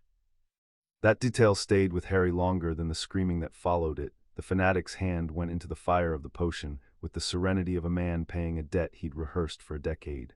Blood of the enemy, forcibly taken. The knife took its 3 drops from Harry's forearm while he stood bound against the headstone of his enemy's father, and he watched his own blood run down the blade toward the cauldron, and did the only assignment the plan had given him for this exact moment, the one Snape had drilled him on until it was reflex. He opened every staged room behind his eyes, furnished with fear, and let the thing about to be born believe it had already won the inside of his head. And under the stagecraft in the room with no door that 4 years of Tuesdays had built him, he counted. The instrument in his blood, the house's oldest retrieval, laid into both of them by the vault anchor's own light, was armed by taking. It will know when the blood leaves you unwilling, Sharpclaw had said. The house has never forgiven a theft. It only remained to hold while the cauldron boiled white and the steam stood up in a pillar, and the thing that rose out of it, gray and glistening and then robed in black by its servant's remaining hand, was Lord Voldemort, taller than a man, whiter than bone, red-eyed in the settling dusk, running his new hands down his new arms with a lover's attention. Flesh, he said, testing the voice. Blood, bone. 13 years, Harry Potter, and your blood at the end of them, your blood, the old fool's precious protection, mine now running in me. Your mother's charm kept me from touching you. The new hand reached out and laid one long finger against the scar, and there was pain, and Harry wrote it the way the curriculum had taught, and the red eyes lit with the pleasure of a proof completed. You see, I can touch you now. The protection is unmade. Whatever old magic sheltered the last of the Potters, blacks, Harry said. The red eyes narrowed. Somewhere beyond the yews, unremarked in the theater of the resurrection, the evening had begun very quietly to fill. I'm the last of the Potters, sure enough, Harry said, conversational, bound, bleeding 15, buying with the only currency the creature in front of him had ever respected, which was an audience. But you've been away, Tom, so you've missed the filings. Heir of the House of Black, confirmed by the family magic itself, first heir confirmed in half a century. My blood's registered, you see, banked, anchored, sworn into a vault older than your ministry, and about 11 seconds ago you put 3 stolen drops of it into your own body. He smiled, and later, in the depositions, Crouch's son, who survived to be deposed, would describe the smile as the worst thing in the graveyard, worse than what followed. You didn't take the protection off me, Tom. You carried a black family instrument inside your own wards. The house knows exactly where its blood is. You're not wearing my mother's charm, you're wearing a beacon. The graveyard's dark came apart. It came apart in the way the council had spent 5 months scoring it. All at once, from every compass point, the arrival keyed not to portkey or apparition. The graveyard's wards drank both. Wormtail's research had been thorough, and the council had read all of it, but to the one signature no ward built by wizards had ever been raised against, because no wizard raised wards against a family's own blood coming home. The retrieval went both ways. The house did not fetch its children out. The house delivered itself in. Gray light stood up out of the ground in a ring of 900 years, and out of the light.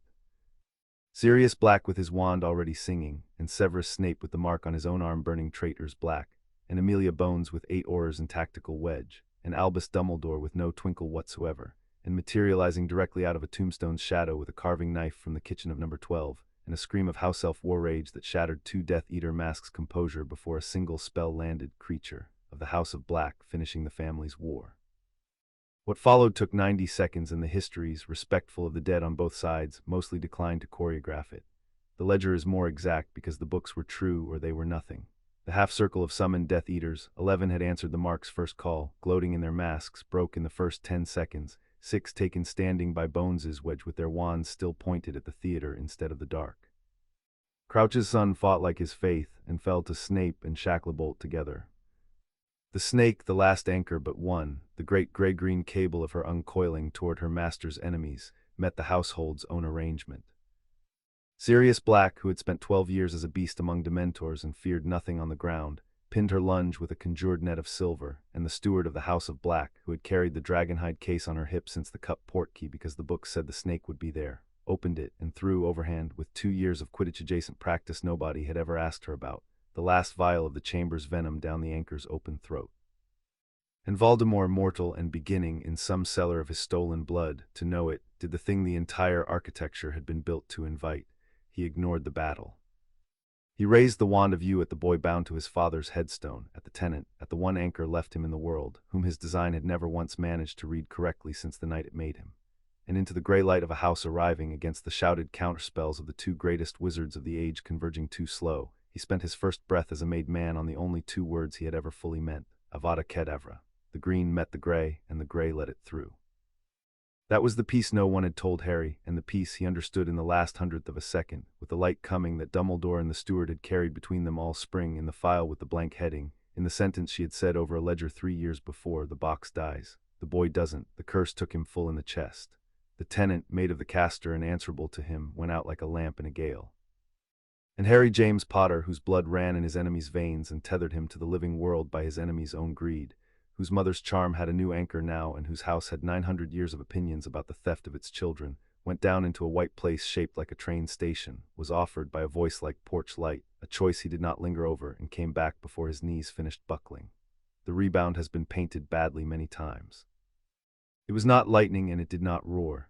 Every witness gave the same account, horrors and Death Eaters alike, and creature delivered to the Wisengamot with the knife still in his belt because no one had the courage to ask for it, was the version the histories kept. The curse came off the boy like a door closing, quiet, and went home. Lord Voldemort, mortal anchorless, wearing stolen blood inside a ring of grey light on the land of the father he had murdered, met his own unforgivable coming back, and the books balanced, and he fell down dead among the headstones of the riddles, and the yew trees moved in the June wind, and that was all, and it was enough.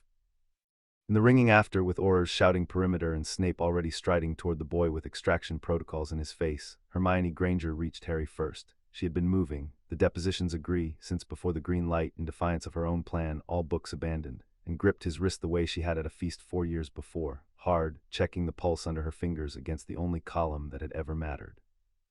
Harry looked down at her hand and around at the graveyard, at his godfather whooping like the boy from the wedding photographs, at the headmaster sitting down slowly on a tombstone like a man whose whole spine had been requisitioned for 50 years and just returned, at the smoke rising off the thing that had made his life and unmade itself, and said in the voice of a person checking the last line of an instrument before filing, "Item. Both signatures survive, entered for the record." "Co-signed," said the steward, not letting go. The quiet in his head arrived before the healers did, and it took Harry 3 days to trust it. He described it to the council on the first morning, from the absurd 4-poster grandeur of his own bed at Grimmauld Place. St. Mungo's had been overruled by a lord, a steward, and a house whose wards had spent the night reorganizing themselves around the returning heir like a hound turning circles before lying down, and he described it badly because there were no words in the curriculum for it, not silence. Silence was what the occlumency bought, walls holding, whether outside. This was the absence of the weather, 14 years of a second pressure behind his scar, so constant he had catalogued it as himself, the way a man born beside a motorway catalogues the roar as quiet, and now, where it had stood, nothing. Room. He kept reaching for the wall of the staged rooms and finding the rooms unnecessary, standing empty, furniture sheeted, and on the third morning he came down to breakfast having slept 9 hours without dreaming anyone else's dreams and said, "It's gone. The tenancy's closed, I've been checking for the trick in it and there's no trick, it's just mine in here now, all of it." Snape verified it formally at Wandpoint with permission. Over 2 sessions his notes describe in the driest clinical Latin of his career, and his hands, Hermione's minutes record, did not quite manage to keep clinical at all. The link was gone. The mark told the same story. He laid his forearm on the kitchen table before the assembled council, a thing Sirius observed later, that the Severus Snape of any previous year would sooner have died than do, and the skin was bare. Not faded, bare, unmarked, restored, as though the brand had been an entry in a ledger that a superior instrument had audited and struck through. 13 years of servitude's receipt, cancelled by the death of the counterparty. He looked at his own arm for a long moment in front of all of them, and then rolled the sleeve down and buttoned it and said, "The debt I have carried since before you two could walk is discharged. I find the sensation disorienting and do not recommend its discussion. Pass the marmalade." And the council, which had learned its own protocols, passed the marmalade and entered nothing in the minutes but present all. The world outside the wards took the news the way water takes a dropped stone. The Prophet's first edition ran to 9 reprintings, He Who Must Not Be Named dead at his own resurrection. The Heirs of Black and the Graveyard Trap, Ministry confirms, 11 in custody, and Britain went through its own 3 days of not trusting the quiet and came out of them into a joy with an unfamiliar texture, because this victory, unlike the last one, had no missing children under it, no orphan on a doorstep, no hero unaccounted for. The Aurors had taken 11 Death Eaters alive at the point of summons, wands out, marks bared by the arrests, in a mass flagrant that made the trials. Bones ran them through open court inside the month, every one, Veritasrum offered on the record, the shortest and cleanest in the Wisengamot's history. This time the books balanced in public. This time the steward's phrase, quoted by the minister herself before the year was out, the piece began the way it meant to go on, audited. Hogwarts got them back for the last week of term because Hermione had exams. The sentence was reported seriously by the Prophet and greeted seriously by nobody who knew her, since she could have claimed the marks by owl and the entire school knew it. She sat the papers anyway, all of them top of the year, on the grounds, entered in the ledger without apology, that the books were true or they were nothing, and she had not spent 5 years building the record to accept its last line as a gift. Harry stood at the Great Hall's doors on their first evening back and watched the school perform its final total repricing. The hall coming to its feet in a wave, Gryffindor first, which the ledger notes without comment, and Harry never once let Hermione forget, and under the roar of it, at the green table, the pit rising with the rest but not roaring at all. 200 Slytherins standing in silence with their goblets raised, the house's oldest salute, the one reserved by unwritten law for members who had raised the price of the whole animal. The hat had promised him once under its brim that they would not forgive him for the sorting. The hat, Harry reflected, walking down the aisle of the standing school to the end of the bench where one seat had been held empty beside one girl since the 1st of September 5 years before, had been wrong about exactly one thing, and it had taken the pit itself to prove it. Down here, forgiveness was never the currency. Books were, and theirs had come good. He sat. Hermione slid the evening's entry across, already drafted, one line awaiting the second signature, and he read it and laughed aloud at the green table with the whole hall watching, and signed. The entry read, Account T.M. Riddle 1926-996, closed, no heirs, no assets, no further business. And beneath, in the fierce familiar hand, the annotation that made him laugh, the epitaph of the Second War as kept by the only set of books that had been true from the start. He never once read the enclosures. They stood before the full Wisengamot on the 9th of July, the chamber packed past charter limits, the press gallery a single held breath, Britain outside the doors rearranging itself around the news it had waited 13 years to disbelieve, and the minister, the chief warlock, and the assembled great and good of Wizarding Britain discovered, in the course of one short session, exactly what the pit had learned over 4 years of reprising. That these two could not be given anything they had not already decided to take. They were offered orders of Merlin, first class. They accepted the house bank's honors, the steward had ruled. Honors are armor for the next war, and Harry at the podium spent his acceptance sentence by sentence like a man who had drafted it with counsel, because he had, on Regulus Black, 18 years old, first blood against the Dark Lord, unhonored these 17 years. On Creature, keeper of a 50-year siege, whose Order of Merlin, third class, the first in history awarded to a house elf, was entered over the strenuous procedural objection of exactly the block of seats the prophet's photographers were watching, which had been the point of the sequencing. On Ginny Weasley, who had fought Tom Riddle alone at 11 with no house and no firm, and nearly won. On Severus Snape, 13 years on the wall, named at last in open session by agreement struck between Snape and the heir in a midnight kitchen, the debt that answer collects is not yours rendered, finally, payable to order. And when the minister, sensing the tide, proposed with maximal ceremony that the ministry formally recognize Harry Potter as the ward and protege of Wizarding Britain entire, orphan of the war, son of the state, raised henceforth in the nation's grateful embrace, Harry let the applause build exactly long enough to be unmistakable in the record, and then declined it. With respect, Minister, Britain had 13 years to raise me, and its records of the attempt are in evidence in the Umbridge proceedings. The chamber went white quiet. In the gallery, a quill snapped. I was raised by a cupboard and then by a bank that told me the truth, and a colleague who shared her sandwiches, and a head of house who taught me to sort my own mind, and a godfather this body left in a hole for 12 years without a trial, and a house, a family with all its dead and all its debts that chose me before any of you found it convenient to. I'm not the nation's son. I'm the heir of the House of Black and the last of the Potters, and the record should show I got here on those terms, and I'll stand here on them. He stepped back from the podium, and then, half turning, added the sentence that ran above the fold in every paper in magical Europe by morning, 16 words, unscripted, the only line of the day his counsel had not drafted and the only one she ever framed. And before anyone asks, the other half of we is standing to my left. She always was. Albus Dumbledore rose last as chief warlock to close the session, and the chamber braced for the summation, the sermon, the arithmetic of the greater good rendered into valediction, and got instead 11 seconds that the people in that room told their grandchildren about. The old man looked down at the two of them from the high seat for a long moment, over the half-moon glasses, with an expression that had no performance left in it anywhere.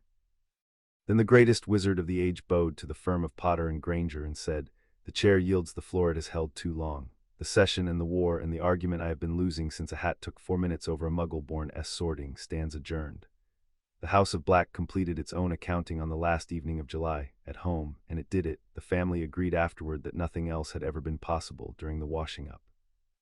There had been a birthday dinner, Harry's 16th, the kitchen crowded past code with Grangers and Weasleys and one dour potions master who had been informed by 3 separate parties that his absence would be investigated as suspicious, and a cake Creature had iced with the black crest quartered, against every heraldic convention and by the elf's own fierce design, with a snitch, an otter, a dog, and an open book. The crowd had gone home or gone up. The Lord was asleep in an armchair with the wireless murmuring the Quidditch, and the heir and the steward stood at the great stone sink doing the pots by hand, because Emma Granger held that magic made children lazy about exactly 2 things, and her daughter had conceded the point about dishes. The gray light came up out of the floor without ceremony, the way the house did everything now that it trusted them. A slow column, patient, courteous, 900 years old, and it stood in the kitchen the way it had stood in a Gringotts corridor 3 years before, and it faced Hermione Granger, and it waited. She set down the dish she was drying. She looked at it for a long moment, the light, the house, the whole listening architecture of the thing that had been watching her work since she was 12, and Harry beside her, dish towel over his shoulder, said nothing at all because some doors were hers. You saw all of it, she said to the light, the graveyard, the trial, the books. I told you to come back when I'd done something. Her chin came up the way it had at the door, the way it had at the feast, the way it had on a train when the world was new. I've done something, all right, but I'll tell you my terms first, because you're a black instrument and your family never signed anything without reading it, so you'll respect the habit. I keep my name. I'm not a prize and I'm not a rescue, and I will not be Towger's Purr's redemption story. I'm a dentist's daughter from Winchester, and that goes in the register beside whatever you give me, in the same ink, the same size. I serve as steward until the house doesn't need one, not until it gets bored of me. And the door you open for me stays open, for cause on the record behind me. Every time, that's the price, decide. The light bent. This time there was no ambiguity for the accounts to quarrel over. This time it bowed all the way the house had learned from watching its lord bow to her, and then it did the thing that no family magic had done in the recorded history of the 11 old houses of Britain, the thing that Sharpclaw, reading the vault anchor's minute the next morning, would enter into the bank's eternal record with a hand that shook for the first time in 111 years. It spoke aloud. One sentence in the kitchen, in a voice like 9 centuries of porch light, witnessed by the air, the sleeping lord, one elf standing in the doorway with his tea towel pressed to his mouth, and the drying rack, elictdh ceremony of the House of Black, grangr in the register, grangr in the ink, for cause on the record, and the door stays open. The light went home into the stone. The gas brackets flared gold and settled. And Hermione Granger, elected of the House of Black on her own terms and under her own name, stood in the kitchen with her hands over her face while Harry Potter held onto her the way he'd held onto a frost-nailed man at a gate once. The uncharted move, the one no plan ever has a column for, and Creature, weeping frankly and without dignity into his crest, woke the entire house announcing the news to the portraits, and Walburga Black's curtains stayed, on this one occasion, of their own accord. Entirely and eloquently shut, the epilogue belongs to the roof, 4 years to the summer. The house below them full of light and noise, the annual gathering that had long outgrown all pretense of being anything but a family reunion for a family nobody planned. Weasleys and Grangers and Tonkses, half the old Method circle, a minister for magic named Bones who came for the treacle tart and stayed for the arguments, Draco Malfoy conducting a fierce doctrinal dispute with Creature about Goose, Sirius at the piano, still wrong in the same key. And on the flat leaded roof of number 12, Grimmauld Place, where 2 people had been climbing out through the attic window since they were 15 to do the books where London could get at them, the firm of Potter and Granger sat against the warm chimney stack with the city burning gold to the horizon, and the ledger, the 9th ledger, the first 8 lived in the vault beside the family's other founding instruments, lay closed between them because the evening's entry was already made, 20 and 21. Heir and elected of a house that had rebuilt half the Wisengamot's conscience and funded the other half's opposition, a ministry curse-breaking consultancy with a goblin senior partner, a war 4 years cold, and a peace they audited weekly because the books were true or they were nothing. And between them, on the lead of the roof, her hand in his hand, arrived at last, after a decade of wrists gripped at feasts and platforms, of 3 seconds held past the close of business, of item 4 amended and initialed in margins neither would show the other, at the simple, staggering entry neither had ever needed ink for. You know what I keep thinking about, Hermione said to the skyline. The hat. It offered me Ravenclaw, and I asked it a question instead, and I've never told you what it said just before it called the house. It said, you'll spend your whole life proving you weren't sorted wrong, and the only person who'll never once need the proof is coming up the queue behind you. She turned her head against the chimney stack and looked at him, 20 years old, the ruler long since put down for evenings, the level held steady over the deepest and kindest of all the deep places. I've audited everything we've ever done, Harry, every entry since the train. And I find the books support one further acquisition if the other signatory's amenable, and I'd like it minuted that I've wanted to make this particular filing since approximately the Yule of 4th year, and that I have never once, in any column, under any audit, been sorted wrong. Harry Potter, heir of Black, last of the Potters, item 4 and co-signatory, who had been visible on his own terms for 9 years now, and had never once stopped checking the door of any room he loved, turned her hand over in his, the way he'd once turned a biro and a remembrall and every small impossible proof that he was wanted, and pressed his answer into her palm where the city's gold pooled in it. No performance, no audience, the sincerest available form of speech. Both signatures, he said, it's in writing, that makes it binding. Below them the house drank the moment and flared every bracket gold, and the party downstairs, not knowing why, cheered, and the two of them stayed on the roof a long while in the summer dark, shoulder to shoulder over the closed book, heirs of everything they'd chosen and nothing they hadn't, and the door behind them, this went in the books, eventually in two hands, initialed twice, the door behind them stood open and stayed. Chapter 7 End.